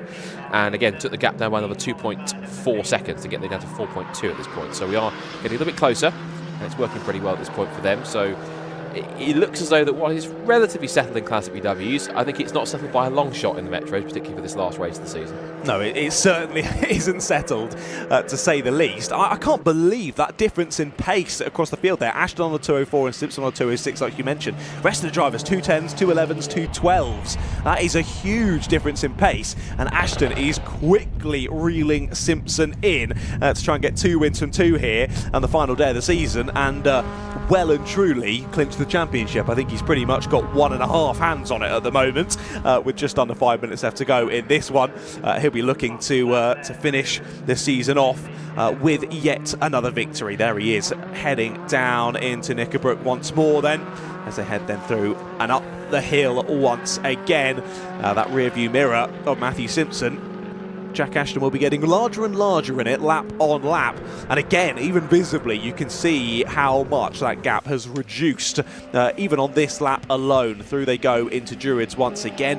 You can see that line outside of the circuit, then cutting through to the middle as you get on the brakes. It's all about finding that second apex there through Druids, and if you miss it by even half an inch, you'll find yourself suddenly half a foot away from where you wanted to be on the exit. It's so crucial, particularly in tricky conditions. Luckily, it seems a little bit more simple through that section of corners now than it did earlier on today. It's dried out throughout today's proceedings. However, it is always Druids that takes the longest to dry out, of course, because it has that huge amount of tree cover and leaf cover from the trees. Although a lot of them are falling on the circuit at the moment, there are still quite a few keeping it sheltered, and thus meaning that the rain just stays there for ages on that part of the circuit. Just having a brief look on the little weather radar I've got. It looks a little bit different to what it was showing earlier. I think all of the rain clouds are just about going to miss us. They're going to head to the left of us on the map and up and over Chester and Wrexham and whatnot. But I think the Fun Cup drivers might just be lucky here and hold out for a 3-hour entirely dry endurance chase. But yet again, it is Oulton Park, so I'm not going to hold out for that. We'll wait and see. 3 minutes left to go in this one then. Still Tim Evans leading the way in the VWs. Still Matthew Simpson leading the way just about in the MGs. Right on, mate. The gap has come down even more so. Dunningham up the inside to try and take third. Has a speculative look into into Lodge Corner. Hasn't got to Old Hall yet. He's got 2 more corners to go. And again, that smokiness from the back of Nick Sanderson's car. I think it's more something rubbing on the bodywork, the body rubbing on the tyre rather than anything else, because it's not affecting performance too much. They're both going to move up the inside to get past Paul Deacon's Metro. Put a lap on that. It's clever driving again. Again, it's something maybe rubbing on the front left, I think it is. Something rubbing on the front wheel arch of Nick Sanderson's car, and it's still doing it a little more going down towards Cascade. Now, I'm not sure if it's something more permanent. It's smoking a lot more. It was intermittent a couple of laps ago. Now it's kind of just about there, I think. Heading up towards left-hander at Island Bend. Still 5.6 seconds. Here's the lead for the Metros, and as we expected, Jack Ashton, with the eyes on, has caught Matt Simpson relatively quickly. Just lifts the inside wheel as he pushes that Metro all the way out to the curbing at Lodge Corner, over Dearly and across the line to start another lap. 1 minute 45 on the clock. I think they're going to have, I'd say, 2 more laps for the Metros, unless the leaders somehow catch these two. As I mentioned, it's a case of when rather than if Jack Ashton makes the move. Getting closer. What was his lap time last time? It was a 2:03.929. Again, another 1.6 seconds quicker, I'd say. Yeah, 1.6 seconds quicker on that lap. Both personal bests, but Ashton just a class and a half apart of everybody else. And Williams, I'm certain, will try and defend as hard as he can, but the inevitable is only a matter of time, I fear, for Matt. They head down towards Shellall's hairpin. I don't anticipate that Ashton will make the dive there. He might try down the outside. He's as close as he's ever been. On the rear bumper, exiting out of Shell Oils through the banking, using that momentum to slingshot off the corner. Now down towards Britons, the first of the two chicanes. Hop over the first part of the curbing. You can see by the body language just how hard Jack Ashton is pushing as he comes up over Hilltop. Getting close enough that he dare make a move down towards his slops. He's thinking about it. He's put Simpson offline. Meanwhile, back to the battle of the third in Classic VWs, and up the inside goes Dunningham to relieve Sanderson's Seat of the place. And I wonder if that smokiness is what's possibly caused him to lose a little bit of pace. But look at lap times. Now, lap times are still pretty much the same. Sanderson was 2/10 slower than Dunningham across the line in that last lap, but they're doing 2-minute 1 point, low to mid 2-minute ones. So whatever it is that's smoking or steaming or whatever it is from Nick Sanderson's car, it's not slowing him down enough to make him lose a lot of pace. He's looked to be lost that position on pure speed of Dunningham and overtaking alone. Here comes Ashton, again just darting out, he's just distracting Simpson as much as he can. Out of Lodge, over Deer Leap. Now, this is interesting because it's almost like Ashton's going at Simpson's pace rather than going all out and making a dive up the inside. You might think about it into Oulton corner, but he's just tactically keeping himself in Simpson's mirrors, making him think, to make him try and distract himself a little. Runs wide, there's the distraction. I think he's lost momentum. So that gives Ashton the chance he needs to close back in. The time has hit 0, so Tim Evans, if he's on the last lap of the race, certainly come through. There he is, inset, so he will come through into Lodge corner for the final time. And it was an emotional win earlier on to remember his friend, and he'll do it once again to make it a double here at Oulton Park. The Metro Cup battle goes off down the hill up towards Island Bend. As for meanwhile, the checker flag, it's weaving with delight for Tim Evans as he wins in the Classic VWs and once again seals the double here at Oulton Park. An excellent victory with Simon Tomlinson picking up second place. It'll be third place in the end, I think, for Dunningham, but the Metro back-up battle is going to go to the flag here, and it is going to be Jack Ashton, who I think is set to pretty much clinch the title provisionally. He wants to do it in style with a victory from the pit lane, but it's still wheel-to-wheel into the complex here at Britain's. He backed off a little bit, gets the better slingshot off the corners, might get him better traction and sort of pull up the hill. Over Hilltop in the slipstream. These are little boxy Metros, so they do punch quite a large hole in the air, so the slipstream is quite powerful. And Ashton again looks to the inside, forcing Simpson to dart one way, then the other. But Ashton's body language shows he wants to see if he can seal it with a victory. Little bounce over the curve for Simpson, but he holds on to momentum through Britons, through Knickerbrook for the final time. Is he going to dare make a move either into Druid or get a good run through there to line him up for a possible last-minute lunge into Lodge corner? Either way, if Ashton wants to pretty much provisionally seal the title, he'll want to do it with a win, but Simpson's giving as good as he gets. Through Druid, it's good run through the right hand. This might be the run he needs. Is Simpson going to go to the inside to defend? He thought about it, but he's not fully defending. Ashton's sure going to have to make it one last send up the inside line. Thinks about it again, but can't make it happen. Is he going to force Simpson out wide? Is he going to be a better run off the corner? It might be a drag race, but on the run to the line, he'll be close, but it might not be close enough. They're going to be heading over the crest together. And in the final race of the season for the MG Metro Cup, it is victory, this time for Matthew Simpson. Matthew Simpson takes the win. And second place, I think, I'll say this tentatively and most certainly provisionally, that is enough, given that he was leading by about 16 points or so coming into the weekend. He won race 1 and second in race 2. I think that will be provisionally enough, I'll say that tentatively, to give Jack Ashton the 2025 MG Metro Cup title in its entirety.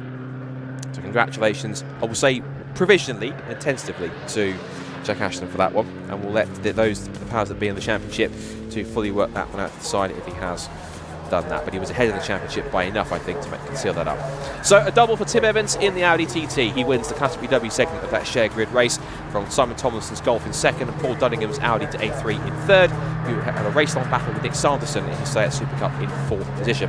Matthew Simpson wins after an exciting last couple of laps battling with, we think, new provisional champion Jack Ashton in P6.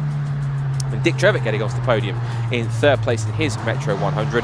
Then Mark Wilson, Jonathan McCorkin running out the top 5 in Metros, followed by Carl Wheaton, Richard Garrett, Neil Burnett, Paul Deakin and Tim Shooter, who was in the pit lane for a while and pitted and finished 14th. There's nobody else because we either had retirees from the first start or can't make the second start after race 1. So a big thank you before we go to John down there in Park Ferme when we get there. Big thank you to everyone both in the Classic VW Cup and the MG Metro Cup for racing once again this year. Great entertainment, and they're hopefully going to be producing more of the same in 2026. But for now, we can get the thoughts of our 2 winners from both Metros and VWs. They're down in Park Ferme here at Oulton Park with John Radcliffe.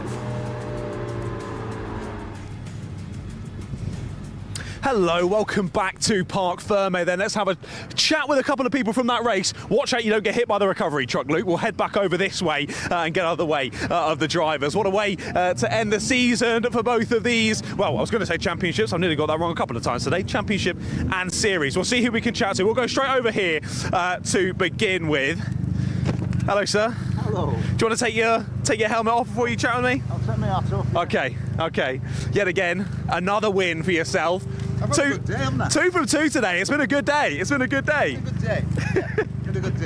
Well done, Tim. How are we feeling in that one then? Another positive one? Yeah, I was a bit scared behind. I saw, I think, the Scirocco roll on the first lap. Is everybody all right? I mean, I don't know anything, but... To our knowledge, all okay? Didn't look too good, but yeah, so, you know, it depleted 2 guys out there. So, yeah, I just got my head down, just kept a consistent lap time, you know, just gathered it all and just kept it going. And a double race win for your friend as well? For my friend, a double race win. How good's that? Perfect. He's again. Mikey. We've done all right today. Yeah? Okay. Very well. Well done, mate. Thank you very much. Let's see if I can get my booklet to turn the page. It's rather windy here. Oh, hello. It's rather windy here today at Oulton Park. Who have we got next? The 140 and the 73. We'll dive in with Tomlin, so we weren't able to have a proper chat with him last time. Hello, sir. Hello. 2nd place. How was that for you? It were okay. It were a bit of a run round, no one to race, but yeah, a bit of a disaster on the first race start with Luke going over, but yeah, car worked, so I'm happy with rebuild. We had more than 1 gear this time, so yeah, it just well done to Evans. Yeah, he were flying, to be fair, and you know, plenty of pace from start. So, but yeah, enjoyed the weekend. Thanks for chatting with us, mate. Cheers, well done. Yeah, able to keep it in some other gears rather than just 4th. Let's see if we can very quickly chat with our winner, the number 16. He's apparently down here. I will make it very quick, don't you worry. 16, aha! Here we go. I'm going to dive in with him very quick before we go on to the Fun Cup. Hello, sir. Hi. Well done on your race win. You managed to keep him behind even in the dying moments. Yeah. He's given me a chance for the last race win of the season by pulling into the pit lane. Ledge. Well done. I'll quickly say as well, pit start, you nearly made it P1, mate. It was a good attempt, wasn't it? It was a great race. Matt, I'll tell you what, I'll give it my all. And Matt held me off. I couldn't get past. So, yeah, great job. It was awesome to watch. Well done on 2nd place. Right then, final race of the day. We're back to the Fun Cup. 3 hours of endurance racing coming right up.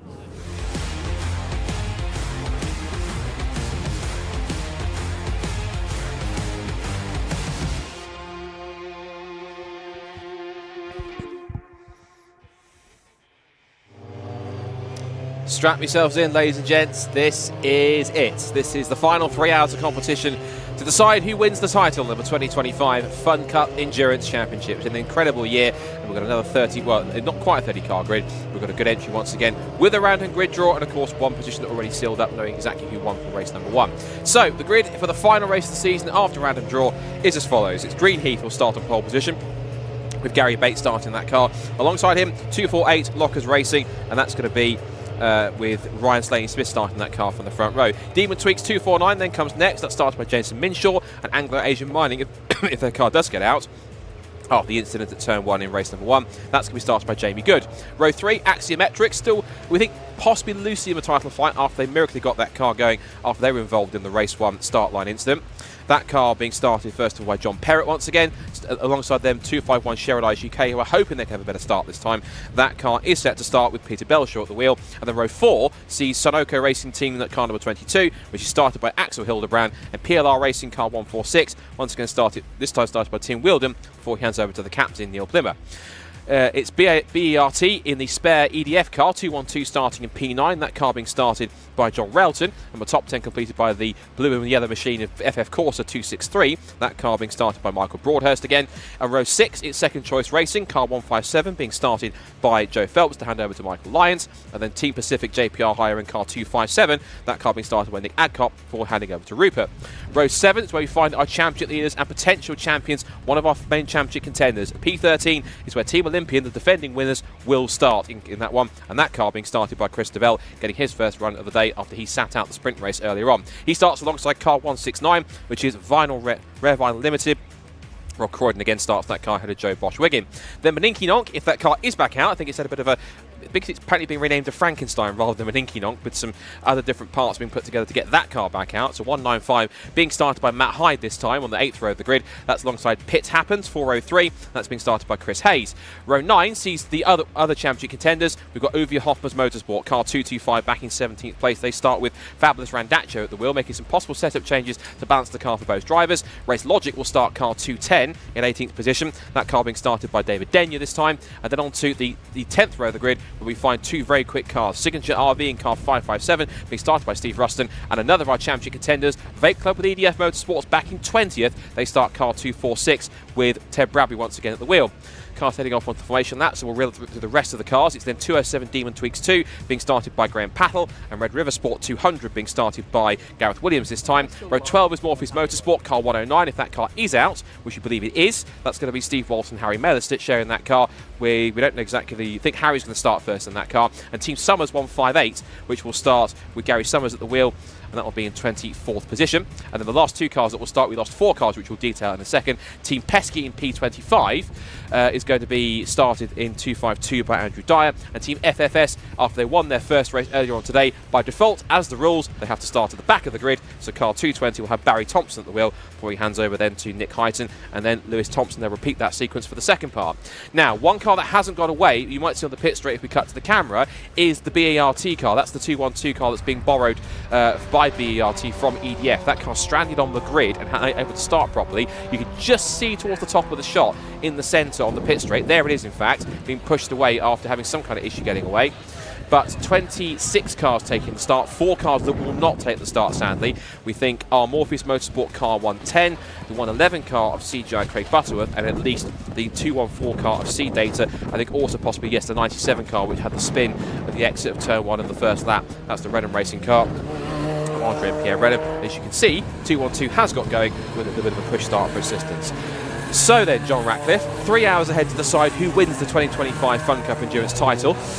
I'm not going to ask you to put your money on, because I think it's safe to say that would be a silly decision, given the fact that we know this is Fun Cup, and quite literally, even though it's cliche to say so, literally anything could happen in the next 180 minutes. Yeah, genuinely, this is going to be so exciting. I cannot wait for this race to get underway. Let's have a little run through of championship points as we head into this one. Now, this is with the drop rounds included. 2 relatively poor ones for our Team Olympia GRD and UVO Hoppens Motorsport. Vape Club having a really consistent season. Worst score of a 46 versus a 38 for UVO and a 35 for Olympian. So impressive stuff, consistency through the year from Vape Club. But these are your scores on the doors. 542 for Olympian GRD, 532 for UVO Hoffman's Motorsport, 517 for Vape Club with EDF Motorsports, and 474 for Axiometrics. Now, Axiometrics still mathematically able to win this, but realistically, they'd have to win the race and all 3 ahead of them in the championship not finish. That's the only real way they're going to win this. And I think I worked it out before we went to the race start. If UVO Hoffman's Motorsport win the race and get fastest lap, if Olympian GRD finish 6th or lower, then UVO Hoffman's will win the title. So basically, if Olympian GRD can get into the top 5 in this race, stay there till the checkered flag, they've got the championship. Regardless of what happens anywhere else? Yes. Okay, right, so top 5 finish, we think then, provisionally, we'll stress the word provisionally because we always have to in the situation. Because I said it. Yes, and it's down to his spreadsheet and his maths. Although you can laugh, my GCSE maths are no better, and that's funny because it's true. It's not my spreadsheet, it is Chris Rose's spreadsheet, so I will pass all the blame onto him. Unless you want to retain next year, I'd rather not. I suppose you shouldn't do that. But that's your funeral. Anyway, back to more important matters. 180 minutes of Fun Cup racing getting underway very, very shortly. So we think then, if a top 5 finish comes the way of Team Olympian, the number 1 stays on the door. If we think it's 6th or lower, and if Uvio wins the race and gets fast as that, we think the title goes back to the former multiple champions, Varchini and Fabulous. But could Vape Club steal their thunder? Is Axiometrics a realistic outside chance? Or could anyone else cause any dramas? And could literally anything else happen? We saw Team FFS come from 26th on the grid to take their first victory, which means the answer could quite possibly be don't expect anything and expect the unexpected then. So, 9 races complete, 1 more still to go. What a season it's been for Fun Cup in 2025. 2026 set to be even bigger and better. But before we get there, we've got a champion team to crown then. So, on the front row of the grid once again, it is going to be Greenheath and iLockers racing for the final time in Fun Cup in 2025. It is go! Sprinting down towards turn 1, good start for Demon Tweaks up the inside of both the front row men. Is it going to be Jason Minshaw up the inside of both of them? The answer is yes, it is. And Jason Minshaw in Demon Tweaks turns into Old Hall corner in the lead of the race for Demon Tweaks. I think for the first time, ever from the front start, if I'm correct saying so. And this time, thankfully, all 26 cars and teams through trouble and drama free is what we like to see. So in towards Cascades for the first time, Demon Tweaks leads. Greenheath in 2nd place. Axiometrics already up to 3rd by the look of it, from iLockers in 4th position. As for our championship contenders, they're caught in the melee, and I think also looking pretty close together, looks to be. Both Olympian and Uvio are quite close together in the mid-pack if they can make their way through. There's Uvio already getting to the top 10. A couple of positions back is Chris DeVell, but we know that Chris is there. Was that Olympian going round? Was that Olympian going round on the exit of Island Bend? I think it might have been. I saw the car going sideways. Was that Olympian going sideways? Yeah, they're not there. They're not there. Have they hit the barriers or carried on? If they have, that can be major implications for the championship. The camera's not showing us where he wants to be, but they have not come through. So I saw Chris DeVell's car get sideways on the exit of Island Bend. More cars getting into each other in the background. One I think was the Sunoco car in there too. Now, we need to keep looking at the field. It's right at the top of the circuit. He was there at the top, but he's right down to last at 26th position.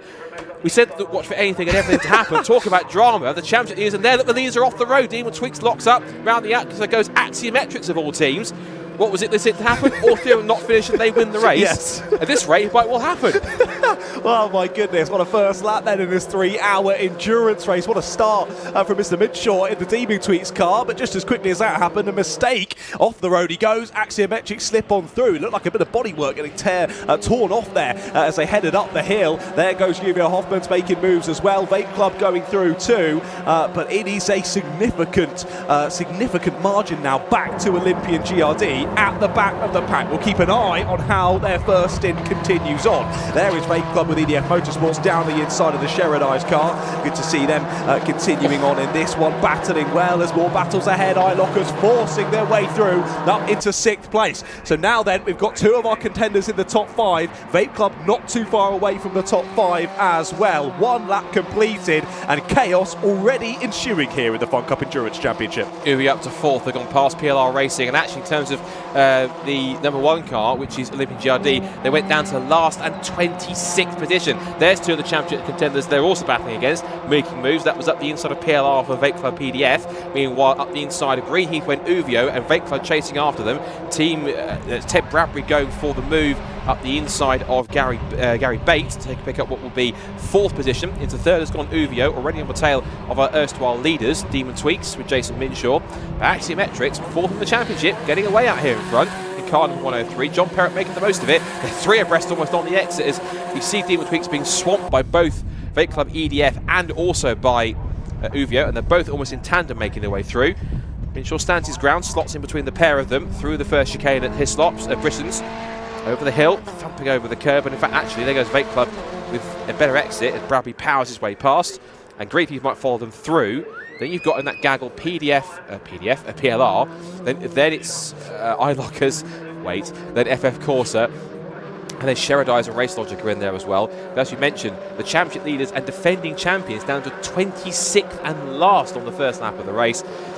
Right, Grant, he's got 116 minutes to make it up, but even so, he's not making it. No, he's 178 minutes to make it up, but even so, he's not made the task for either Riley or Simon that bit easy to try and hold on to this title, has he? No, exactly. It's not all over for sure, but they've certainly made it a little bit more challenging for themselves. Right then, for our 3 championship contenders apart from Olympian GRD, now all up into the top 3, and here might be the move for second place. Vape Club down the inside into the final corner, as easy as you like there.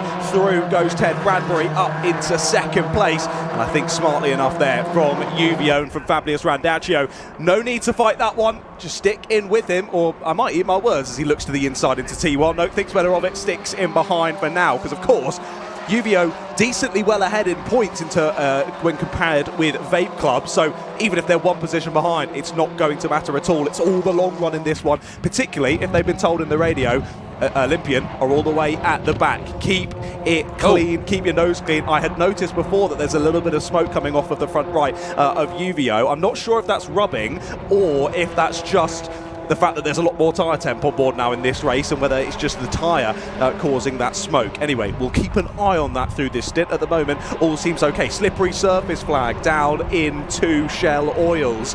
That can always make it a little bit sketchy. Hasn't hampered our top 3 though. They are now nose to tail as Vape Club has closed the gap to Axiometrics. I think that rubbing was, but that smoke was possibly some bodywork rubbing as the car was leaning on its right-hand side as the suspension compressed through the left-hander at Cascades. Meanwhile, here comes Ted Bradbury, not wasting any time to go to the outside of John Perrott for the lead here, side by side. Wouldn't surprise if he gets him down the inside before he even hits the brakes, and the answer is yes, of course he does. Down the outside goes Ted Bradbury. That's into the lead goes Vape Club with EDF Motorsport, looking for their second win of the season. How great would it be for them to match their Silverstone success with an Oulton Park victory in the finale? Now into second place, or up to second place, could go Uvio. They can dispatch them. A little bit of no man's land for Demon Tweaks. Then this huge gaggle of cars behind. We've got 7 of them all together, led by Tim Wheldon in the PLR racing machine. There goes Uvio. Little flick of the curb as they come through Druids. Now, second and third between Axiometrics and Uvio. Looking back, yeah, PLR leads that next train, followed by Greenheath, then FF Corsa, and then Race Logic, Ninky Nonk, and Anglo-Asian Mining. Now, Anglo-Asian Mining, of course, starting in 12th, when they started, it was 3rd or 4th on the grid. They're 4th on the grid, they've dropped to 12th. There's Olympian in the inset picture on the bottom right corner. Still back in, not quite in 26th position. They're ahead of one car, they're ahead of, well, 2 in fact. They're ahead of Team Summers and also Demon Tweaks 2. So they're 23rd out of 25 cars that took the start, by the look of it. So they're going to make some progress. And there's a huge gaggle further back, which includes Pesky, also in their signature RV, Red River Sport. Much further back, that's a battle that's going on for around about, yeah, towards the bottom end of the top 20. The FFS, oh thank you, sorry, it's for 16th I believe that one. FFS are involved in that squad, but of course your race winners from race 1, so getting through the pack nicely, but already we've got some quite sizable gaggles forming that are then separating from each other, which is going to make it even more tricky for FFS to try and get a good result from this one. And they're forgetting this will go on for 3 hours, not an hour. They're forgetting it's not a sprint race anymore, it's a 3-hour endurance race. You've got plenty of time to make this happen. Through Shell Wars they'll go. Axiometrics coming back at Uvio by the look of it, I think. Or at least that was the move they've made, because Axiometrics might fall on, but Fabulous using all the road and a bit more, bouncing over those curbs.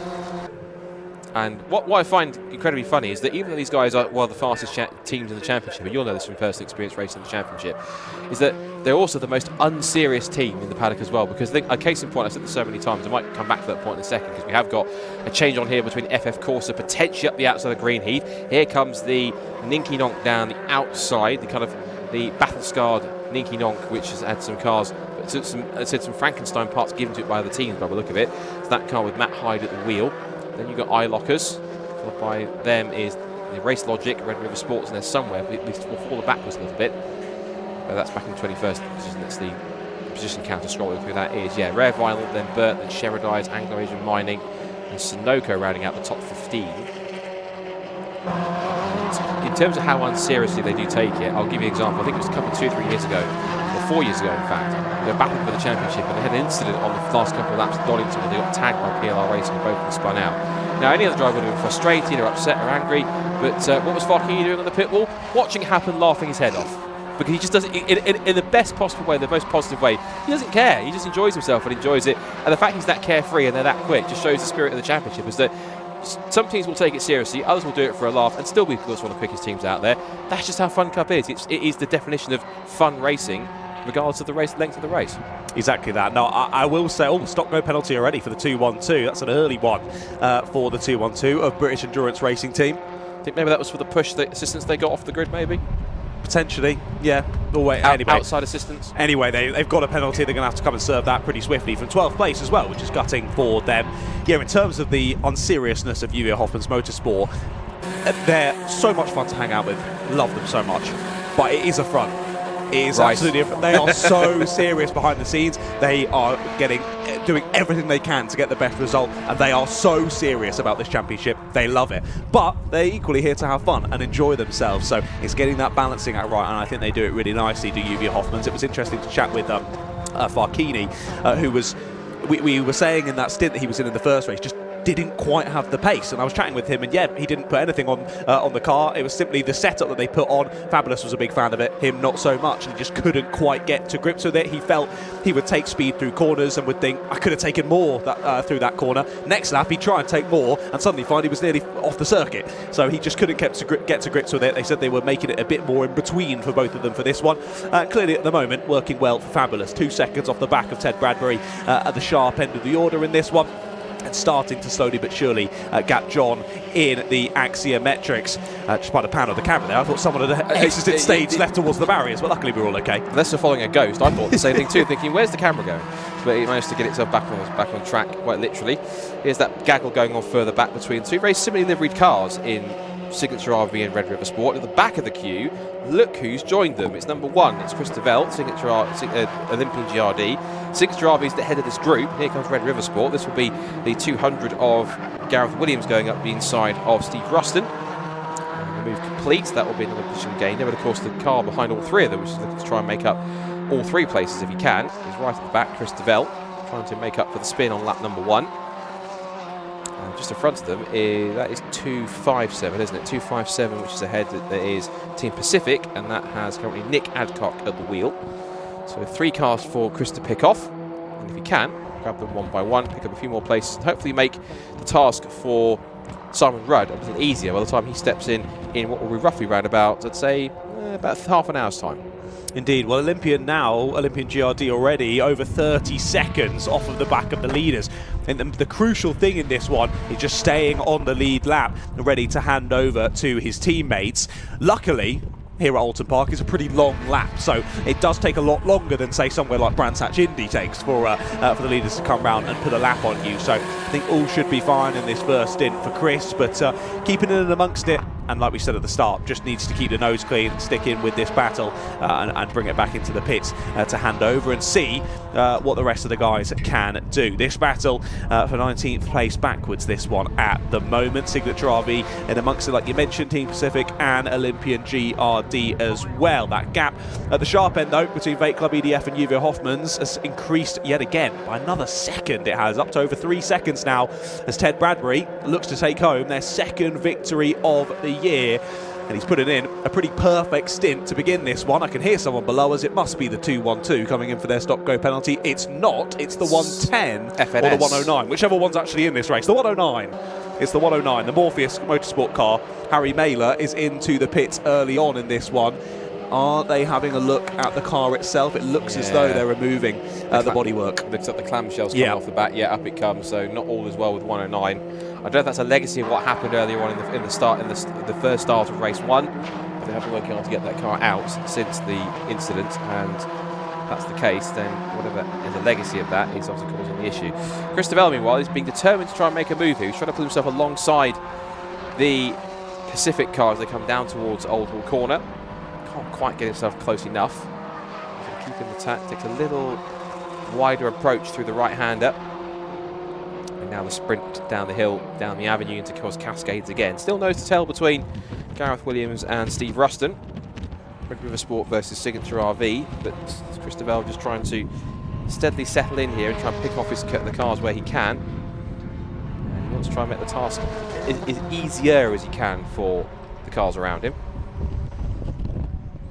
We're down into the 59s for the first time today. Ted Bradbury, 159.291. To remind you, fastest ever lap round here in a Fun Cup car, 1:58.8, set by Harry Mailer a good few years ago now. So Ted is only about 4/10 off of that fastest ever time round Oulton Park. So let's see if he can beat it in this first stint. He's already quickly dove below the 2-minute mark. There he is, heading through Druids, continuing to put more fresh air between himself and the two chasing cars behind him, Uvio Hoffmans and Axiometrics. That gap was almost 4 seconds last time they came under the gantry as they head on through. An up deer leap yet again. What is the gap going to be? Across the line comes Ted Bradbury yet again. Metronomic with the lap times. This time it's just got over 2 minutes yet again. But still ever so slightly faster than the two chasing cars, despite those two being able to use the slipstream and press on together. It's still not helping against the pace of Ted Bradbury. And interestingly enough, on that last lap, the two that were following of Uvio Hoffmans Motorsport and Axiometrics, pretty much identical lap times. A 2:03.83 for Uvio, a 2:03.84 for Axiometrics, so pretty close. That must have been the 2:12 that we've heard below us. Yes, it is. So 2:12 have come in and completed their stop-go penalty. 15 minutes of the race completed. It's not going to be too long until we get into our first pit window in this one. Yeah, that won't come until we get to around about roughly 2 hours, 20 minutes into the race. It's usually 3-hour races. It'll be half an hour, yeah. Got it, right, okay. So I correct myself on that one. Oh, massive thump of the curb. That's a testament to how hard Ted Bradbury's pushing. Just thumping the curb into the first part of Britain's chicane, showing how hard he's pushing already in the early stint. He wants to try and build that gap as much as possible, keep getting it up from what it is currently at 4 seconds. While we're looking at it for a random bit of fence, oh, smooth transition. Well, it's supposed to be a smooth transition. There's very clearly, yeah. I saw what he was trying to do, but he kind of was trying to smoothly transition to the next car. Whoa. And Ted Bradbury said how steady. hard he was pushing. Yeah. Steady. I call that youthful exuberance, because that's him pushing very, very hard, very early on. He doesn't need to be going as hard as he is in some cases, but then you try telling a driver like Ted Bradbury to slow down, because he won't do that. He'll keep on going faster and faster until he finds the limit and thinks, right, that's how hard I can go. I'll carry on like that. Uvio Hoffmans Motorsport still in second place with Axiometrics on their tail. Shout out to Demon Tweaks. They're 10 seconds off the battle for second place, but they are still in 4th position. Ninky Nonk in 5th place. And it's FF Corsa, PLR Racing, Rare Vinyl, Greenheath and iLockers rounding out the top 10. And as for Olympian GRD into 22nd still. Chasing on to Pacific. Here's the next group of cars with FF Corsa, PLR, Rare Vinyl and Greenheath. All in that order still. And with the crest. Back again to pick up another lap. Possible imminent change here. Is that the inside look for Ninky Nonk? That's Matt Hyde wasting no time to slip past Jason Minshaw. And that demotes the Demon Tweaks car down to the base of the top 5 as the Ninky Nonk, after it didn't make it round 1 lap in the first start, given it got caught up in the multi-car melee. That car back to full strength, it seems, and Matt Hyde driving it upwards into the top 5. It's almost like you knew that was what that one was going to happen there at the first corner, Scott. That was very impressive. Down the inside went the Ninky Nonk. Yeah, I was told there were some good onboard clips from the incident at the first attempt at the start in race 1, and one of those was the Ninky Nonk taking to the skies as he made contact with another car. Amazing to see that car is back out for race number 2 here at Oulton Park, and they're repaying the favour of the mechanics, aren't they? Fantastic work from the driver of the Ninky Nonk up into the top 4, but like you said, they're over 10 seconds, a good 12 or 13 seconds now back from the top 3, so it's going to be a battle in the pit lane at most. Chops across the nose cone there, does the Rare Vinyl TLR car. PLR having to make a bit of avoiding action there, and Greenheath smelled a cheeky position gain but weren't able to get alongside. Have to sit in behind. That's Gary Bate behind the wheel of the 14 of Greenheath at the moment. And has had a decent start to this one, just dropped back a few positions, but still remaining very much within this large secondary pack. It's then a further 5 seconds back from Greenheath to the next pack, headed up by the iLockers racing car. And Gary's thinking potentially about a move up into Druids as they head on through. There's the Ninky Nonk and Demon Tweaks following nose to tail. We'll follow Demon Tweaks through as you're on the absolute ragged edge there through Druids. There you can see battle continuing on in the background then. Looks as though FF Corsa have broken away, courtesy of that move from Rare Vinyl TLR only a few moments ago. FF Corsa have been fantastic out here today in the 263. Let's see how quickly they can chase down the Demon Tweaks car And also, can Demon Tweaks hold on to the coattails of the Ninky Nonk, or will they start to scamper off and try and close the gap to those top three? So try so. Watch the battle going on between PLR Racing and Greenheath. So Tim Wheeldon being chased down by Gary Bates is now moving up inside finally for Christopher. Finds the track position. And that the inside of the 257 Team Pacific car of Nick Adcock goes Christopher. Looks like Nick's trying to come back at him, but thinking about looking to the inside line. But Chris is going to try and handily defend where he can. Leaves go scattering everywhere. The autumnal leaves getting everywhere on track and causing an extra little surface change. And a tiny little handy flick of the tail. That is the position gain. Now he's got 4 cars coming up ahead of him now, because a couple, looks like Red River Sport and Signature RV have caught a couple more cars ahead of them. That would have been down to 21st position. Can't fully work out who they are. He's caught a 212 BERT after their pit call. A 99 car, which is the Anglo-Asian Mining car, did start up in 4th after the random withdrawal, but has quickly slipped down the order towards the base of the top 20. Yeah, that's a shame. Interesting that the 212 came out, of course, after their stop-go penalty, right in the middle of that squabble, down at the bottom end of the teen places. We look forward here to the 157, looking to size up a move.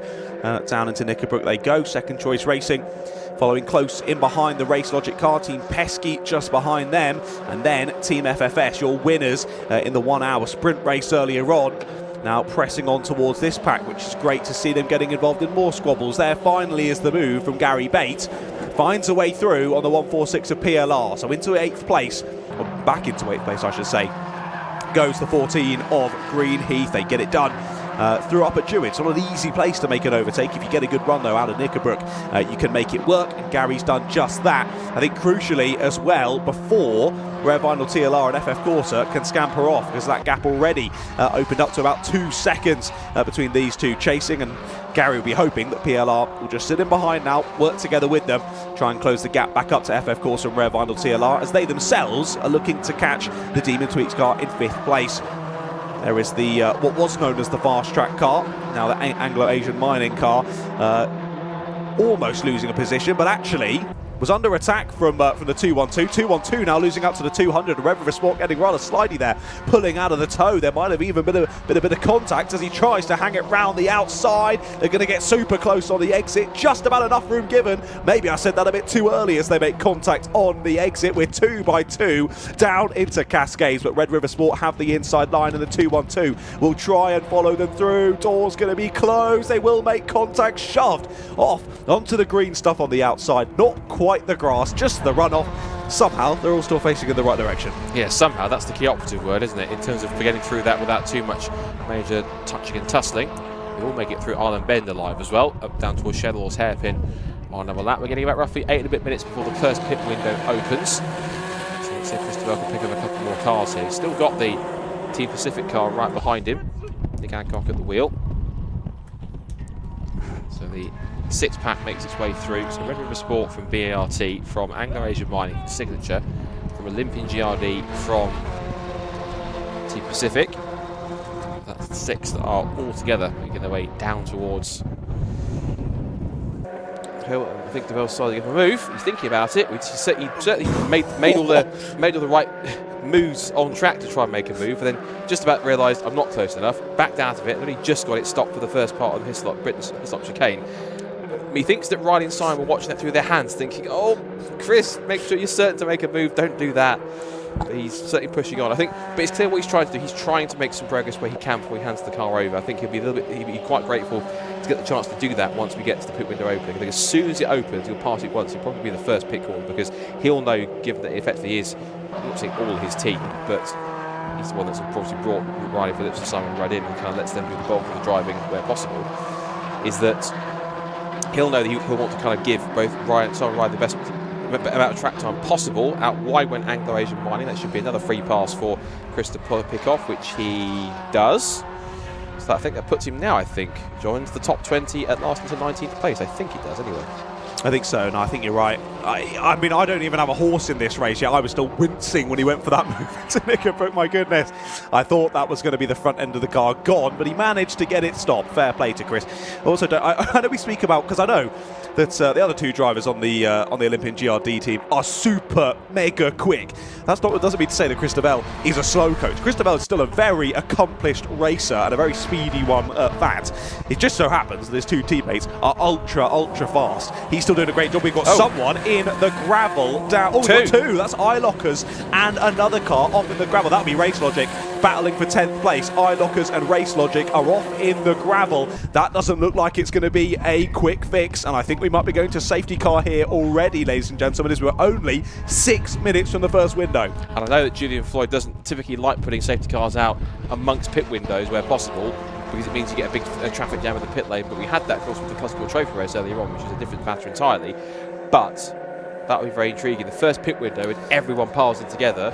Talk about ramping up the drama even more out in front. Yeah, it makes it rather exciting. And the difference with the one we saw earlier is, of course, they had a minimum pit stop time, whereas we don't have that here in the Fun Cup. So it can get a little bit scrappy, and it does make it a little bit more dangerous in the pit lane if everyone's diving in on the safety car. But equally, I've done it a couple of times in my Fun Cup career. It can be done, and my goodness, does it make it exciting of who's going to get back out on circuit first. Right then, we're still under green flag conditions at the moment anyway. We'll keep our eyes locked onto the screen to see how this one plays out. Looks as though Chris Devell has the signature RV car now in his sights. That'll be the battle for 19th place. This is as they head down through the final couple of corners.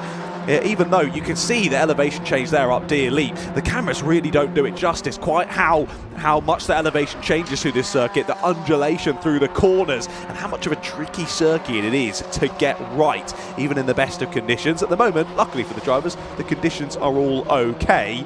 We'll see if that continues on through the race, though. Got 2.5 hours still for things to happen. We'll wait and see. 2-1-2 still battling with the 200, so they've had a change over the last couple of laps then.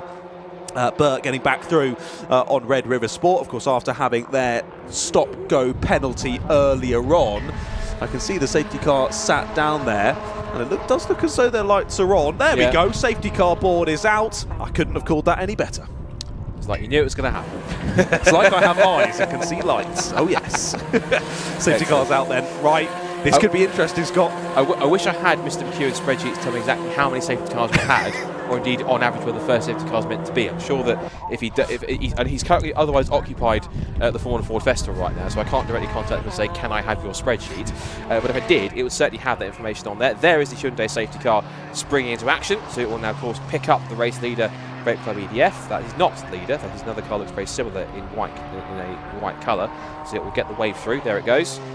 Of course, waiting to pick up the car 249, which is the 246, which is the which is the white, pink, and green machine of Ted Bradbury as he heads down the hill into the avenue to Cascades. That is the sight he'll be met with of the Hyundai safety car, native here at Oulton Park, and everything will close back up again. Of course, again, we're 3 and a bit minutes away until pit window opens, so I think we are going to get to that stage, John, where we are in that window, where I think we are going to get a mass dissension on the pit lane under this first safety car as soon as the pit window opens and they cross that pit-in board as well. I think so. We'll wait and see. But yeah, I mean, the gap between Brake Club in the lead and Uvia Hoffmans in second place was only around 3 seconds before we went to safety car conditions, but equally, that was a hard-fought 3 seconds for Ted Bradbury. He'd done well to build that up and was consistently just eking it out ever so slightly, keeping himself ahead of Uvia Hoffmans Motorsport and Axiometrics, 2 of his 3 championship rivals. Well, that's going to go down to absolutely 0 when we go to the race restart.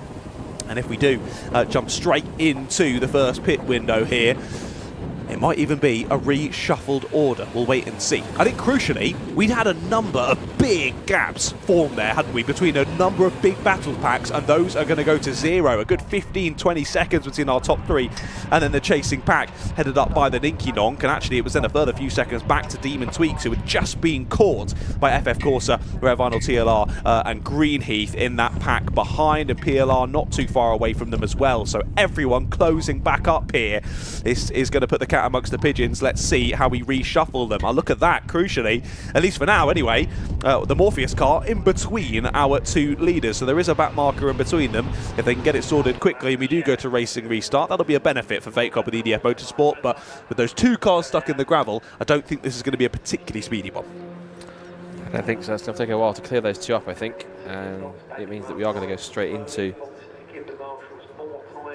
the first pit window under full course yellow, under the safety car. So let's take stock of where we are then going at the end of the first half an hour of this 3-hour Fun Cup finale. It is Fake Club EDF that leads the way. And they had been leading by 3 seconds at that point, but it's now 3 seconds, 3.9. That's actually just behind them.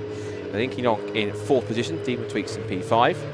FF Corsa P6, then it was Rare Vinyl TLR, Green Heath PLR Racing, and second choice with racing with the fastest lap of the race coming to them. So currently with the car second choice racing. So Michael is Josh Phelps. So Josh Phelps set the fastest lap. We'll hand that car over to Michael Lyons when the first set of pit stops take place and Michael jumps in. Another point to mention, the spin that Olympian GRD had earlier on in this race now means nothing, which is positive for them. Of course, it means they're still at the back of the pack heading into this this safety car and potentially first pit window period. However, they're not a minute behind like they were previously, or 30, 45 seconds. They're now going to be right on the back of the pack, which maybe will be 10 or 15 seconds behind their championship rivals. So still very much not all lost. And again, why we were saying that Chris just needed to keep the nose clean through the rest of that stint, bring the car back in and crack on and see where this race ends up. I think we are just about going to tick below 2.5 hours left to go in this race as the drivers come up and over Deer Leap, but that'll mean that they will see the pit window open board, and yes indeed it is out on the gantry, so drivers will see it this time. That doesn't mean that they can come in. They've still got to go past the board, if I'm not mistaken. I'm pretty sure I remember the rules right here in Fun Cup. Yet they all continue on. They've got to see that board. They'll head round once more. Safety car's still out. I think we can pretty much 99% guarantee every single car is about to come in the next time around. Unless someone strategically wants to stay out and do take an extra lap out there, but under reduced speeds. How to be honest, why you want to do that, I'm not really sure, because at the reduced speeds, you're going to lose a heck of a lot of time. By the time you come in, even if you decide to come in and the green flag comes back out, you're going to have to do your pit stop whilst everyone else is back at racing speeds. Everyone's going to have like the same idea. Pit when the pace is lower, when you're behind the safety car, when you're going this slowly, you lose minimum time, you get back out and possibly even retain or even gain track position, which is the only time legally you can do it really in the pit lane through pit stops. And then from there, to see where you end up in the shuffle, and once there's green flag, put your foot down again. Exactly that, and this is where not only a speedy pit stop comes into play, but also how you determine yourself as you come into the pit box. Drivers you'll see who have done this a number of times will come into the pit box and then slightly turn their car out away from the pit box and towards the fast lane. That'll mean if someone comes in ahead of them, they should more easily be able to get out from behind them, get back in the fast lane and crack on to the end of pit lane. Again, it's all those little things that when I started with my family racing in the Fun Cup a couple of years ago, we just didn't know. Things you're not going to know, you learn as you head on through the championship and find those little extra bits to give you an advantage over your rivals. And good to see everyone keeping warm down there in their high vises and bobbly caps and whatnot. It's absolutely roasting up here in the box that we're in. I am a bit of a sweaty boy, which is surprising because it is so freezing cold outside. And I will say as well, the wind is really, really strong here today at Oulton Park, which will be assisting drivers in some areas and hampering in others. And that might be a potential reason as to why, despite using each other's slipstream, UV Hoffman's Motorsport and Axiometrics, they still couldn't get onto quicker pace than Fake Club with EDF Motorsport, potentially headwind. I mean, I say that, I'm pretty sure there's a tailwind coming down the start-finish straight anyway, and that's where you're going to get the majority of that assistance. So maybe the slipstream not doing a whole lot when you've got a massive tailwind on board, and Fake Club getting pushed along down the start-finish straight while they head on through out of the chicane and up and over the top. Are we going for a second attempt at this slick camera shot? Let's see if we can get it done this time. Oh, beautiful. Oh yeah, That was very nice. Very nice. Bring the drivers back into shot. And we continue on round here under safety car conditions. Not heard anything in my ear in terms of how the cars are doing down at Shell Oils. I'll give you an update if I hear one from our camera ops down there. It sounds as though, through my ear, that was a little push for you, Kieran, and thank you. It sounds as though they managed to get them all out. There is the iLockers car in pit lane. I can't see the race. I do believe it was the Race Logic car. I can't see the Race Logic car at the moment. Oh, it's continued on round. Thank you very much, Peter. Race Logic cars continued on to join the safety car train. Now, was that due to them not seeing the board? Have iLockers not seen the board? I guess they haven't seen the board, and this won't be an official pit stop. It would be my assumption. So it looks as though Race Logic have continued on round to try and catch the train and then dive into the pit lane. Well, safety car continuing on down the back straight then. The 157 doesn't have a working transponder at the moment, so they need to get that one sorted out. That's Second Choice Racing in 10th place. iLockers are going to go back out from pit lane, and you can see here a safety car's coming in. Right, okay, this is interesting. This is going to reshuffle up what drivers are going to decide to do then, potentially. Safety car is in. I can still see the safety car board down at turn 1. I would have assumed that would have turned green by now. I think it will in a couple of moments' time. Out the final corner come Vape Club. What a start from Vape Club. Slow from Morpheus. That's going to hold up Uvio and Axiometrics as well. Contact between Axiometrics and Uvio. Axiometrics into the back of them on the restart. I think there was all a bit of kerfuffle there as to what was going on, what the strategy was. A lot of teams have still dived straight into the pit lane here at the first time of asking. It's going to be a busy pit lane, as you see there on your picture-in-picture, but crucially, top 3 teams have continued on. Now, where are Olympian? They're going to be below me. Yes, Olympian are into the pits. Chris is out of the car. I can see Riley gesturing for them to leave the pit box ASAP, so it'll be Simon Rudd behind the wheel of Olympian GRD. He gets out first. It's green. He's nearly going to the side of them. That was a close one between those two. Well done to Paul Turner for having his wits about him there to get out and avoid contact with Olympian. Look how many places Olympian GRD have just gained in that pit stop. They've come out behind the Demon Tweets car that was in 6th place going into that pit stop window. Olympian GRD were down in 20th. They've come out behind the Demon Tweets car. That is unbelievable pit stop prowess there from Olympian GRD, showing why they've won so many championships here in the Fun Cup, and they're looking to make it another one here today. Already looking for the move down the inside there is Simon Rudd as they head through Island Corner, and he gets it done through and past Demon Tweaks. Now we're going to have to assume that's up in and around the midst of the top 10. But of course, in the pit stops in the 1 hour endurance, we didn't have to think about fuel at all. In this one, in the 3 hour, we very much do need to keep an eye on fuel levels as well. So there's going to be difference in terms of strategy on the fuel churns as well, how many you put in at each different part of the race. iLockers continuing on then. I'm still not 100% sure they've given us a genuine pit stop, because I don't think they came past the pit lane open board before they came in for that first one. They might have to come back in again. Here comes your leader up Deer Leap, just about avoiding the piece of bodywork there from the Axiometrics car. Ninky Nonk has gotten through, so a good restart from Ninky Nonk. They're up into the top 3 overall. They have shuffled Axiometrics down into 4th place. Pesky then coming through in 5th place, followed by PLR. Then it's the British Endurance Racing Team in 7th. Who's this? Is this the 210? Yes, it is. The 210 heading on through in 8th, but they're going to be a number of laps down, so they will not be in 8th, because of course they were one off in the gravel were Race Logic. Where has that put them down? Only 2 laps behind, apparently, for Race Logic. iLockers 3 laps down because they made that pit stop already. Like I say, not sure if it was an actual genuine one.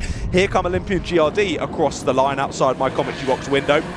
So first of the teams who have pitted, heading on through. Red River Sport exiting the pits at nearly an identical time to them. Red River Sport just about getting out ahead.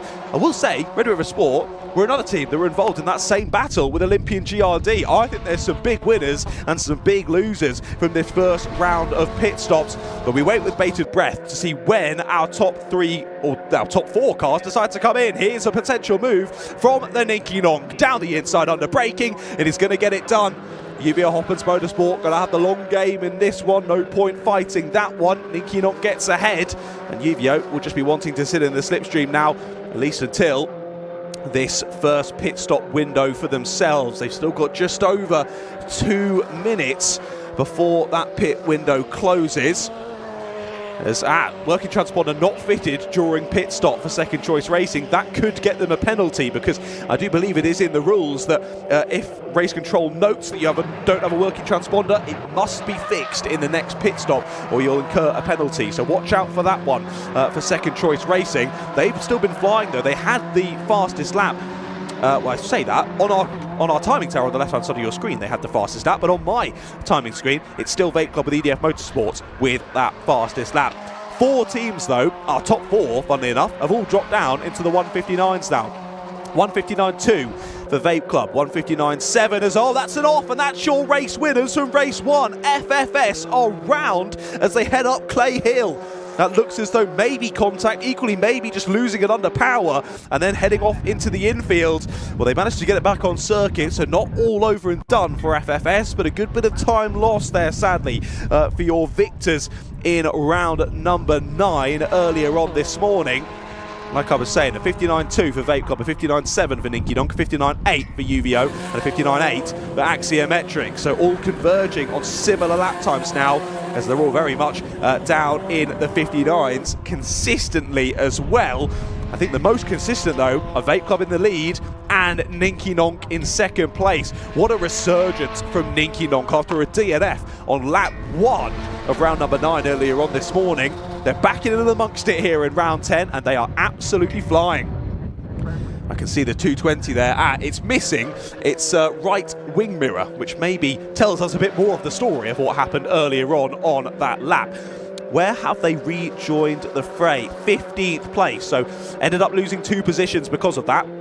Lost out to Rare Vinyl TLR and Sherrodize UK. We still wait for these final 4 drivers at the sharp end anyway. It's a few more than that, I will say, to be fair. It's the top 7 that we're waiting to come in. They've got about a 30-second gap between Bert in 7th and Olympian GRD in 8th place.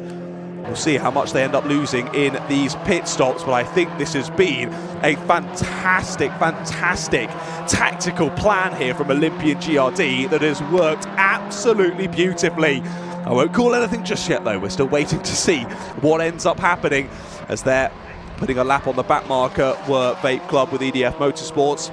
Here's this squabble still continuing on for second place, but all of these teams have now seen the pit lane close board, so pit window is over. They have to come in at the end of this lap if they don't want to get a penalty, and we're waiting for that top 7. Well, one has just come in, I believe, PLR Racing into pit lane.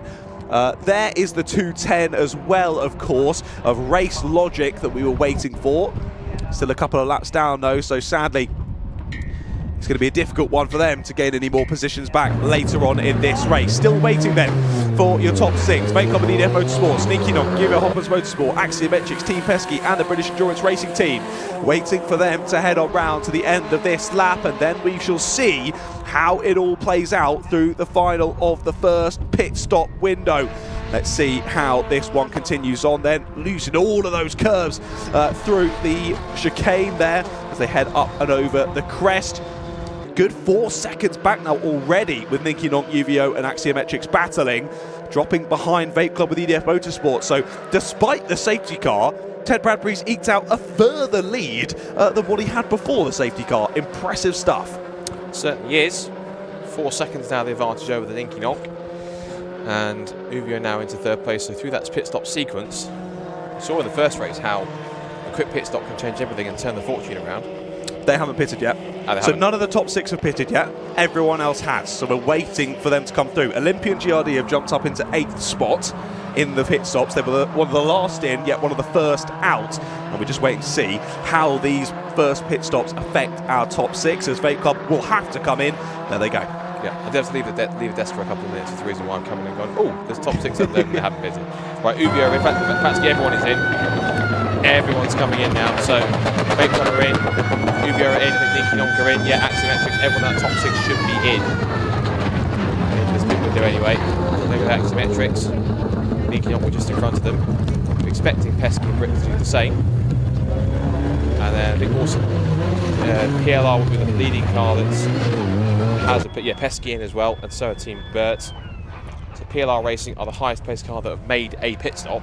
I can't believe how much the Ninky Nonk has lost in the pit lane there. Unbelievable. That just shows the experience of Vape Club and of Uvio, how much time they've just gained there in the first stop. And crucially now Simon Rudd at the wheel of car number 1, which means he'll have a chance to close that gap in and to push on. He'll gain a few more spots. There are a couple of cars who'll get past at least Pesky. Heading out of turn 1, he's gone past Red River Sport. The BRT car's also gone, so he's led him a couple of places. That car should be now into, I think, 5th position now that he's gone past Pesky and Burt, or they've gone past the pit. So they're into the top 5, and they're into essentially a championship winning position. Crazy. I can't believe it. I was just saying earlier before you got back, I cannot believe the master stroke there, the play from Olympian GRD, and they got it absolutely spot on, jumping up from 20th place to 5th now that the first round of pit stops is done. Unbelievable. Yeah, cracking stuff. And that just shows they have this tenacity to find a way to get it done. Either one way or another, they'll find a way to get themselves to where they need to be in order to get a win or a pole position or a podium or even a place they need to be in to win the championship. Doesn't matter how, but somehow they find that way to do it. Indeed they do. That just shows the experience and the confidence they've got in their entire team, not even just the car, the team itself. And they've really shown that off there. Well, Vape Club still leading after that first round of pit stops then. We just wait and see what the gap is going to look like as all is said and done. Uvio Hoffman's getting back ahead of the Ninky Nonk in that first round of stops. I reckon Ninky Nonk lost best part of maybe even over 5 seconds. Closer to 10, maybe. We'll wait and see as they press on through. But Ninky Nonk flying out there on circuit, making awesome moves. But just getting it a little bit wrong in the pit stop comparatively to the teams around them, losing so much time. There's Axiometrics in the background. They'll be into 3rd place overall. So yet again, our 3 teams, 3 of the 4 teams battling over the championship going into this one, up there in the top 3. And to be fair, with Ninky Nonk in 4th and Olympian GRD in 5th, all 4 of our championship contenders in the top 5. After only 1 set of pit stops done, only 45 minutes of this race complete. Right then, less than 2 seconds the gap between Vape Club and EDF Motorsports and Uvio Hoffman's Motorsport. And Uvio ever so slightly faster on that outlap. Axiometrics a further 5.5 seconds back from Uvio, and then Olympian GRD a further 7 or so seconds back from that. But like you were mentioning, Simon Rudd behind the wheel of Olympian GRD. Let's see what he can do now that he's up to full racing speed. Yeah, of course, with the other driver changes in store as well. Vape Club on top of that are now have with 246, now have Vasiliev at the wheel. 225 now has Farkini at the wheel for his first stint. See if the setup change helped him. Now the car has maintained 2nd place, 1.9 seconds off the lead. Axiometrics 103 now has Chris Weatherwell at the wheel. He's going to hand over to Greg Evans for his first stint next, the next pit stop sequence. Then you have Olympian GRD up to 4th place now, with Red River Sport behind them. That has Simon Rudd. Red River Sport now in the car 200 now has Johnny Molam, so that's the arguably fastest of the 3 drivers at the wheel of that car for this 2nd stint. And the Ninky Nonk, car number 195, now has Tom Balfe at the wheel. Thomas Balfe, I'm guessing that is, the son of Sean Balfe. And then it will be 7th place, the fastest lap holders, car 157. That now has Michael Lyons at the wheel, having taken over from Josh Phelps. Car 14 has Paul Turner ahead of in for Gary Bates. Ray Vile TLR in car 169 has now Joe Bosch-Wiggin, former Mazda MX-5 champion. And in car 146, that is PLR Racing Neil Plymouth with that car too. Now this is the most important battle, as we can see, because nose to tail for the lead come both Vlad Vasiliev and Farkini. Vape Club versus Uvio, and in typical Uvio fashion, sweeps to the inside line. Farkini will have a little bit of a side drop. He'll have track position. He'll be decided to go break that a little bit later up the inside into Oulton Corner. And there goes Uvio Hoffman's Motorsport, a familiar sight in Fun Cup, into a lead here in the season finale. And of course, they are leading the race. Now remember, what we think is that if Olympian can finish in the top 5, even if Uvio win the race and get the fastest lap, then it would still go to Olympian that way. So all Uvio can do now is make the most of the lead that they have, and then push on and hope that other fortunes go their way. So far, yes, they're leading, but the fortunes are still going more the way of Olympian because they are currently in 4th place. They've got one of their 2 quicker drivers at the wheel of the car. Riley Phillips hasn't jumped in yet, but Simon has done so. So leaders then make their way out the Shell Oils hairpin and down towards the first chicane. As we watch Vlad Vasiliev in the second place in the second place in the Big Club EDF car chase after Varkini. His teammate T. Bradbury is down with Jamie in pit lane to see what he thought of that first stint and how much he was pushing in order to hand the car over at the pit stop. Just hand back down to Jamie, who's in pit lane with Ted. Thanks, Scott. Yeah, I'm with Ted now. He brought the car in P1, fastest lap with a 59.2. Great stint. Vlad's getting himself settled in. Yes, UVF got past, but you said you weren't overly concerned. You said you'll bounce back. Yeah, I'm not concerned at all. You'll find me at the end. Don't worry, I'll be there. I'm ready to win. It's last round. Give it my all. Hope for the best, really. But yeah, it was a good first stint. Started 20th, found my way through quite comfortably, and then opened up a gap quite quick and just consistent laps from there, really. So yeah. And you came into the weekend third overall with a chance of the overall title. Have you tried to sort of keep that out of your mind and just keep the weekend going as you normally do? Yeah, I'm not going to think about the championship. If it comes our way, it comes our way. I'm here to win the races. That's what I've been born to do. That's what I want to be doing. Just win every race I can. Every chance I get, I'm going to go for gold. So yeah, I'm a winner. Thank you. And it's been a great year. Vlad and you have really gelled. Obviously you got the breakthrough win at Silverstone, and hopefully if you're back for 2026, you want to keep that momentum going and get that title. Yeah, of course. We're going to do some hard work over winter, me and Vlad, and we're here for the title. We're going to be going for the title 100%. So yeah, championship's getting bigger and bigger, like 30 cars this weekend. It's absolutely exceptional, and just the whole Fun Cup family is great. So thank you guys for always being so great. Excellent stuff. Thanks a lot, mate. Thank you. Cheers. Back to the box. Great to hear from Ted there. Always an inspiring young racer. He's so quick out there on the black stuff and showing that he's here to win. He doesn't want anything less. That's exactly what Vate Club with EDF Motorsports trying to do. Take their second victory of the season. I think it's a bit of an outside shot still in terms of championship here today. But like Ted said, they're not thinking about that at the moment. Simply thinking about how to set up this race win. And Vlad doing the right thing, not fighting with Varkini too much. Let's see if Varkini can gel with the car a little bit better than he did in race number 1. Just couldn't quite find the pace in the car underneath him. But he's into the lead in this one. Let's see if he can start to make a bit of a breakaway.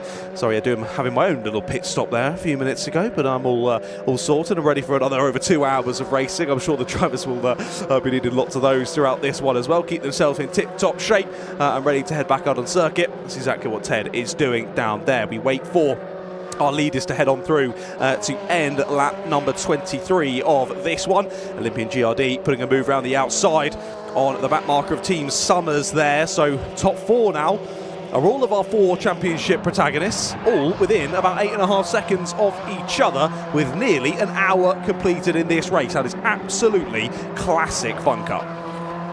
And as we said, still 2 and a bit hours to go to sort it out. And of course those 4 will keep on going hammer and tongs all the way to the end.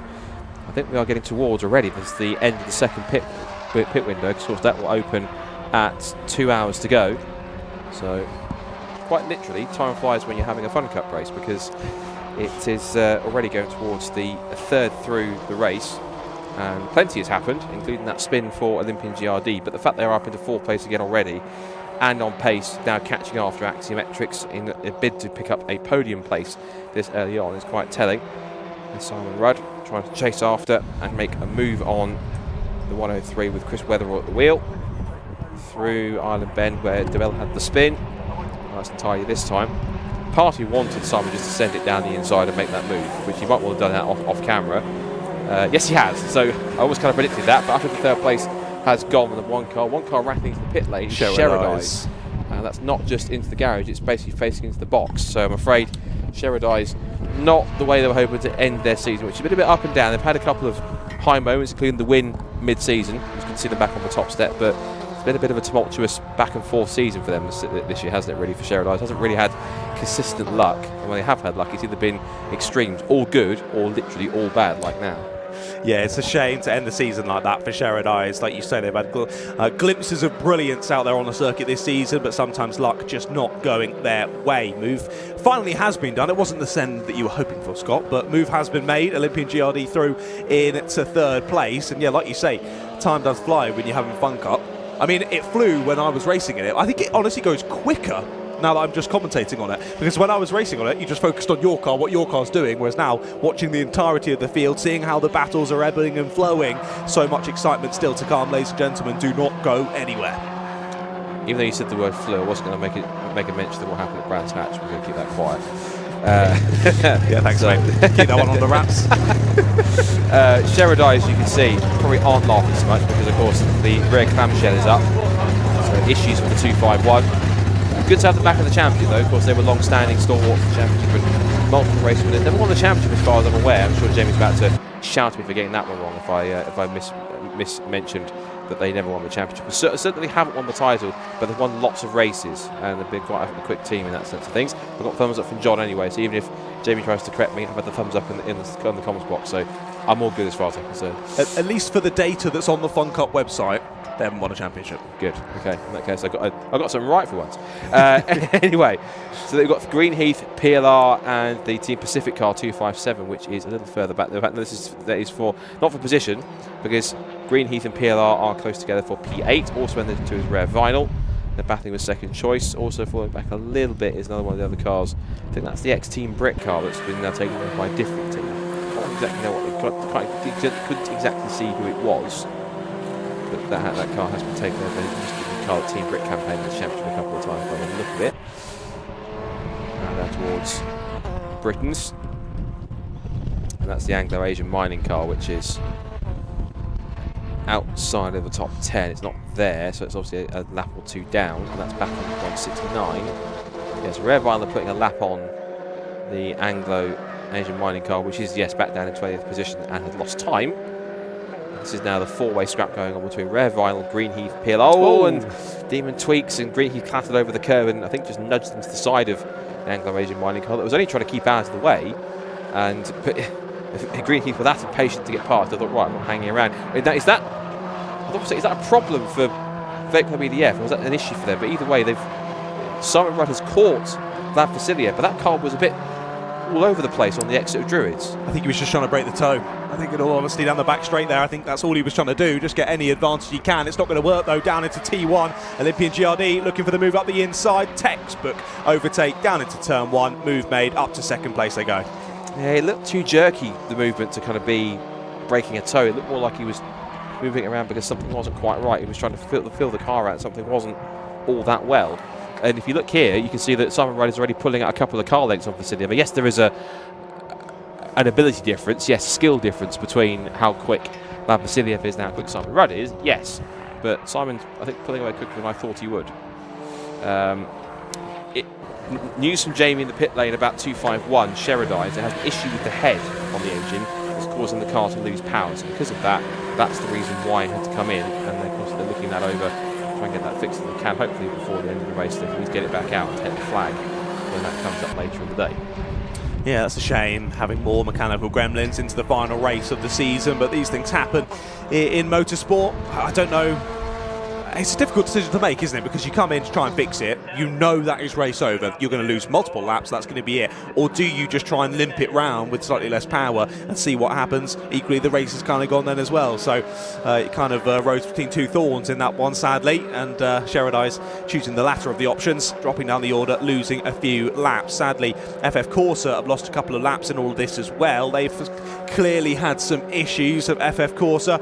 Of course, they were batting right up at the sharp end early on in this one, but not continuing on at the sharp end into the second hour of this one. We're less than 3.5 minutes until the next pit window opens in this race. I think, Mike, crucial thing to watch before we get to that next pit window is what is that gap going to be looking like between the 225 and the 1. They're going to be going into it around 3.5 seconds back, our Olympian GRD, onto this next lap.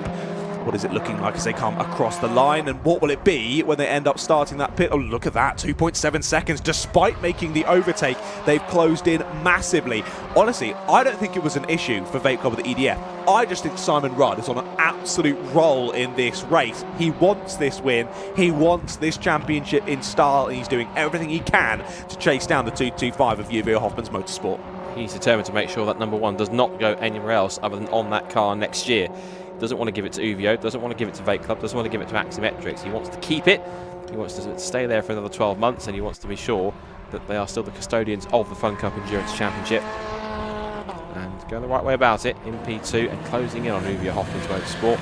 Last time by was a 2:02.231. The other cars that are lapping in that sort of range at that pace last time were both Axiometrics, ironically, and Red River Sport. Red River Sport are 5.6 seconds behind Axiometrics in fourth, and there is Axiometrics lapping quicker than the EDF, the Vape Club, the EDF car, and the Axiometrics itself, but not just that, but Red River Sport, who are also in there with a 5-second gap to build up, or to make up on the cars. In fact, there they are in the background. Just saw the orange and blue flash in the top of the screen. In the background, that is Red River Sport with Johnny Motham at the wheel. So some quick drivers in this stint currently. Double yellow flag down at T1. Not 100% sure why, but I just thought I'd mention that since I spotted it. Yeah. Part of me wants to suggest there's a car on the gravel that we can't see. There's a marshal looking at something on the barrier. That is on the exit of T1, isn't it? Yeah, it is. Yeah, so that'll be why the double. Yeah, but there's no car though. That's the. Are they doing an active barrier repair? Potentially. Haven't seen anyone go off into it though, so no, not sure what's happened there. So either way, keeping it nice and safe down there, and yellow flags look to be going in. Yes, yellow flags are in, so team members off the circuit. Whilst that happened, Axiometrics is up third. They've managed to get the move on Vape Club into Lodge Corner, but they're going into this where the wave yellows are, because there was wave yellows going uphill into Clay Hill. I think they were a little bit late to bring those in. Yeah. Up Clay Hill, so Deer Leap even, all sorted. And we continue on. Anyway, 30-40 seconds until the window opens. This might benefit some of the teams further back if they fancy an early stop here. They'll see that pit lane open board first. It'll be another whole lap around before our leaders see that pit lane open board and are able to come in. Equally, I think a lot of them are going to be extending this one all the way to the end of the stint. And really, the crucial one is Olympian GRD catching Uvio Hoffman's Motorsport, how that will shuffle things up and maybe change their strategy in terms of when they come in. I think Uvio's will probably be to just stay out, hold up Olympian GRD and try and give them a bit of a battle at the end of this stint.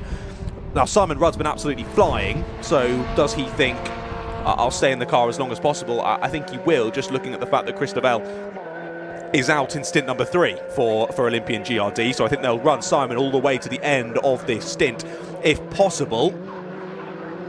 But he's been just flying in this one. Despite that, though, I think he's been the only one down in the 59s out of this top 4, but none of them have been able to match the pace of the drivers that were in the car before them. As a black and white flag again for the 2-1-2. They've already had a stop-go penalty in this race. They're getting closer to another one there with a black and white flag. But interesting that the pace just dropping off slightly. Do we think that's just because we're going towards the evening now and temperature starting to drop? Potentially. Either way, no one able to be consistent 159s like we saw in the earlier stint. But look at this, closing in now are Olympian GRD right into the wheel tracks of Uvio Hoffman's Motorsport. I think battle about to begin here in the top 2. There's a bit of a squirm over the exit curve there for Uvio Hoffman's Motorsport. That scuppered their exit somewhat, and they're defending down into Old Hall Corner. Through they go, 2 by 2 onto lap number 29 of this race. Shoved to the outside line, as expected there by Uvio Hoffman's Motorsport. They hold on to the lead.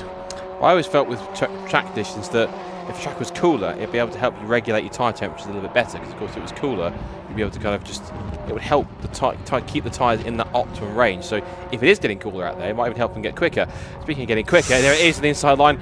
Those two can never go side by side without making some kind of contact by the look of it. Nonetheless, Simon Rudd makes the points. Marchini tries to go with him, but has to slot back in, has to capitulate, and there goes, incredibly, after spinning an hour and 2 minutes ago at that same corner with Christabel at the wheel, Olympian GRD now lead the final race of the season, or they were, because Uvio's come straight back at them to Shellor's hairpin and back into the lead they go. I have a feeling this is going to be a typical classic back and forth between these two, as it always is in front.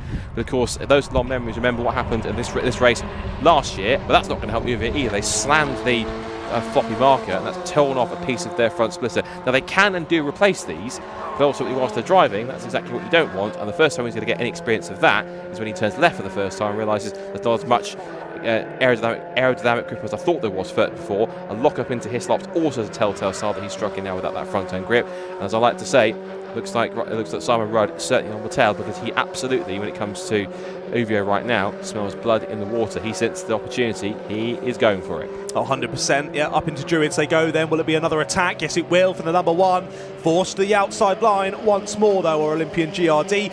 Yeah, a little bit sloppy there from Farkini, just clattering that little bollard, ripping that piece of front nose cone off, and that's going to hamper them for the rest of this 2 hours in terms of front grip in those front tyres. Again, forced to that outside line as the number 1, not able to find a way through. Defensive masterclass at the moment from Uvio Hoffmann's Motorsport. But look at that exit. Up dear leap yet again, back into the slipstream goes Simon Rudd.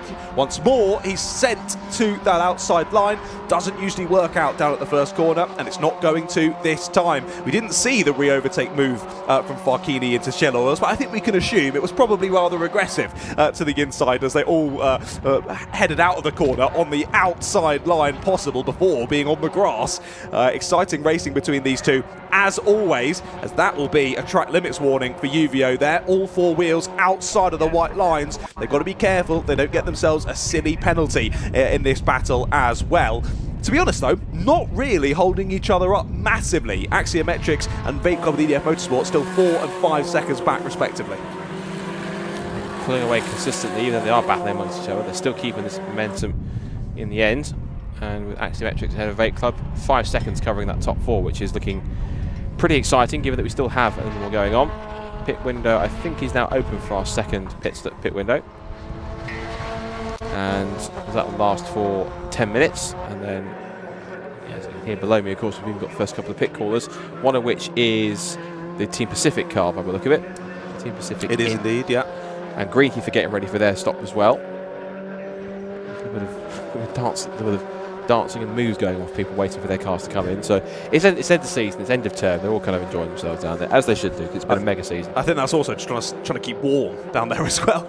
It's pretty chilly, isn't it, here at Oulton Park today? Not up here in the commentary box, we're nice and warm and toasty, but down in the pit lane, coats and woolly hats and gloves on for sure for the team members assisting on the pit stops. This battle continues to rage out there on circuit, though it might be chilly in pit lane, but it's hot out there on circuit. Look at the move attempt from Simon Rudd. You saw him try and set that one up, look to the outside line, fake it out, dive back to the inside. Uvio were having none of that, and through they go. Look at the exit though, up the hill from Olympian. Do they have it alongside? Yes they do. Great exit from Simon Rudd. He's finally got the inside line down into the first corner, and he's finally got the lead of the race back. Yeah, gutsy moved on the exit there of out of Old Hall, but going into Lodge up the hill. Classically got the momentum up towards the first corner, and again Uvio thinking about it once more, and you know what Farkini's like, if he sits to move he will go for it. And yes, sometimes it does end up in contact sometimes, but it's all good natured, and he realises that, you know, he leaves it on the track, which is the most important thing.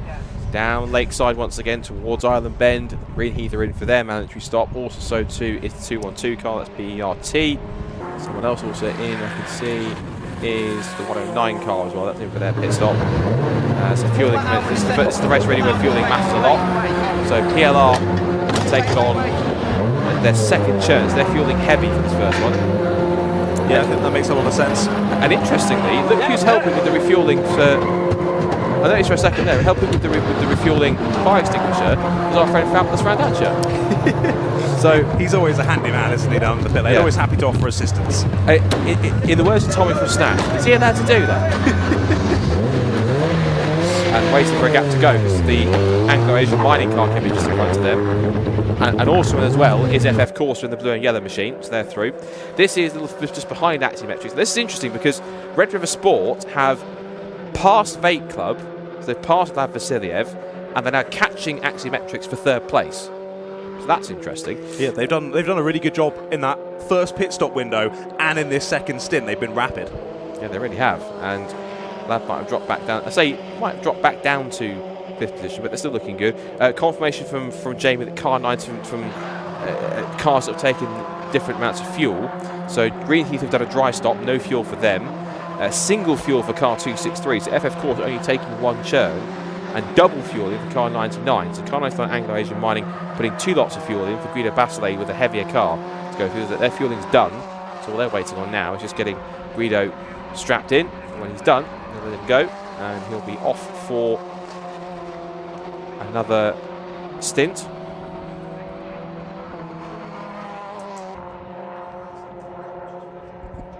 Continuing on down Cascades yet again then. Now, after getting that overtake done on Vape Club with EDF Motorsports, only about half a lap or so ago, they're now chasing down Axiometrics, looking to get their way onto the overall podium, like we were chatting about earlier.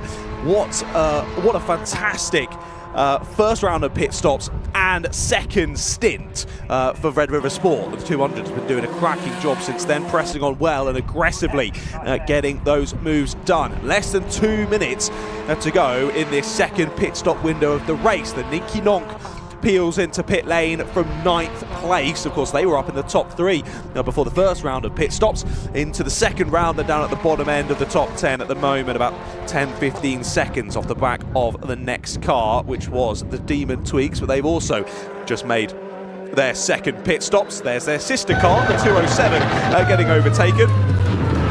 As here's the 403 on Pit Happens coming in to their pit stops. So indeed, pit is happening right now. You can see it on your screen, and they're getting some fuel back on board as well. Looks to be just a single churn. Well, they are talking about it, as you can hear. There you go, it was just 1 churn. New driver hops back in, and they'll press on round to finish that pit stop. Well, we wait for the pit lane board to change from green to red. As soon as once you've seen that red board, you've got to come round and in next lap. Is that Olympian into the pits? I do think it is. Olympian GRD pitting for the race lead. Yes, it is. Olympian GRD in for their pit stop then. They are doing a double churn. So double churn for Olympian GRD. Just getting told off there, Riley, for holding the door open with his foot. You're not allowed to touch the car while it is being refueled. You have to keep those hands off, and shown there by Riley, you've got to keep those feet off as well. Just going to try and write down that they have taken 2 churns on their second stop. So it'll be Riley hopping in now. Let's see what he can do in his first stint in the race. They head off pretty swiftly, and they get past Vape Club with EDF Motorsports, who are pitted at the same time. Eyelocker's in as well, and there is Vape Club getting told to hurry up. So Vlad Vasiliev double stinting this one, stint 2 and stint 3 for him. How lovely, getting a cheeky double stint in. A good hour behind the wheel of a Fun Cup racing car is not for the faint-hearted, so fair play to Vlad, cracking on and continuing on into his second stint of this race. And that's again all the strategy playing out for the Vape Club team. Popping in Ted for the first stint to batter his way through that first stint and get them in a good stead. It was a very good stint, actually. It was the lead of the race. Then Vlad is heading in for these 2 stints, just getting times on the board, keeping them within a shout. Then it'll be Ted in, then Vlad in again for his last stint, and then Ted to finish the race. And what you're hoping there really is putting your fastest driver in for the final stint. You're hoping that there'll be a safety car in the dying moments of the race. Everyone will close back up, and you've got your fastest driver in, ready to batter it out in the dying moments of the race. We'll see if that strategy comes to fruition for the Vape Club team. There is our Olympian GRD car heading down into Knickerbrook. The first time for Riley Phillips in this race. It'll be his first time down through those couple of corners in a good number of hours since race number 1. And I can see UVO Hoffman's Motorsport outside my window, heading down to T1 now. Of course, they are yet to give us that second stop of the race. Similarly for Axiometrics and Red River Sport as well. They're about 8 seconds off of the race leader now. But all of those 3 owing us a second pit stop. And they have definitely seen the red side of that pit window board. They'll have to come in next time around, and then we will see what the gap is looking like between the top 3 who are still out And this car right here, Olympian GRD, and the car behind them, Vape Club with EDF Motorsport. Let's see how this one plays out then. 157 of Second Choice Racing are into the pits. I have a sneaking suspicion this might be a bit of a longer stop, because surely they're going to be forced to put a working transponder in that car this time around, because they didn't do it on their first stop. We'll see. If it still isn't working after this one, I think they might have the book thrown at them by the race officials here at Oulton Park. We'll wait and see how that one plays out. Right then, another team, I think that was the Race Logic car, into pit lane for their second stop of the race. Team Brscc, that is now heading in under my commentary box window, not having much front splitter left, sadly, for the 252. And that'll make that car a little bit more challenging to drive, as here is Uvio Hoffmann's Motorsport heading up the hill and through into Druids once again. Let's see how this second round of pit stops changes things at the sharp end of the order.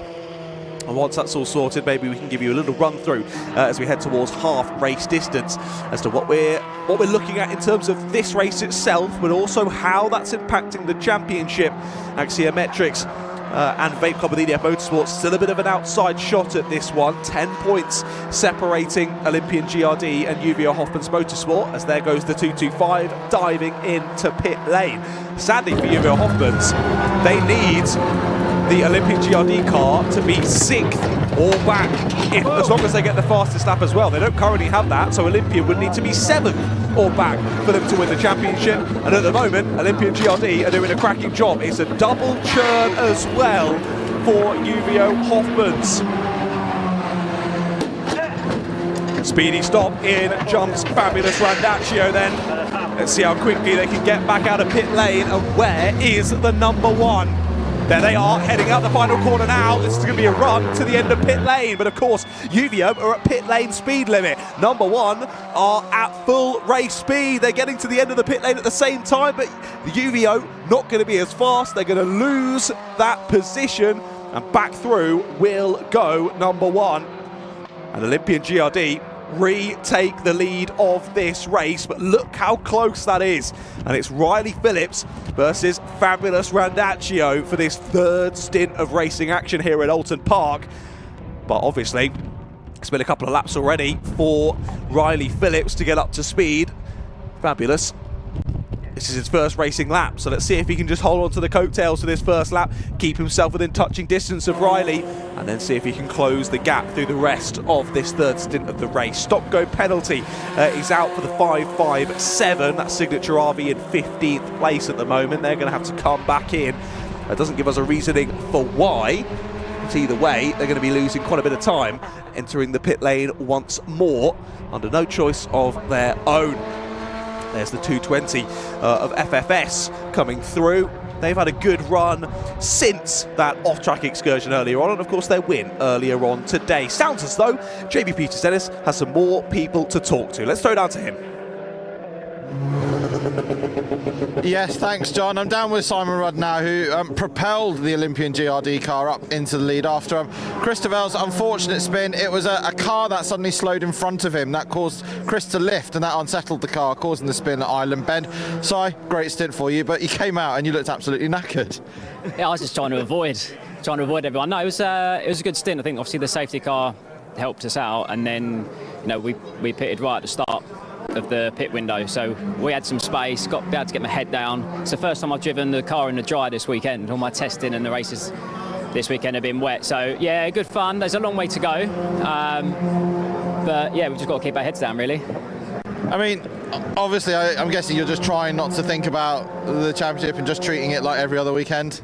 It is any other weekend. Like, you have to treat it like that, but at the same time, we know what we've got to do. Right? We don't need to take any unnecessary risks. So yeah, we'll run our race. The cards have been dealt, right? What will happen will happen. But I really enjoyed that last stint racing with Farks, and hopefully, it'll be nice and close at the end. So it'll be all good. All right, thanks a lot, mate. Quickly say hello to Mia and Max, otherwise Mia will tell me off. All right, yeah, you can't get in the doghouse at home if he doesn't say hello to the family. Right, let's pop next door and have a chat with... Johnny's wandered off, but we'll grab Gareth then anyway. We thought we'd have a chat, Gareth, because I do want to apologise for Donington, because we had to cut you short because of the safety car. You've had a great season. Obviously, you come into the weekend leading the Masters Championship. Like we said with Simon and Olympian GRD, you're just treating it like every other weekend, aren't you? Yeah, well, to a degree. Really good. But you just got to race and enjoy it as well. I actually learned more in that first session that I just had in that race than I think in any other one. And I think I drove probably better than most of the time. So we're still going for it, but yeah, it's good. And obviously with the first race, you were involved slightly in that first corner incident. It's never nice to see things like that. It was great to see everyone was fine, but the visibility was just zero, wasn't it? Yeah, there was just there was a wall of cars that we were watching on the screens, and so we could see from Johnny's point of view. Sorry, it was Johnny. Yeah, it was Johnny in the car, and he managed to weave his way around it. But anyone that hit, you know, they didn't really have a chance to get away from it. And as we said before, you came into Fun Cup having not done any racing at all. You've learned a hell of a lot in 2 years, and it's great for Red River Sport to get people like yourselves and other clients to come into a championship like this, and it's a fantastic way to get involved in endurance racing, isn't it? Yeah, I'm really pleased with where I got to. Johnny's been a fantastic coach. My good friend Bon comes in and joins some of the race. I learned from both of them. I'm sort of having to try and catch up with those guys, but they've taught me so much. But also sharing the pits with Olympian, they've always been really good at in terms of tips, what to do better. I think I'm decent at learning, and I've been pleased with the progress. So Johnny's a fantastic coach. Back for more in 26? Oh yeah, definitely. Fantastic. Thanks a lot, Gareth. Great to have you here. And that's Gareth Williams from Red River Sport. Back to Scott Woodward and John Ratcliffe. Thank you very much, Jamie. Yeah, lovely to hear from Gareth there from Red River Sport, and of course Simon from Olympian GRD as well, as we continue to crack on through this race. And here you go, battle for the lead starting to commence out here at Oulton Park.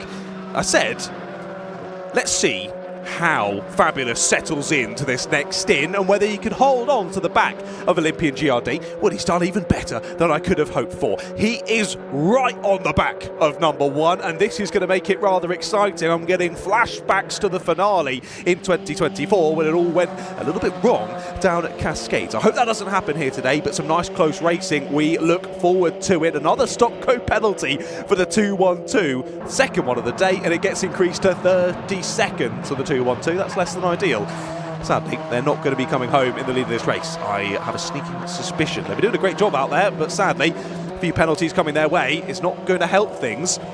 There's been a bit of an issue, and they've been a little bit slow of the 99 Anglo-Asian Mining Company, so some issues for them through this one. Here is Vape Club with EDF Motorsports in 4th place overall, trying to find a way through on the Sunoco Racing Team and the 157 of Second Choice Racing as well. I say that, I think Second Choice have actually got past on circuit here, so a change for 4th place then. Vlad Vasiliev has dropped into 5th, the 157 through into 4th place.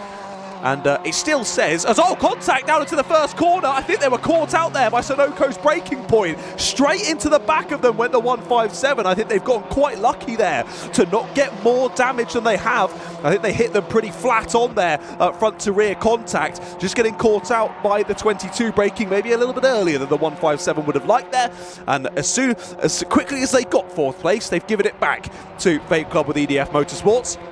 And you've just got to be careful and courteous of the drivers around you on circuit, and you've got to pick your way through the back markers cleanly and fairly. There's no blue flags here in the Fun Cup Endurance Championship, and they're proving why you've got to do it nice and succinctly, or things could go wrong. Here might be the move for the lead with 3 wide into the braking zone. Down the inside goes UVO Hoffman's Motorsport, and back into the lead goes Fabulous Randaccio. Beautiful calculated move there, but that was an aggressive one as Olympian GRD went down the inside of the FF Corsa back marker.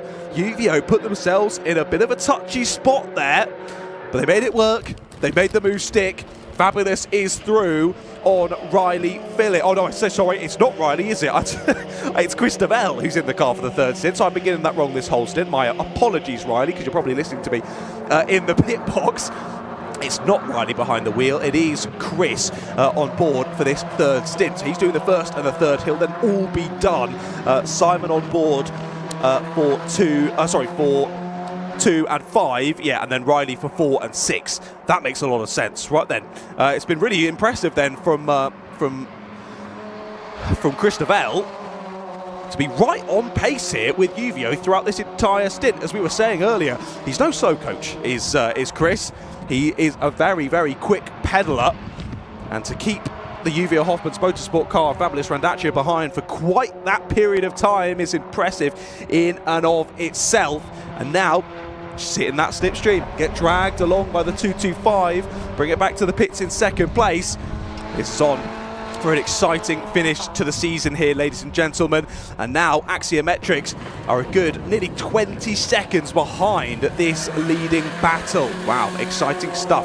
As you heard there, though, in the interviews, kindly brought to us by Mr. Jamie Peters-Ennis, in that chatter with the 200 Red River Sport, not only is there the championship, the overall championship that we've been shouting about throughout today, there is the Masters Championship as well, a sort of sub-championship in this, in the Fun Cup. As I'm hearing through my ears, the 157, we think, has brake problems. We think maybe that's why they went in the back of the Sunoco Racing car, not due to them braking a little bit earlier than we thought.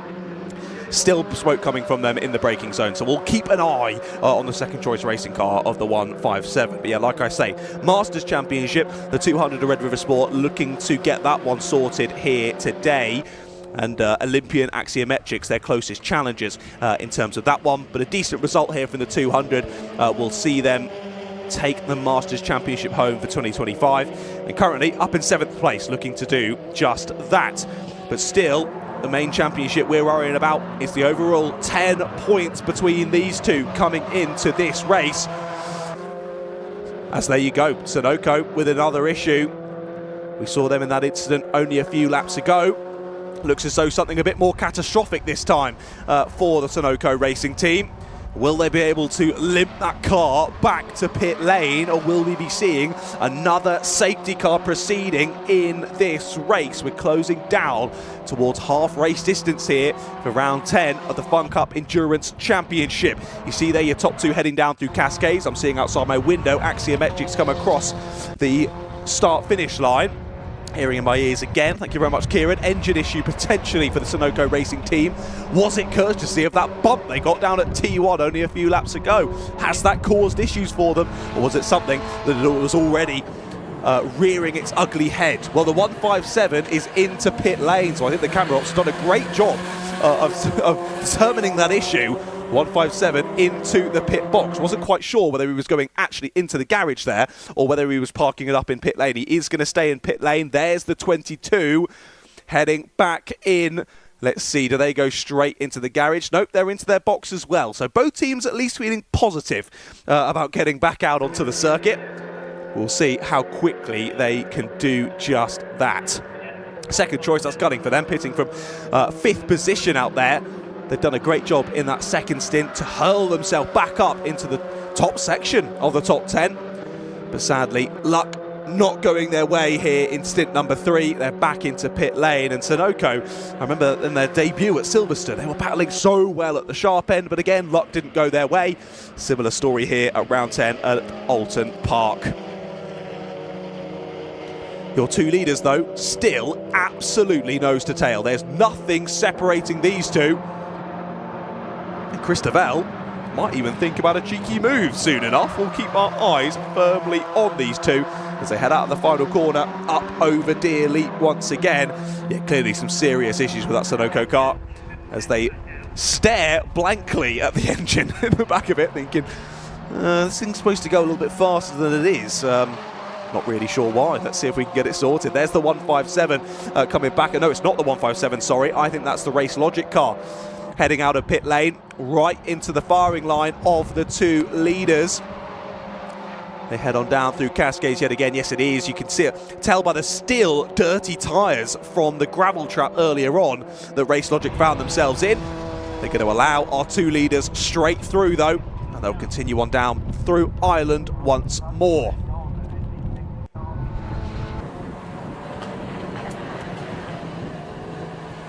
But again, we wait with bated breath as we head on towards the next pit window. I think that's only going to be opening in a couple of moments' time. So while we have the chance, why don't we run you through the current order out there on circuit. UV Hoffman's Motorsport leading, but only by a couple of tenths. They're ahead of the number 1 of Team Olympian GRD. UV Hoffman's are going to need something to happen here to Olympian if they want to clinch this title. If Olympians stay there even in second place, they're going to have this one signed, sealed and delivered. Axiometrics and Vape Club with EDF Motorsports behind in 3rd and 4th, and those top 4 still your championship contenders here in 2025. Green Heath are in 5th place, followed by Red River Sport, Rare Vinyl TLR, Demon Tweaks, Team FFS and PLR Racing, your current top 10. Signature RV in 11th, Ninky Nonk in 12th. Second Choice Racing there in 13th, but they're still in the pit lane. They're followed by Team Pesky, Pit Happens, Burt, then Sunoco, who are also still in the pits, followed by Team Pacific, FF Corsa, Demon Tweaks 2, Team Summers, iLockers Racing, Anglo-Asian Mining, Morpheus Motorsport and Race Logic.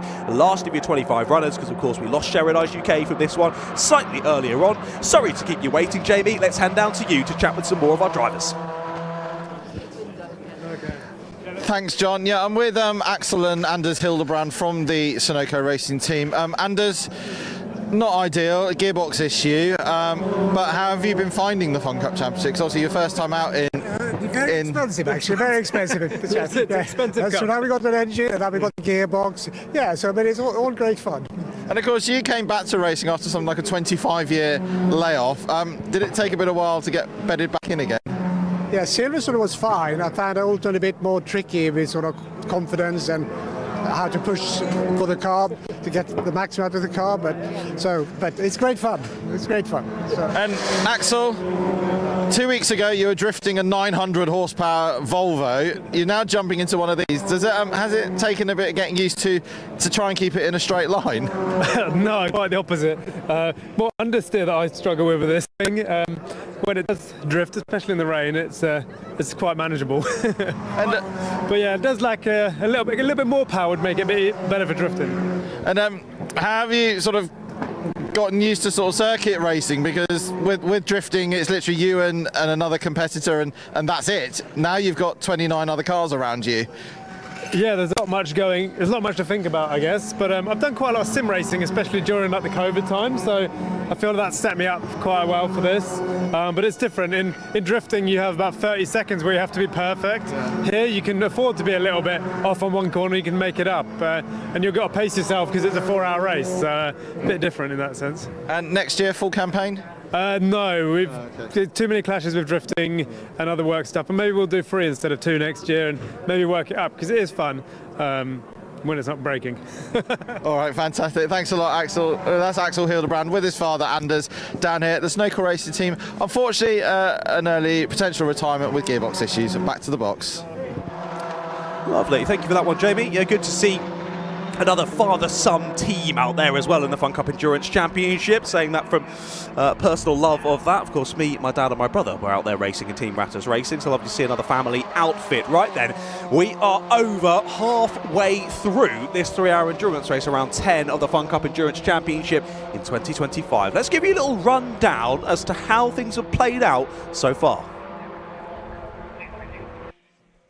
Well, we kicked it off an exciting start. Look at that. You don't see a shot like that in many racing series as they all fan their way down into the first corner. It was a great start for Mr. Mintshaw in the Demon Tweaks car. He got it up the inside and straight into the lead early on. Luckily, no one spinning out on corner exit on this time of asking in round number 10, and they all pressed their way on through. It was an issue down through Ireland for Team Olympian GRD. A little spin for Christophe, put him to the back of the pack. But here, Axiometrics started to pile the pressure back onto Demon Tweaks. A mistake down into Knickerbrook. Saw them go wide. Axiometrics stole the lead back away. Had a little stiff there, did Greenheath, to steal second place, but they weren't quite able to do so. Here are UVO Hoffman's Motorsport and Vape Club with EDF Motorsport cutting through the pack as they found their way through from down in the bottom end of the grid right up to the sharp end in only the first stint of racing. There they are, shoveling the Demon Tweaks car out wide and finding places nice and succinctly. UVO already getting it done, and here's Axiometrics finding a way through as well. So that was already up into second and third respectively. day for those two teams. And Demon Tweaks doing a stellar job on that first stint, fighting in and amongst it at the sharp end of the top 10. They've just slipped down ever so slightly since then, down to 8th place now. There they are, heading through Druids, as these two, well, one looked to chase down Axiometrics, but also had a bit of a battle of their own. Down the inside went the Vape Club with EDF Motorsports car.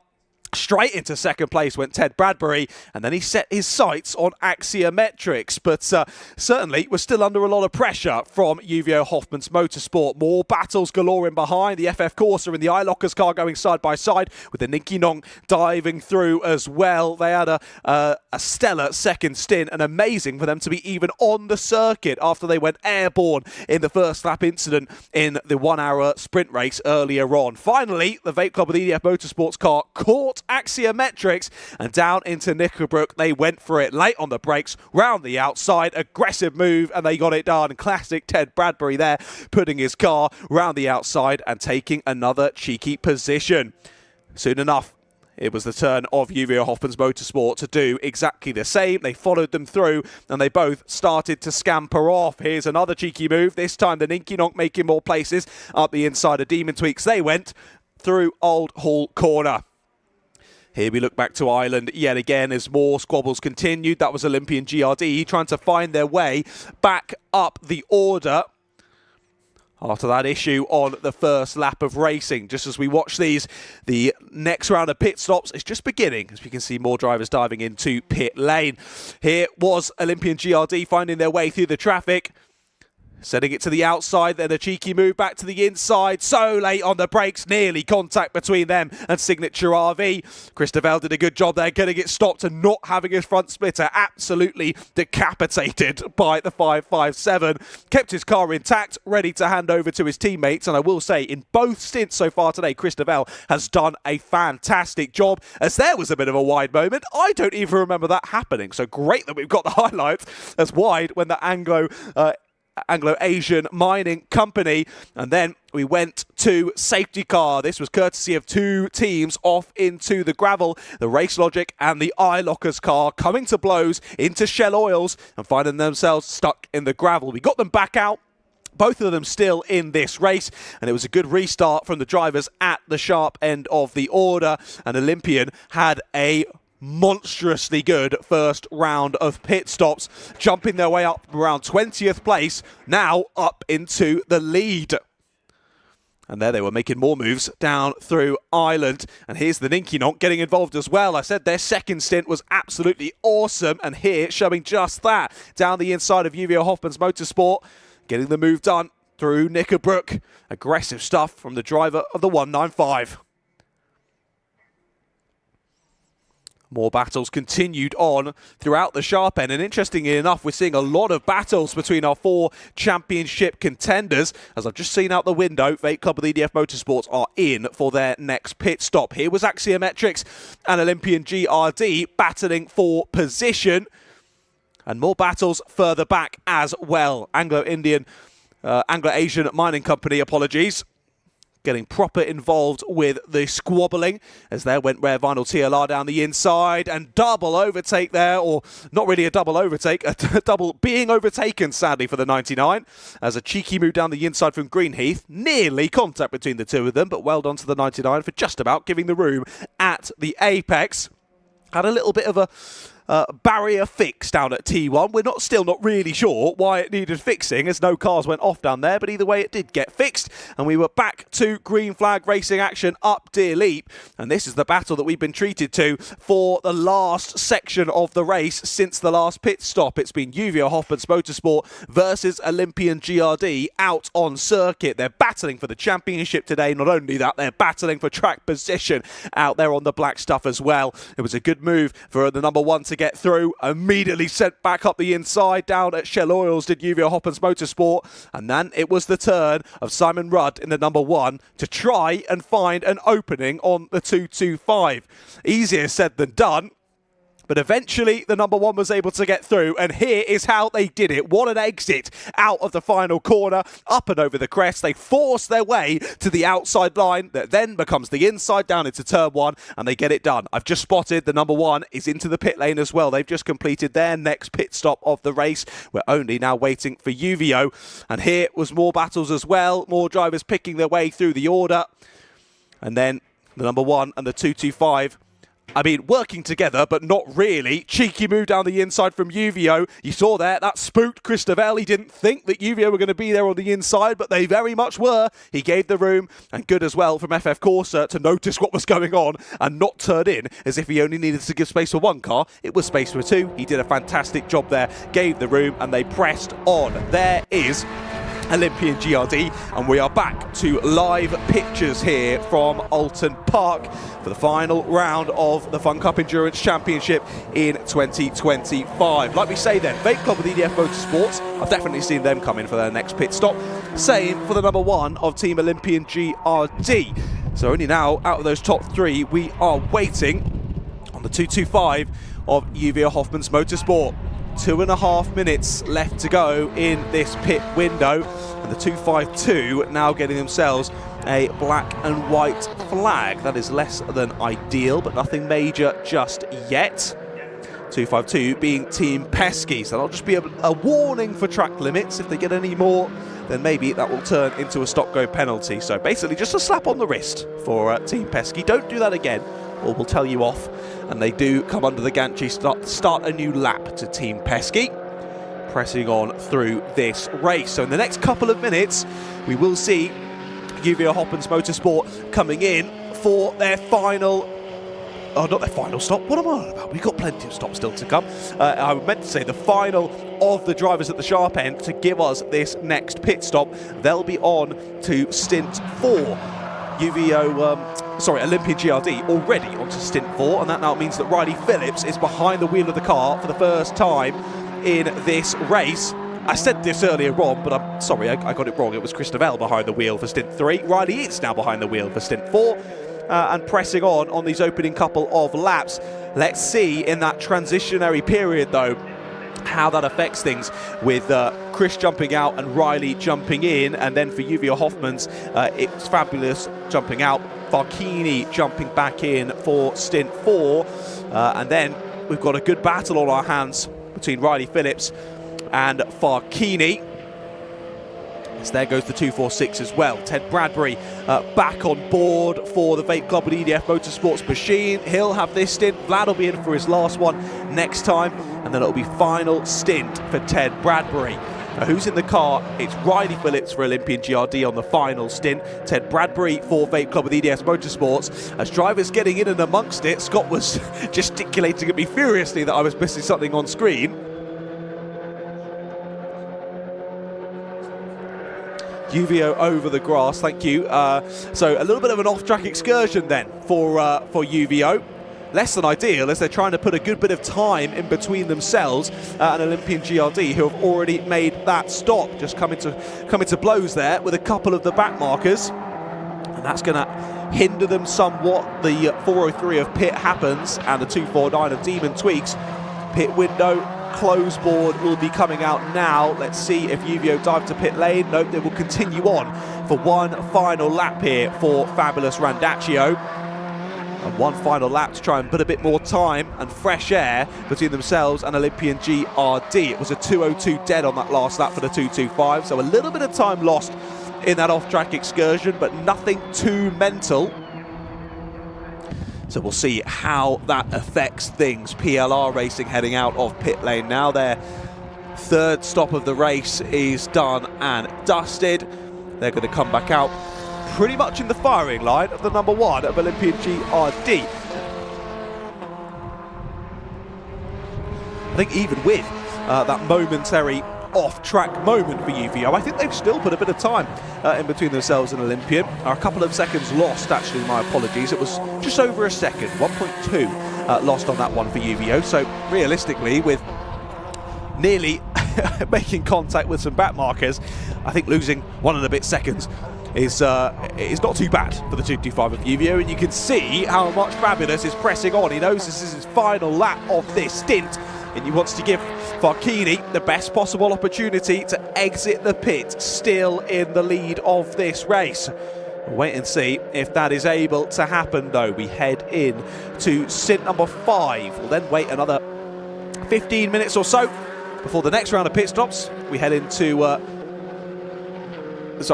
did I just say? We're going into stint 4 now. That one will then be in stint 5, and then with 30 minutes to go, it'll be the final pit stop window opens. We'll head into stint 6, and then we'll really see how things are sorting themselves out. But like we said earlier on, a top 6 or better, really, as long as Uvio don't get the fastest lap.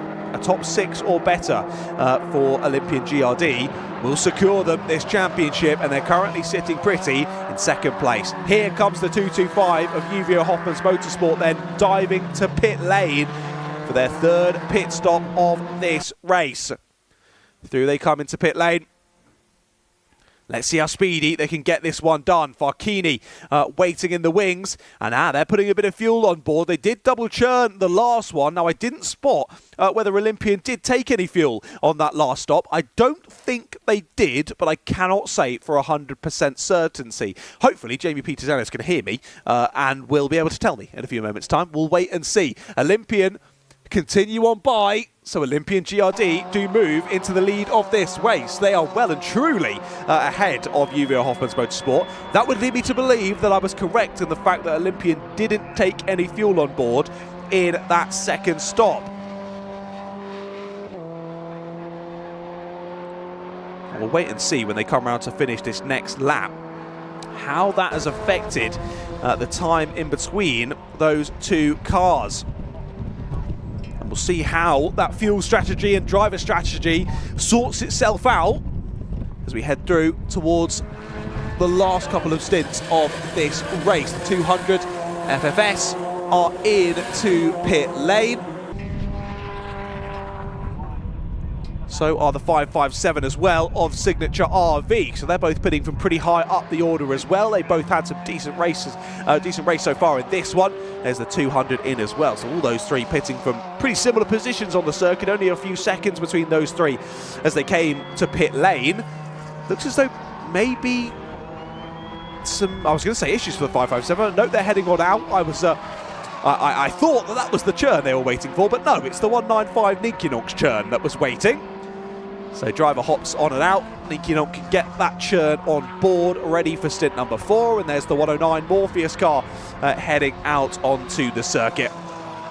Little windscreen clean there for the 212. Clearly still some bugs and whatnot getting caught up on the screen. It's always the issues. Usually it's in the summer, you've got so many bugs that you need to be cleaned off, and in the winter it's all the rainfall. For today, at least in the last few hours or so, we've not had any precipitation.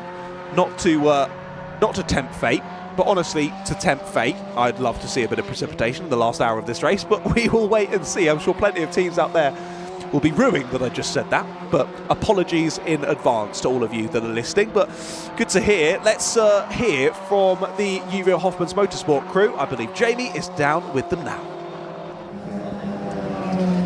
Thanks, John. Yeah, I'm down with Fabulous now, who's just jumped out of the 225 car. That was a busy old stint and included a little bit of mowing. Yeah, a little bit. I came up to 2 back markers and sent one up the inside, which was probably a bit enthusiastic. But I think I was probably net even because I would have been waiting for them on the other side of the corner anyway. So I don't think it made a lot of difference. And we've noticed obviously the temperature's really starting to drop now. The wind's been picking up. Is balance of the car being affected? Actually, it's a bit more settled now than it was at the beginning, but you sometimes get a gust. You know, you go down Cascades and you get to the bottom and there's a gust of wind and the car moves around. But it's fine. It's no problem. It's safe for everyone. And you were saying yesterday that this weekend it's just a case of going as fast as you can to try and beat Olympian. Obviously, is that still in your mind, or we just, like as you all say, don't drive fast, don't crash? Oh yeah, we're doing that the same. I mean, it's full send. I mean, we're driving as fast as we can. We push like mad from the start. You know, we're up there. We're trying as hard as we can. I mean, you know, if they finish 1 behind us, 2 behind us, 3 behind us, then they still beat us in the championship. But we're trying to win the race. An hour and a quarter to go. Again, just as you said, just staying out of trouble. Yeah, it's just flat out, isn't it? It's flat. There's a lot of cars out there, so there's lots can go wrong. So yeah. All right, thanks a lot, mate. Cheers, that's fabulous from Jörg Hoffmann's Motorsport. Back to the box. Thank you, Jamie. Just as we were listening there to Fabulous from Jörg Hoffmann's Motorsport, there's been a change just in behind them for third place. Vape Club DDF Motorsports getting up the inside of Axiometrics down into Cascades. I was told by our fantastic producer Kieran it was a late move up the inside on the brakes. Good to hear. Sadly, we didn't quite see it, but it was also fantastic to hear from Fabulous Gran Dacio and giving us a bit of an explanation as to why he had that brief lawn mowing moment earlier on in that stint. Look at the bodywork there on the front right corner of the 246. That is wayward, and that seems to be becoming more wayward lap on lap. We'll see if that changes. It's definitely knocked out of kilter for the moment. The issue will come if it starts to rub on that right front tyre. Oh, so there you go. It started rubbing on the right front tyre there as they head up through into Druids. My goodness. I don't know how I've called that one, but I'll give myself a little pat on the back for that one. Let's continue to keep an eye on the 246 of Vape Club. That is definitely rubbing under brakes. I'm not sure Ted will even notice that that's happening, but he'll be told in his ear on the team radio that that is starting to rub on the front right tyre. Now, he's minimum 12.5 minutes away. Well, that'll be until he sees the ball, actually, so he's going to be a good 14 minutes away from the next time he can come into the pit, do a genuine pit stop, and they can try and rip that bit of bodywork off of the right front of the car. The question is it worth the risk for the next best part of 15 minutes to let that continue rubbing on the right front, as it seems to just be going under the right front more? Because one, it could rub it, get the tyre so hot that the tyre delaminates and pops, goes bang, and then it's dragging it back to the pit. Race pretty much over. Going to have to change the tyre, going to lose a lap or two, and it's all going to go wrong. Or option number two, it could get stuck under that right front wheel, and thus you've got no steering, which is always fun. So let's see what the Vape Club DDF Motorsports car decides to do. Potentially that happened when they made that move on Axiometrics.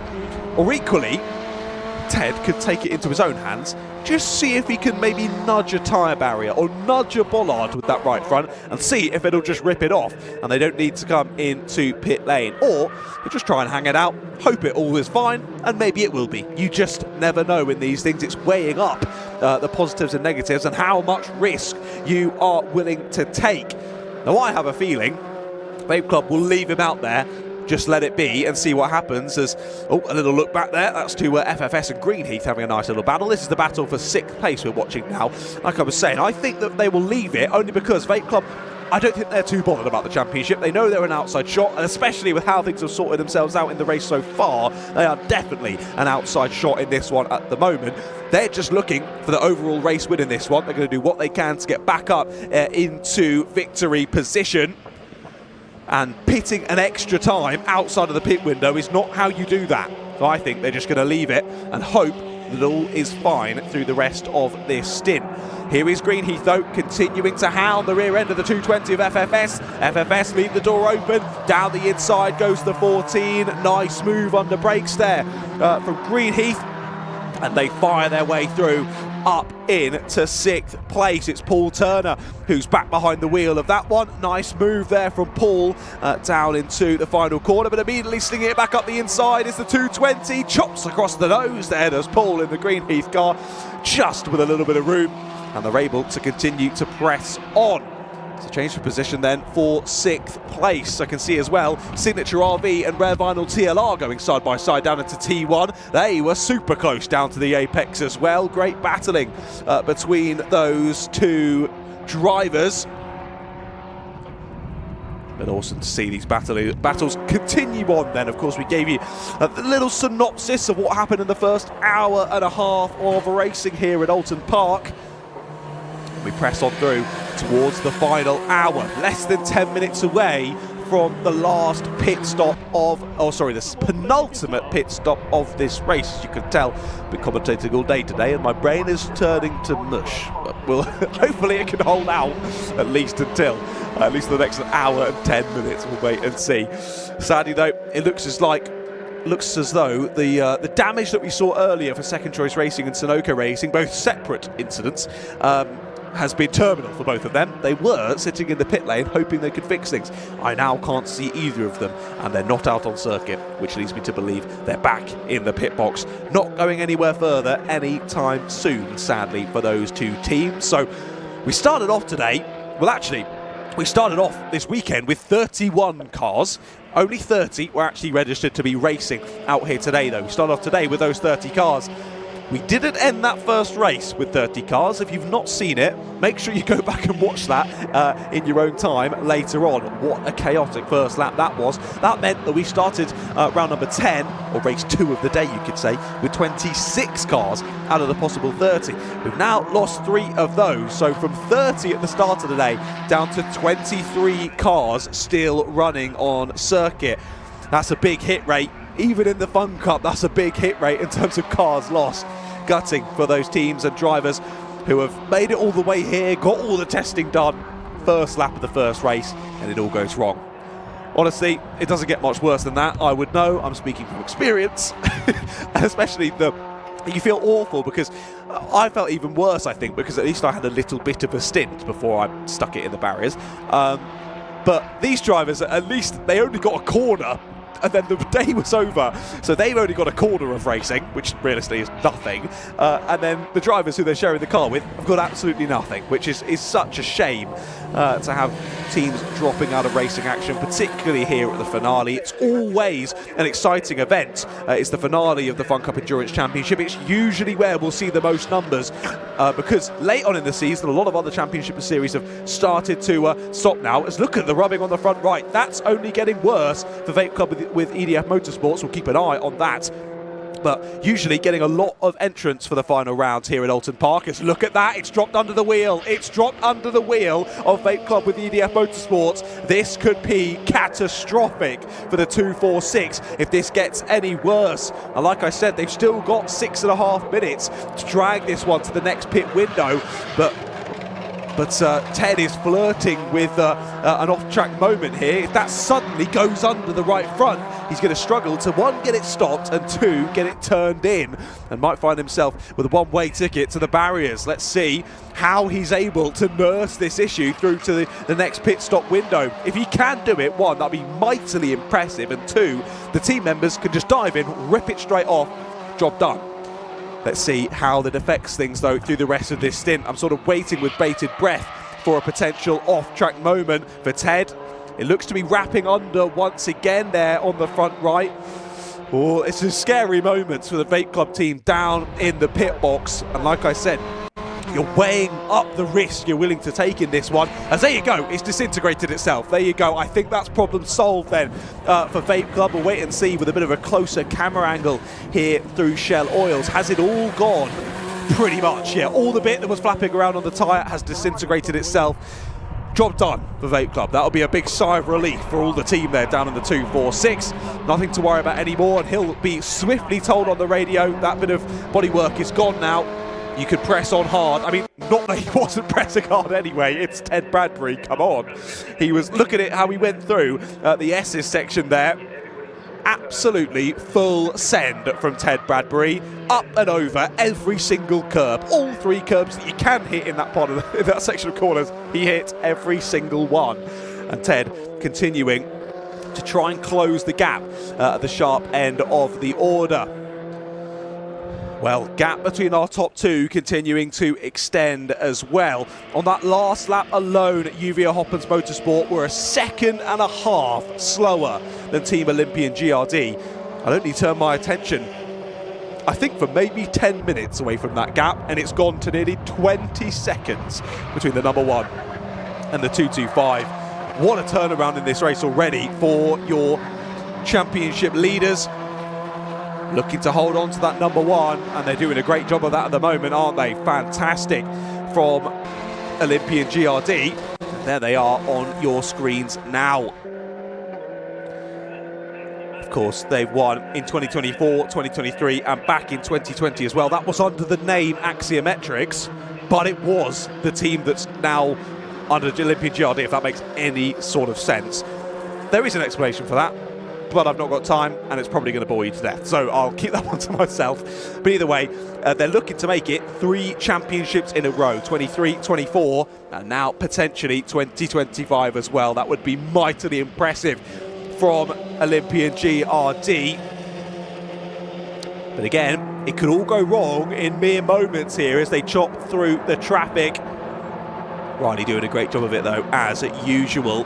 Now I was going to say, I thought that that Uvio were the last ones to do 3 in a row, but they have not done 3 in a row. So I don't think any team has done 3 in a row, at least for a good number of years. I'm talking 10, 15 years here in the Fun Cup Endurance Championship, because Uvio did have multiple wins on the bounce, but it was 2016, 2017, then 2019, and then 2021. So a year gap between those last 2.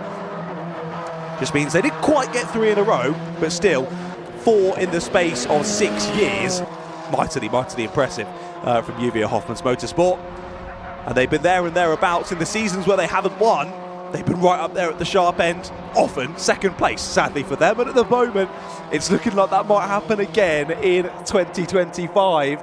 And after the start of the season that we had for Olympian GRD, we did not think, no one thought it was going to be this close going into the final round here at Oulton Park. That just seemed insurmountable with the start of the season that Olympian GRD had. Round 1 at Brands Hatch, victory. Round 2 at Oulton Park, victory. Round 3 at Anglesey, victory. Round 4 at Anglesey, victory. And then it all started to fall apart. A P4 at Croft. Okay, not a poor result. 4th, still very impressive. That was then followed at Croft by a P19. It all went wrong. The wheels fell off the wagon. Metaphorically, not physically, the wheels fell off the wagon in P19. They were back to nearly winning ways at Silverstone. A 2nd place in round 7. A 4th place at round 8. And then, of course, we've already had race number 1 earlier on. I say race number 1, I shouldn't call it that. It's round 9 of the championship, and this is round 10. Wasn't quite a win for Olympian, but still a very, very good performance. And this one, though, they're looking to go back to winning ways for the final time of asking to wrap up the championship yet again. And they're going to make it. Well, if they can do it, I'm not commentators cursing them yet. We've had enough of that so far today. If they can hold on to it, then it'll be 3 championships in a row. Unbelievable from Olympian GRD. Still just over an hour left to go in this race though. Plenty to play for. And of course, given that we're closing in towards an hour left to go, we're closing in towards the 4th pit window and for stint 5 to begin. Just having a brief look down to see, yes, there we go. So not only three championships in a row, it was 4 championships in a row for Team Race Logic between 2012 and 2015. So that is your last time teams got back to back to back for 3 or even more than 3 championship victories. So 4 in a row for Race Logic then, 2012, 2013, 2014 and 2015. Then Uvio getting 2 in a row following that, 2016 and 2017. Then the 106 to Red Dominoes in 2018, back to Uvio in 2019, Axiometrics in 2020, which effectively is now the Olympian GRD car, then followed by the 225 in 2021, Uvio yet again, GCI in 2022, Olympian in 2023, and Olympian again in 2024. Fantastic work from them, as there you see at the top part of your screen, the pit window opens for the penultimate time here at Oulton Park, and finally we lose a few digits off of that timing screen on the left-hand side of your picture. We dropped from 1 hour to go down to 59 minutes left to go in this race. Over 2 hours completed. And let's see how pit stop strategy continues into the final hour of this one. I think really the only thing that can properly shake this one up now is a safety car. Of course, Olympian, GRD, Uvio Hoffmann's Motorsport and EDF with Bait Club and EDF Motorsports all having quite the buffer in between them now. I think only a significant issue for one of them or a safety car to bring them all together will shorten those gaps. Here we watch, though, the battle not only for 4th place overall in this race, but also for the Masters victory in this race. Axiometrics versus Red River Sport. And don't forget, Red River Sport are vying for the championship in Masters as well. Could we see the victors in the championship, both the Mains Championship and the Masters Championship, both winning on circuit in the final race of the year as well? That would be truly, truly impressive, and Red River Sport are looking to do just that. They get the inside line down into the final corner. They've got it signed, sealed and delivered. Moved, done and dusted for the 200. That was nicely weighted under brakes. Nice and confident, and seemingly relatively comfortable as well to get that one down. But Axiometrics won't take it lying down, looking to re-establish that 4th place, but not able to find a way through there. Down into Old Hall Corner, and they're, I was going to say happy to stay in 5th place, probably not very happy to stay in 5th place, but equally they'll take it for now.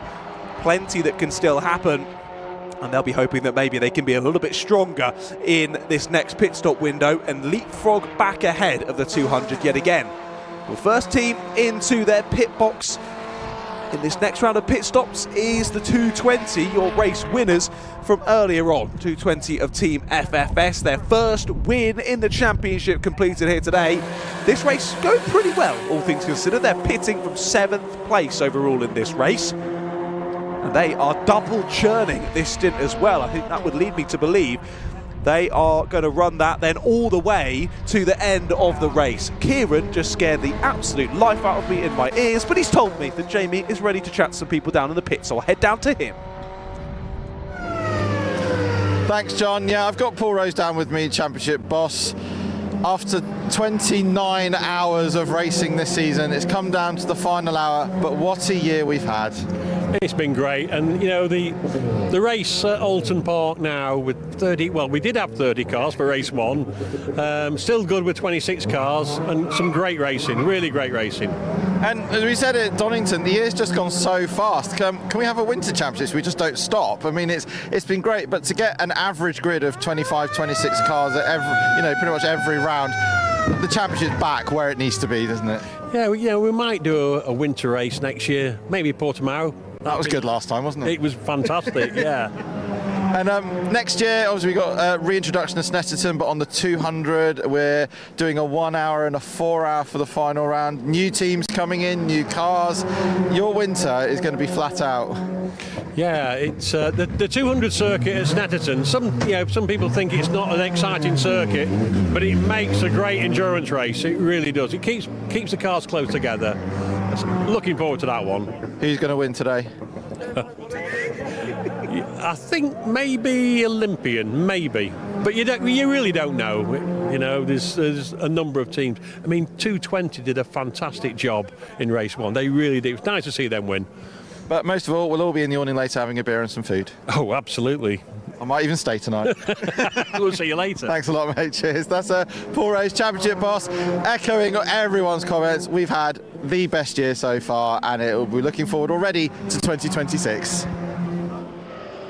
Hope I'm invited down for some beer and pizza as well. I look forward to that, Jamie. I'll hand myself an invitation to that one. Thank you very much to Paul Rose. Great to hear from him, of course. Yeah, like Jamie was saying, what an awesome season it's been once again here in 2025 for the Fun Cup Endurance Championship. And you've been enjoying the racing from wherever you've been watching from, courtesy of Alpha Live as well. Alpha Live and Fun Cup having a good partnership, not only through this season, but the previous seasons as well. I'm sure that will continue into 2026 as well. Watching that board, it's a slippery surface flag that's out. That's down towards Island. That's not somewhere you want there to be. A slippery surface is wide. That's a big moment there for the 99. Will he hold it and get back on circuit? Yes, he will. That's the Anglo-Asian mining car.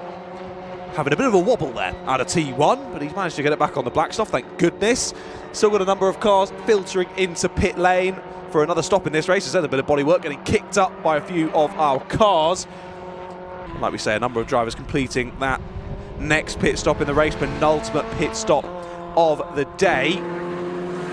gap between Olympian GRD and UV Hoppers Motorsport now opening up past 20 seconds, nearly 22 seconds now in it, and we're nearly a minute between your race leaders and third place of Vape Club with EDF Motorsports. That just shows when you go safety car free for a while, the cream really does rise to the top. And Olympian GRD just flying off with this one. I mean, not really surprising. It's Riley Phillips behind the wheel of that car. And if anyone knows how to drive a Fun Cup car, it is Mr. Riley Phillips. Drivers being held out, I think, right to the end of this pit window, really. We've still got just less than 4 minutes left to go of this penultimate pit window. And we'll see how the order reshuffles itself at the end of that. Gary Summers, I can see, hopping in the car down there as the social media crew for Fun Cup all get their work done as well. And that was the driver he was sharing it with there, hopping out. There it is, picture in picture. Thank you for that, Kieran. As 158, it's Mike Fry who joins Gary here today. Of course, if you have been watching all season, you'll remember back in Croft when Gary had a, I don't think it was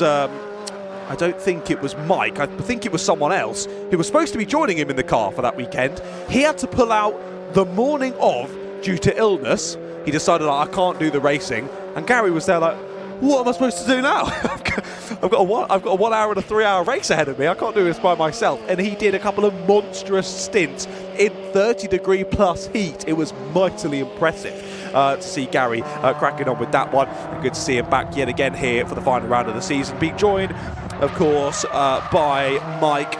Mike copping out, Gary now in for this next stint of the race. There's the Vape Club with EDF Motorsports car. I can see the 263 of Pit Happens heading in to the pits. So yet again, to reuse that gag, pit is happening right now.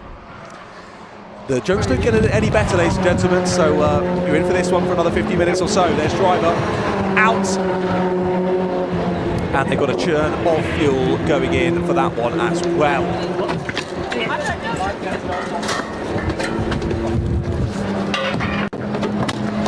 There is a second one going in. Look like they were quite ready for that one. Usually, teams will double stack a fuel man, so you have one fuel man going straight in for their first churn, and the other one waiting directly behind. As soon as he's finished with the first one, next person straight in, loses as little time as possible. A little bit slower on that one for the FF Corsa car. I can't believe I got it wrong. I used my Pit Happens stroke and it was the wrong car. Gutted. Apologies for that. It's FF Corsa who were in for that double churn. So Pit was not, well, Pit was happening, but not for Pit Happens. I've made that so confusing now. We've got another driver diving into pit lane. There is Olympian GRD. Continue on to lap number 62 of this race. It's the 207 Demon Twigs 2 car that is in for another stop. Oh, I've just spotted the Sunoco Racing team are back out again. That's lovely to see. They had that gearbox issue a long time ago in this race now. A long time ago. How many laps down are they now? 22 laps down on the race leader, Sunoco, but they're back out on circuit. That's awesome to see. Never giving up and getting back out and in amongst it, even if it is just basically a glorified test session now through to the checkered flag. It's still time out there with your bum in the seats, getting used to it and getting more data on board. As they said, they're hoping to do maybe 3 rounds rather than 2 from this year, hoping they'll do 3 next year, and this will give them at least a bit of extra testing time that they've already paid for to get a bit more data out of that number 22. And here are Axiometrics and Red River Sport. After making the overtake for 4th place, it was a relatively comfortable one for Red River Sport when they made that overtake stick. However, they've not been able to shake Axiometrics since then. Finally, Axiometrics continue on, and the Red River Sport car dives into their pit box. They are also double churning here on their penultimate stop of the race, and that pit board, I think, has just been flipped around. Yes, it has.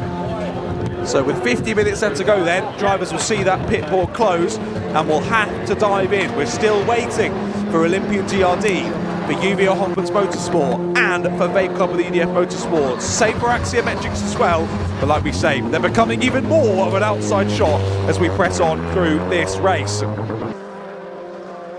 To the end of pit lane then go the 200 of Red River Sport. They've had a good race in this one, like we said earlier. Just looking to get that Masters Championship sorted for themselves. at the moment, couldn't be doing really much of a better job as they battle for the overall victory in the Masters. There is Juvia Hoffmann's Motorsport. I can only imagine her diving to pit lane pretty soon, as I can see Riley Phillips getting ready to go as well as Juvia come through. So this will be their first time seeing the board, then we'll expect them next time around. Who is diving to pit lane? PLR are in, so are iLockers as well, both diving in for their penultimate stint at the race. One churn going in for iLockers that I can see.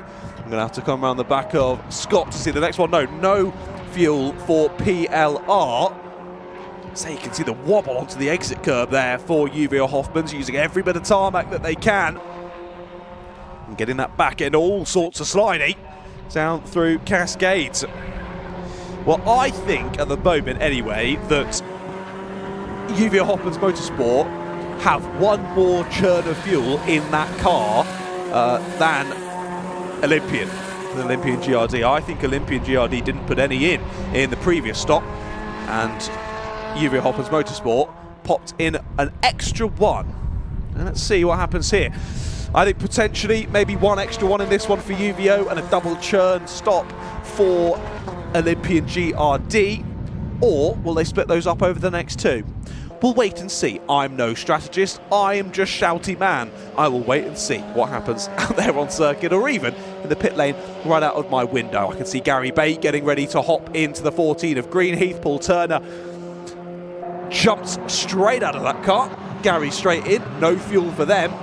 They're getting the thumbs up, ready to go. They'll have to be a bit careful as Rare Vinyl TLR are in. Greenheath just about get out before Rare Vinyl dive into their box. And here come your race leaders. At the final opportunity, Riley Phillips is in. Oh, sorry, no, Riley's not in. Riley stood right there by the car. Simon Rudd is in to hand over to Riley. I think this must have thrown me off here, because that's not the order that they should have been in. We're going into stint 5 of this race, as there comes UVO into the pit as well. Single churn then for Olympian.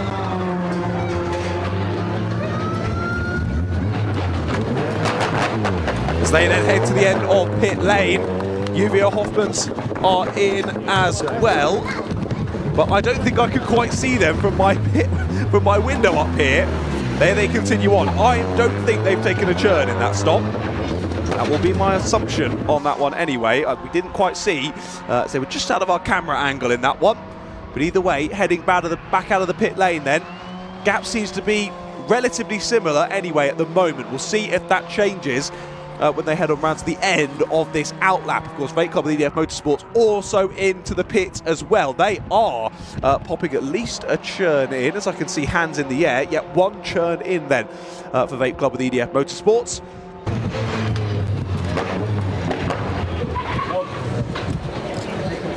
As there is, I believe, Vlad. Yes, I do think that is Vlad getting ready for stint number 5, as they need a bit of a bump start then to get it restarted. So maybe the ignition has gone on that 246 car, having to get it a bit of a bump start to get it back underway, but it is back underway, and out of pit lane they go. Well, 45 minutes left of the final race of the year here in the Fun Cup Endurance Championship in 2025. Let's wait and see when the rest of the drivers head on through how that affects gaps and whatnot. I have seen the 158, sadly, I think that's Team Summers, isn't it? Yes, it is. Team Summers with a stop-go penalty. More than likely be for track limits that they've accrued so far over the race, because, of course, the track limits warnings don't reset when you get a new driver on board. It simply gets added on again. So even if you get the warning flag on your stint, you then hand it over to your mate. He gets one track limit warning. That's it. You've got yourself a penalty. That's done and dusted. They accrue over all of the stints, so you've got to keep it within those white lines throughout the race to not get yourself a silly stop-go penalty.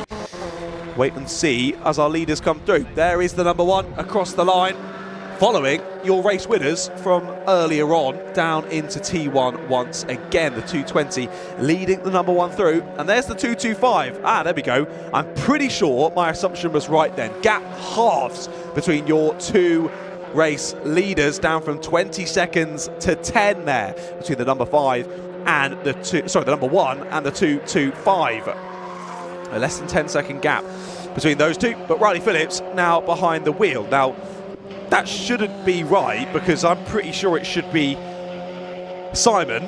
That's what it says on our sheet anyways, that Simon should be in stint number 5, but it was definitely Riley getting in just then. So anyway, I'll throw my notes out of the window and just try and look through their window instead and see who's behind the wheel of the car. Light is starting to diminish now here at Oulton Park, and we press on in towards the dusk here, an early dusk of course. We're very much into October now.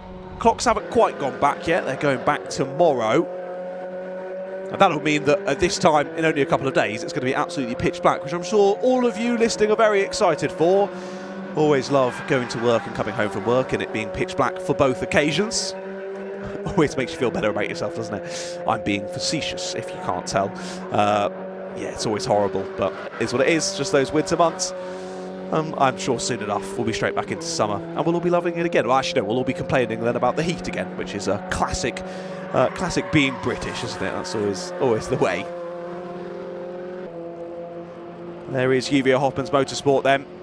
Just thought I'd have a quick look through the live chat, see if we've got any chatter going on. Hello to everyone in the live chats. What happened to the Ninky knock? That's a great question. They've just been... I think they had a really good second stint in this one, and then as other drivers have got in, they've just slightly fallen away. Still there in 12th place at the moment though, so still having a really good race in this one, are the 195. And to be honest, the fact of them being out in this race is impressive, considering the first lap shenanigans they got involved with in the 1 hour endurance race earlier on. Jose says, what cars are these? Now these are specifically made for the championship, as one of them goes off onto the green stuff and we see yet another lawnmower attempt, this time from Team Pacific, but they're specifically made for this championship. Space frame chassis, the body simply made to look like a Beetle, but the fun fact I always say is the only part on the car from a Volkswagen Beetle is the windscreen wiper motor. There you go, your fun fact of the day here from Oulton Park. Greetings from Formula Ford Festival Live. I just joined this one. Hello, Austin.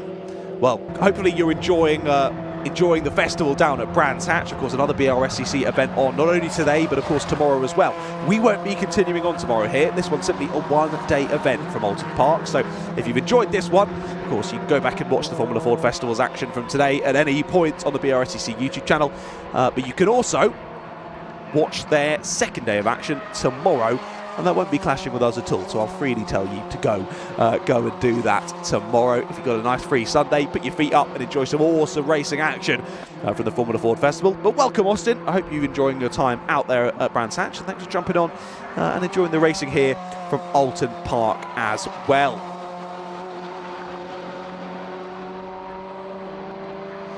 As you can see though, the gap slowly but surely increasing here between the number 1 and the 225 yet again.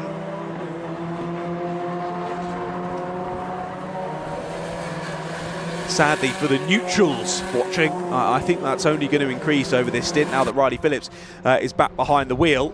Also, I can't believe that if Riley's just getting in now. If Riley's double stinting this one in the last 2 stints, that means the last 2 stints I've said that he's in the car for the first time since the morning race, and I've been wrong both times.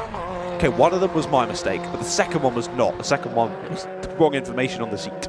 So I'll blame I'll blame them for that one. Oh my goodness. You can see a few people having a little chatter in the live chat as well, this time over on Alpha Alive.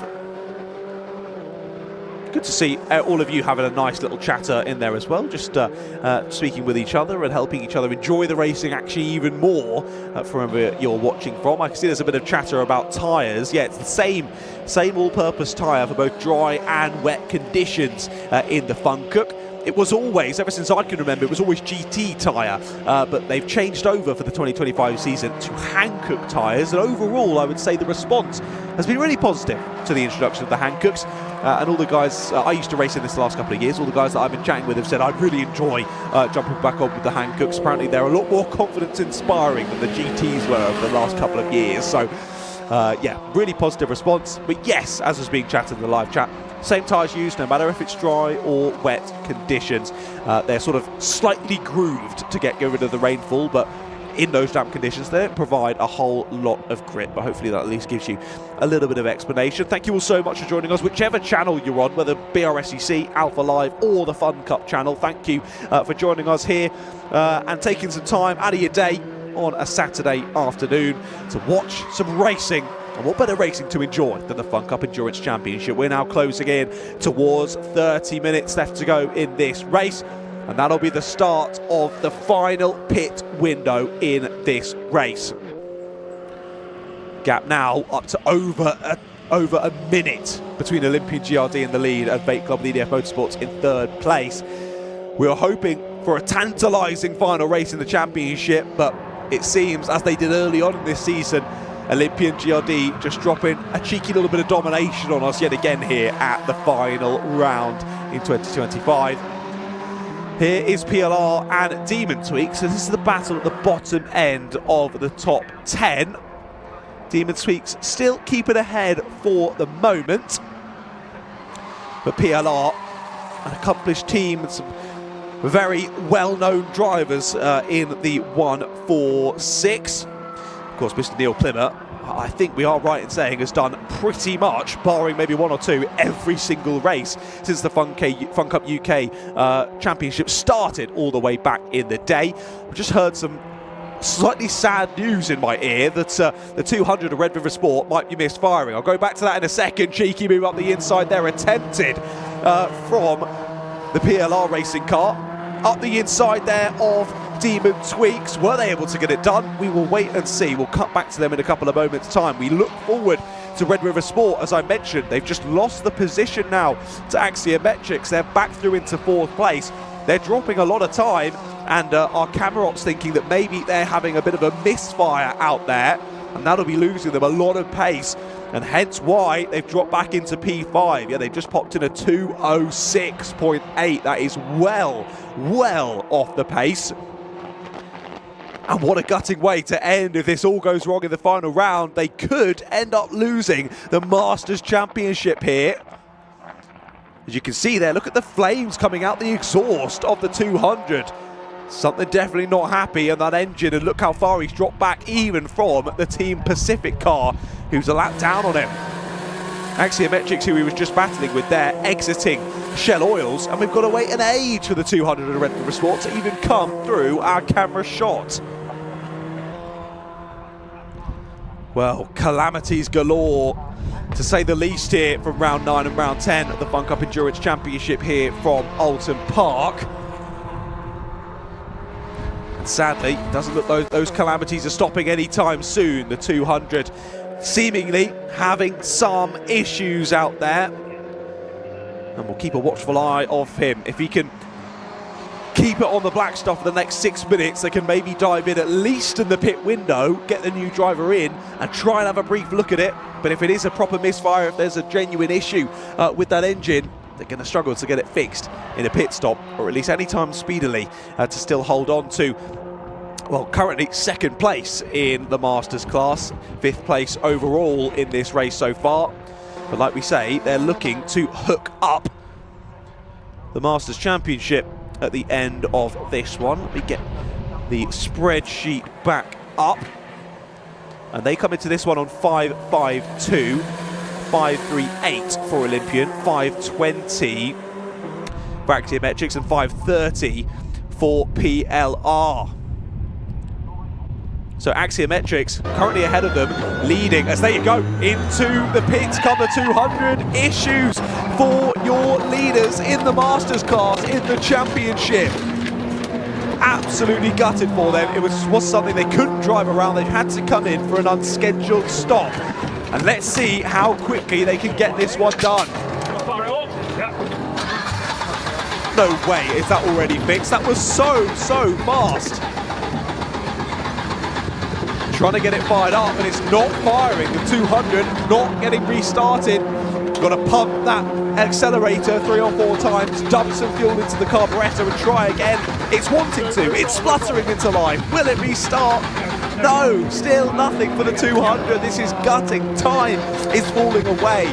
Positions are falling away, and possibly the Masters Championship is falling away here for the 200 of Red River Sport. Again, issues, they're not leaving that pit stop anytime soon. Even Christabel is having a little look to see what is going on there for the 200. That thing does not want to restart. They lose some points here. This is going to be mightily close, like we were saying.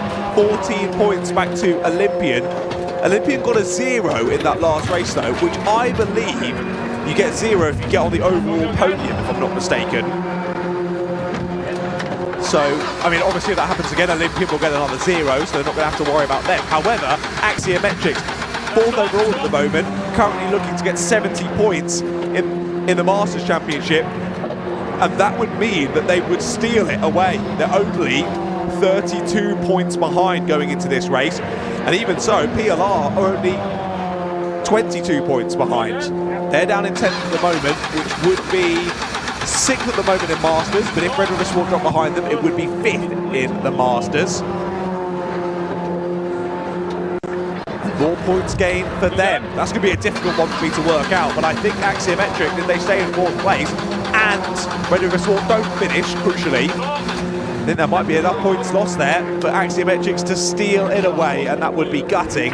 And I would blame Jamie for that commentator's curse, because he spoke with them earlier. That's what I'm going to say anyway.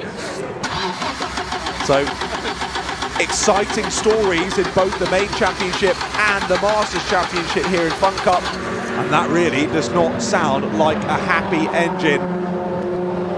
The crew going to work on it for the 200 of Red River Sport, but it's always so horrible to be the driver in this situation. You're sat there, you don't really know what's going on behind you, you're just hoping they do it quickly. And sadly for the moment, it's not been too quick. Still having issues. We're now ticking towards 30 minutes left to go in this race. Is the engine going to fire? Yes, it is. Finally, the 200 refires up. They're going to get the clamshell back on and reattach to the main body, and off goes the 200. Well, quite a bit of time wasted there, but I think they should just about rejoin in 11th or 12th place overall, I think, once all is said and done. I think it will just about be 11th place, and that drops them into 7th in the Masters class, which is going to make my maths nearly impossible to work out. I think they've just about held on to the lead in terms of championship in Masters, but we'll keep an eye. And as I said earlier, I didn't want to tempt fate, but I really did want to tempt fate. Some possible dark clouds coming over the circuit here with 30 minutes left to go. And Mr. Scott Woodward is back. Hello, Scott. Yes, hello. I had to step away to take care of a couple of things, but I'm okay. Back now with 30 minutes to go, and I see the race has changed quite a bit. Is that it looks like we're on course for a spin and win, as we had in Indy back in 1986, which is Olympian on course, it seems as though, to seal the 3rd championship, and Ugya just chased them down. And it is the top 4 of the championship in the top 4 places in the race, as we can see. It seems to be, I think it is the top 4 of the championship in the top 4 positions in the race, as they are in the championship as well, which is quite fitting. Battle on track here, which is between PLR Racing and Demon Tweaks. This is for 9th position. So at this moment in time, we're in the 5th stint at the moment, with the last one coming up just shortly. This will be the PLR Racing Tim Wheeldon against the 249, which is Guy Minshaw, handing over to Jack when that's finished, climbing up the hill towards Clay Hill. And in these current stints at the moment, Simon Rudd is going to hand over to Riley Phillips. And it seems as though, that all being well, touch wood, for the next half an hour, once the final stop goes correctly, we should be on course to see Riley Phillips bringing that car home. And after what started as incredibly high drama when that car went spinning, you're still shaking your head at how that happened, either bend, but recovering back to where they are now. I think he gave probably Simon Rudd and Christabel gave his own teammates several heart attacks all at once when that happened, but they've managed to pick their way through, keep calm when things are a bit stressful, and they've managed to get themselves back to the front, and that's all that matters on that side. Our race 1 winners, by the way, Team FFS, up in 7th position, having a strong run up there in the top 10. And I'd say actually in the top 10, there's probably everyone's in the top 10 that I would probably expect to be in there in the top 10 race. You've got Greenheath in 5th, Signature RV up there in 6th, which currently has at the moment 557 currently John Whitehouse. That's handing over to Marcus Klassen. So we're getting to that point now where we're getting the perceptively, in inverted commas, fastest drivers in the cars jumping in for the last stint. So we're going to see pretty mega. Oh, that's Team Pesky that's had some kind of issue or damage. Is that possibly front right damage, maybe to the suspension or the steering, because part of the front wing is flapping around in the air. And there it goes. It looks as though I think the front end is intact in terms of maybe steering, just a piece of bodywork was caught up, although I don't know, I say that, but not all seems right with the front end of that car, I don't think. No, that seems a bit wobbly, doesn't it? It seems to be a bit all over the place, and yeah, it does seem to be slightly out of kilter, and that would be why. It's clipped the tyre stack and it's brought the part of the belt with it. I think it's damaged, that clip has not only damaged the bodywork, it's damaged the front right steering on that car as well. The steering arm or the suspension is broken. So I think unfortunately for Team Pesky, who only debuted a couple of weeks ago, but I think if they're planning to take the Race Logic car and compete next year for more of a full season, they're definitely, of course, one of the teams that could do some good things next year, considering how they kind of opened up their season with a bang, and at Silverstone got themselves team of the weekend. It worked out well. Yeah, what a shame for Pesky. Like you said, they've been doing so well this season, but a brief moment of overconfidence, brief lack of attention to detail there from Andrew Dyer, and sadly a clip of the tyre wall ruins the final race of the season for the 252. That is gutting for them, and he'll be feeling frustrated with that one. Yeah, straight into the box as well. They're going to try and quickly fix it, if it is a quick fix, to kind of re-tighten it or to re-straighten it out and get it back out there to at least make the finish. Hopefully it'll be a quick fix for them. 28 minutes to go in the Fun Cup season. Headlights are on. I have to say, I think maybe either the cameras make it dark or the tinted windows that will make it look dark out there, but headlights are on for these cars as the light continues to fade. Not that those headlights really do anything. No. Well, they do unless they use the extra light bars. When we ever had the Anglesey races when they used to go properly into the night, they did have either extra light bars, or the lights tend to do something to be able to give you some visibility. We've also got a garage with a box. There must be one of the cars that was out originally from the incident earlier on this morning in the first race. But they are looking on the front right. They are changing the wheel at least. And that will come off. Demon Twix is also in, because of course the pit window, our final pit window of the season, is now open. Demon Twix making their stop. Oh, that was close. Nicky Long exiting the pit lane. Very close to taking out another person from another team. There are Vape Club EDF Motorsports in early on. Not surprisingly, Vlad out of the car and Ted Bradbury in for the final stint. I saw you notice as well, I saw you have a double take down into T1 as to who was Olympian following so closely. Olympian GRD have been in the wheel tracks of FFS for the entirety of this stint. Since they left the pit lane to now, they're still sat in the wheel tracks of them, and they're continuing to extend the gap to Juvo Hoffman. So FFF with some great pace as well, but it is only the top 7 still on the lead lap of this race. Last pit stop window very much open now then. Let's see how this one plays out. Like I was saying earlier, realistically, we need A, safety car, or B, something to go seriously wrong for Olympian GRD here, for them not to win this championship in style. You're just saying all the wrong things at the wrong time at this point, because that's almost certainly what's going to happen if you keep talking like that. That's what I'm hoping. So, joking. You cruel man. Anyway, so I think this is purposeful strategy, because if you think about it, of course, they are following FFS. Barry Thompson's a half-decent driver. Of course, he's the dad of Lewis Thompson, who's obviously quick in his own right as well. And this will simply, I think, be a tactical from Simon Rowe, thinking, if I want to try and make sure our last pit stop is the shortest pit stop possible, I suspect they're possibly just doing that to really be in the tow to save. I think it's a fuel saving exercise, because they can be in the tow, but they're following the slipstream. They'll be able to use less throttle, and they'll be able to use less fuel in that sense, which means they can probably only have to top it up if they need to. Also, Rescor said that they need to put the rear lights on because the light is fading quick enough. Interestingly enough, there's another cut of road cars entered into the chat here, if you like, which is the 158, which is the Team Summers car, which is the Gary Summers Mike Fry car, which I think is the ex-Team Brit car from a couple of seasons ago. It looks like it's the same colours anyway, but that was interesting. Kind of, it found itself in the middle of those two and kind of was just ambling about for a few corners, which I'm not quite sure what I mean, it's entitled to be on the track, of course, but it sort of found itself in the middle and was battling away with Olympian for a bit of a moment of glory, I think, which fair enough, but at the same time, I'm sure that when that happened, that Simon Robb was thinking, so why are you here? Like, why are you, I'm getting a tow here and you're kind of slotting into the middle, so can you just politely move aside and I'll go and find my drafting partner. So let's see what the plan is here if Simon decides to pit or not. Now that he's lost his drafting partner, for Kevin off the back of it, he stays left and continues on for another lap, so he's not in just yet in this beginning of this 15-minute window. 5 minutes have gone, just under 10 left to go. There is Greenheath. They've pitted from 5th place overall. Of course, it's actually 6th once all is said and done, because main club with EDM Motorsports had already given us that final pit stop. And look at that, we don't even need the right door closing. Heading off from the pit box, and just the inertia of leaving the pit box closes the door for them. That was fantastic from Greenheath. And some style points added, I'm sure. That looked to me, anyway, that was Paul Turner heading out behind the wheel of the car. I'll check the sheet, and it is. I can recognise the drivers behind the wheel. Go me. Paul Turner heads out for the final stint then in the 14 of Greenheath. Like you mentioned, he's got 4 more minutes of this last pit window of the season here from Oulton Park. And yeah, like you're mentioning as well, the bright lights here in the commentary box are making it rather difficult to see any of the cars now out of the pit, out on the start-finish straight. We'll do our best to keep you up to date with what's going on out there on circuit. Of course, still waiting for the final pit stops from our top 2.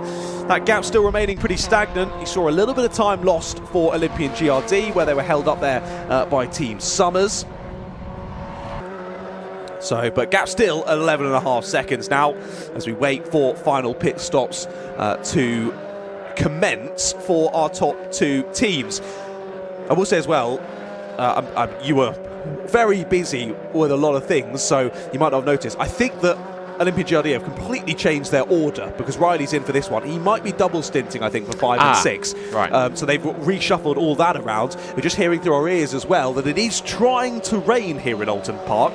Camerot's reporting a little bit of precipitation. I don't think it's going to be enough to change grip levels out there just yet.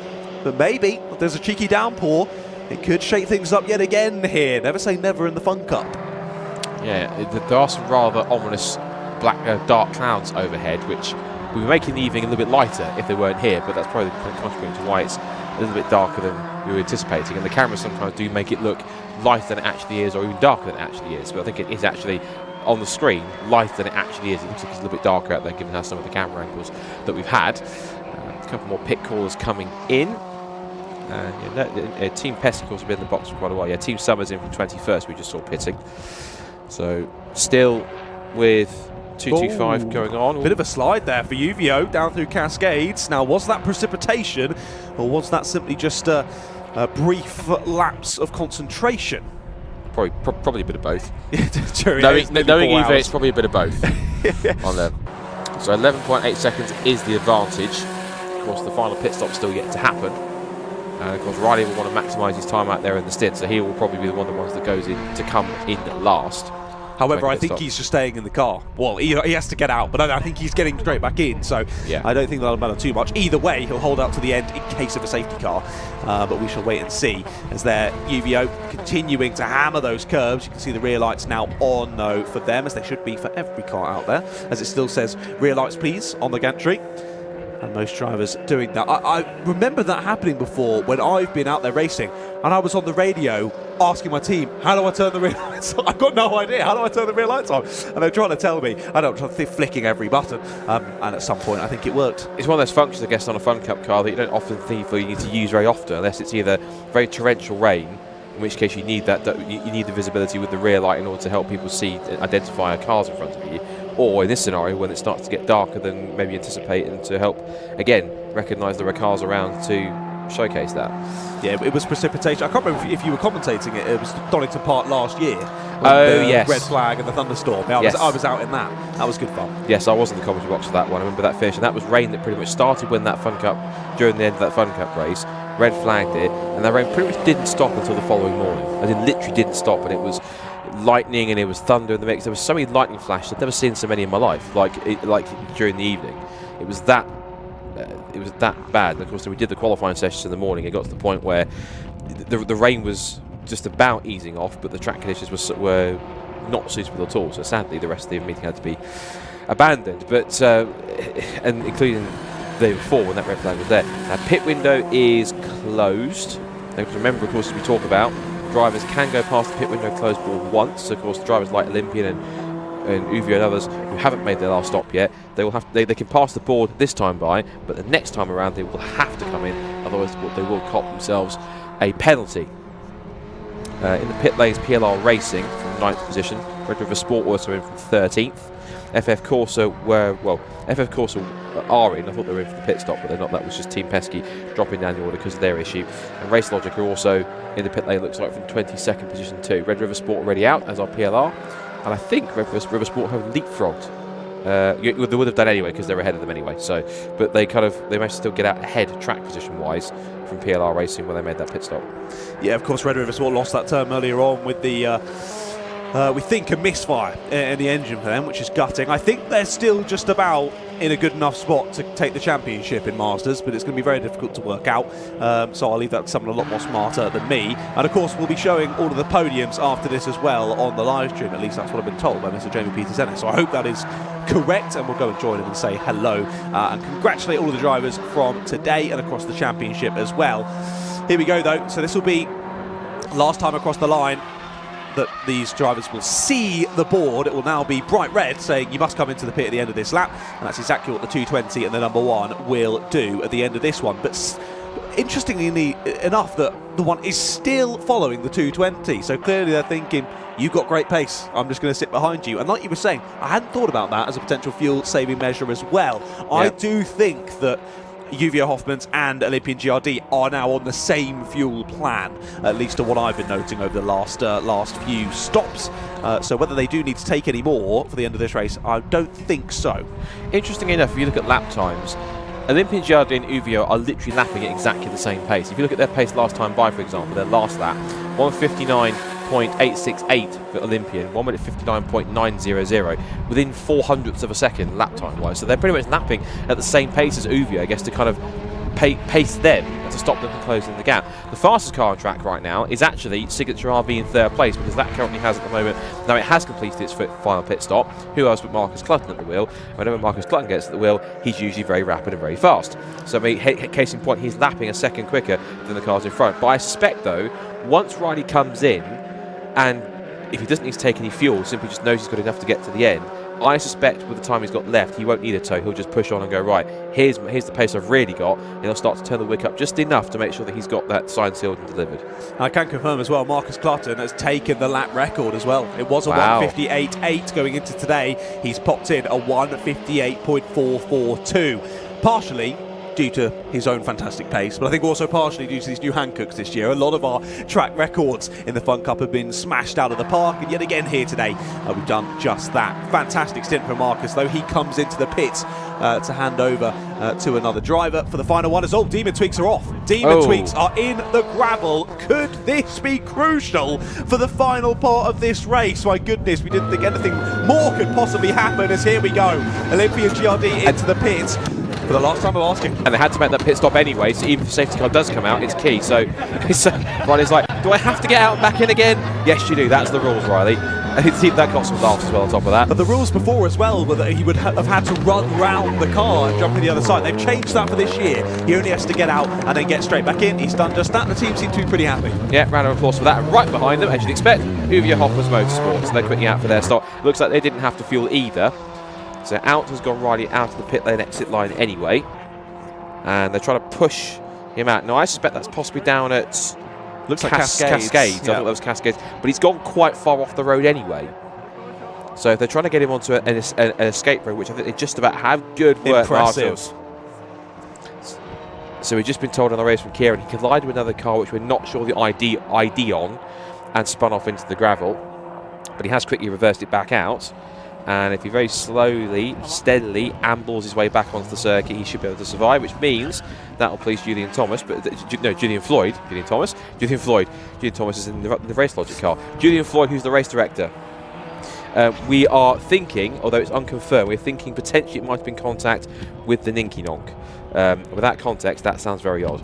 But there was 6/10 between them on the last lap, so I think it's a fair assumption. Yes, and they were near each other on track, so that kind of ties 2 and 2 together and definitely makes 4 potentially. So Race Logic, so Demon Tweaks carries on, and thankfully he hasn't got to bring out the safety car. So 15 minutes to go on the clock just about now. Well, it's thankfully for Olympian GRD. From a neutral perspective, that's not thankfully. I would have loved to see a late safety car. Well, yes, yeah. But yeah, I think if anyone who didn't, well, I think the only team that people who didn't want a safety car in that situation was Christopher, Riley Phillips and Simon Rudd. Yes. Everyone else wouldn't have minded it, especially not Uvio, I think, because they would have been right on their tail. So what this now means is we now get Riley Phillips versus Fabulous Randaccio. No, sorry, versus Farchini, because it's now Farchini back at the wheel because Fabulous has just finished his last stint. So Farchini's in, and we've had this before between these two.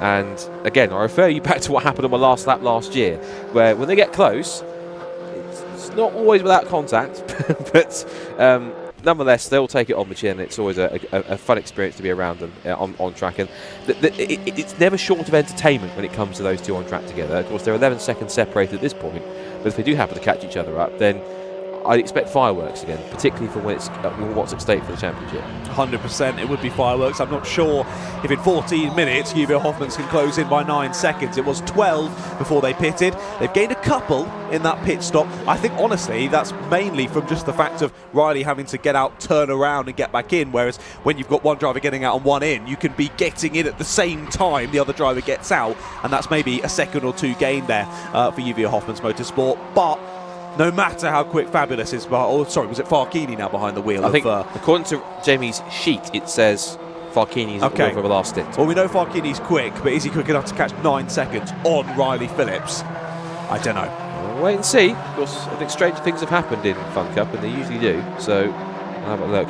Now, I wanted to look at the sky because I thought for a second it had actually started raining as another Demon Tweaks car goes off the road. That's 207. Which currently has, if that pit stop's been completed, we'll have Mark Burton at the wheel and waiting for a clear patch in the circuit to get rejoin, and very slowly, gingerly gets his way back onto the circuit in front of rather bemused Axiometrics and Greenheath, who come in front saying, where's the Demon Tweaks car come from?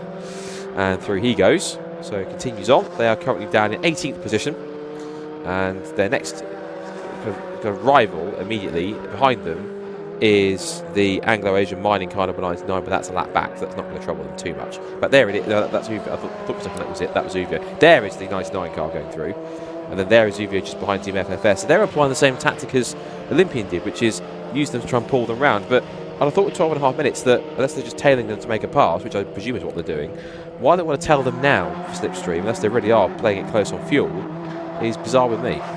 Yeah, I think they just happened to be stuck there, and of course in for the 6th stint in FFS is Lewis Thompson, and Lewis was a pretty quick peddler at the end of the first race. I think it's going to be pretty similar at the end of this one, so maybe it'll work out for them. And I mean, you can find out right now, you can ask the team themselves.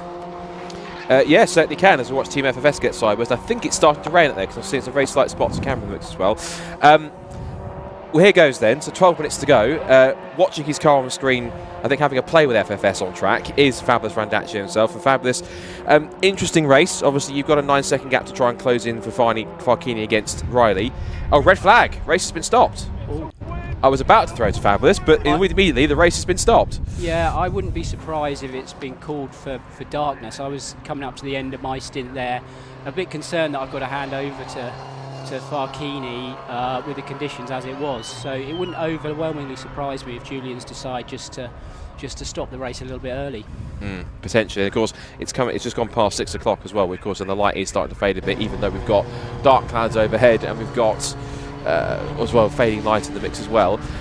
So what that does mean is ultimately, as the race is going back to that previously, Olympian GRD were in front, and we had called it because of a dart we're hearing in our ears as well. So it means then, essentially, because the race has been called, and they've been called as it's been called in first position, it means it's a 5th win of the season for Olympian GRD, and I will say at least provisionally that means that it is 3 titles in a row, and we can say provisionally, congratulations to Olympian GRD, because they are, it seems, the 2025 Fun Cup Endurance Champions for the 3rd years in a row. So... and of course, commiserations to second place. They've been spectacular all year. So if you've been beaten by somebody and you can really see the pace of them all through the year and the teamwork, it's tough. It's tough to swallow. But also, I've got full respect to the drivers, full respect to the team. They've done a blinding job, so they do deserve the championships, no doubt about it. Yeah, but take nothing away from the credit that you and Farchini have done as well, because we talked about earlier on the fact that you guys. on the surface you put this kind of enjoyable front on that you don't take it too seriously, but we know in the background you do take it massively seriously, even though you might not ever admit it. And you are obviously the fact you guys have won championships before, and you're always up there, and you're always up there as equals in terms of when you get on pace, and the back and forth between you guys is always fun to watch for. So you guys put as much effort into this deep down as much as they do or anyone else. So ultimately the fact you're still in second place, only a few points behind, that's a testament to the job that you do to even get to that position in the first place. Oh, absolutely, absolutely. It was nice, you know. I guess we're the more mature end of the paddock. It's nice to say, and we're still, we're still punching at the front. We're still mixing it up. We're still trying. And you're right. Like we love this championship. We have a huge amount of fun. It's a hobby. We're not professional racing drivers. So to be mixing it up with guys who are, and to be up there at the front of it and fighting for the championship is a brilliant thing for us. We love it. Yeah, and you're consistently there year on year. It's not a one-off. You've been there several years, and you're always at the front. You're always in the mix for the championship, and so that says a lot about the ability that you guys have, and also the quality of the car that you run and make it happen. We'll come back to that in a second, but we'll go to the results from the final race of the season. Red flagged after 11 minutes, with 11 minutes to go, and we'll correct that, which is Team Olympian GRD, who are declared the winners by 9 seconds in the end, and with that result, it gives them their third title in a row. So for Riley Phillips, for Chris Devell and for Simon Rudd, the number one, it ain't going anywhere. It stays on the Team Olympian GRD car for another 12 months. Team of UV Hoffers Motorsport, which is heard from Fabulous Randaccia and of course Team at Farkini, once again pushing them all the way to the final race of the season, but car 225 has to settle for second place once again, but they are worthy second place finishers, and being former champions, they know what it takes, and they'll be back certainly once again to do it all again in 2026. Vape Club with EDF Motorsport takes a very valiant third place. And again with Ted Bradbury and Vlad Vasiliev, with Signature RV picking up fourth place with Marcus Clutton at the wheel. Axiometrics picking up P5 ahead of Greenheath, Team FFS, who won earlier on in the sprint race earlier on this morning. Then Rare Vinyl TLR, PLR Racing, and the Ninky Donk rounding out the top 10 from Demon Tweaks 249, who survived that off at Cascades late on. Then Red River Sport, BERT, and Pit Happens in the top 14. And then from 15th backwards, if we scroll through 15th position, it will be Team Pacific, JPR Hire, iLockers Racing, FF Corsa, Demon Tweaks 2, Anglo Asian Mining, and Team Summers rounding out the top 20. And then from 21st downwards, it then takes us through to Race Logic, and then Morpheus Motorsport had the issues earlier on, and also the other cars that we lost due to problems with, including Sunoco Racing Team, Second Choice Racing, and of course we saw Sherrod UK go into the box with a mechanical issue too, and of course commiserations to the 4 cars that we also lost from the beginning of race 1, which didn't make it out for race number 2. And that's all she wrote. That's the 2025 Fun Cup season done and dusted. We have new champions. Well, I say new champions, retaining it for a third year in a row, but worthily so. And I have to say, John, I think it's been a season where it looked as though in the beginning it was going to get another year of Olympian domination, but the second half of the season changed things up a little bit. It was a little different. A few different winners in the mix. We had first-time winners in Vape Club EDF. Sherrod got back to winning ways. Uvia were winners once again. But in the end, it was Olympian once again. So, just quickly, just your final thoughts on what's been not just a great race, but a great season where you've been on the mic for a few of the Fun Cup races, and I think, Seth, you thoroughly enjoyed it. Oh, it's been awesome, mate. I've absolutely loved being behind the microphone for it. Of course, gutted I'm not out there racing on track, but maybe back again in 2026. We'll wait and see. Either way, I'll be involved in some capacity. But yeah, thank you to everyone at Brscc for having me on the commentary for a lot of the Fun Cup racing action so far this season. What a season it's been, like you say. We didn't think it was going to be as exciting as it was with how it started with Olympian GRD domination, but my goodness, were they worthy champions yet again in 2025. Let's see if they can do it again in 2026. I think the final person to hear from is Jamie Peters-Ennis, so for the final time this season, we'll hand it down to him. Thanks, John. Yeah, I'm down with our provisional champions, Olympian GRD. I can't even say it now, can I? Chris, you've done it again. We have. It's always eventful, isn't it? Fun Cup is always eventful, and I had a bit of a spin on the first lap, and I thought, here we go again. I thought I was going to get collected, but unlike the first race, I was really lucky. Car braked. I don't know why. Halfway around Ireland, I tapped the back of them, went on the grass, span. We got back, and the rest is history. We got there thanks to these boys. I mean, sorry, you were the definition of an eagle. You were hunting your prey down, and you pounced. That was a mega stint in the middle part of the race. Yeah, I really enjoyed it, and I don't know. I think like Chris with his little spin thought he wanted to make it interesting, and then it sort of, I don't know. It sort of focuses the mind a little bit. So we're like, right, okay, well we're chasing it. So I managed to chase down. I could see Farkini in front, and I really enjoyed the battle with him. It was clean. It was fair. He left me a car and a millimetre, and it was brilliant. But yeah, no, just well done to the whole team. We've got the 3 drivers, but then you've got Leah and Andy and Monkey and James who do the pit stops, and it does make a huge difference.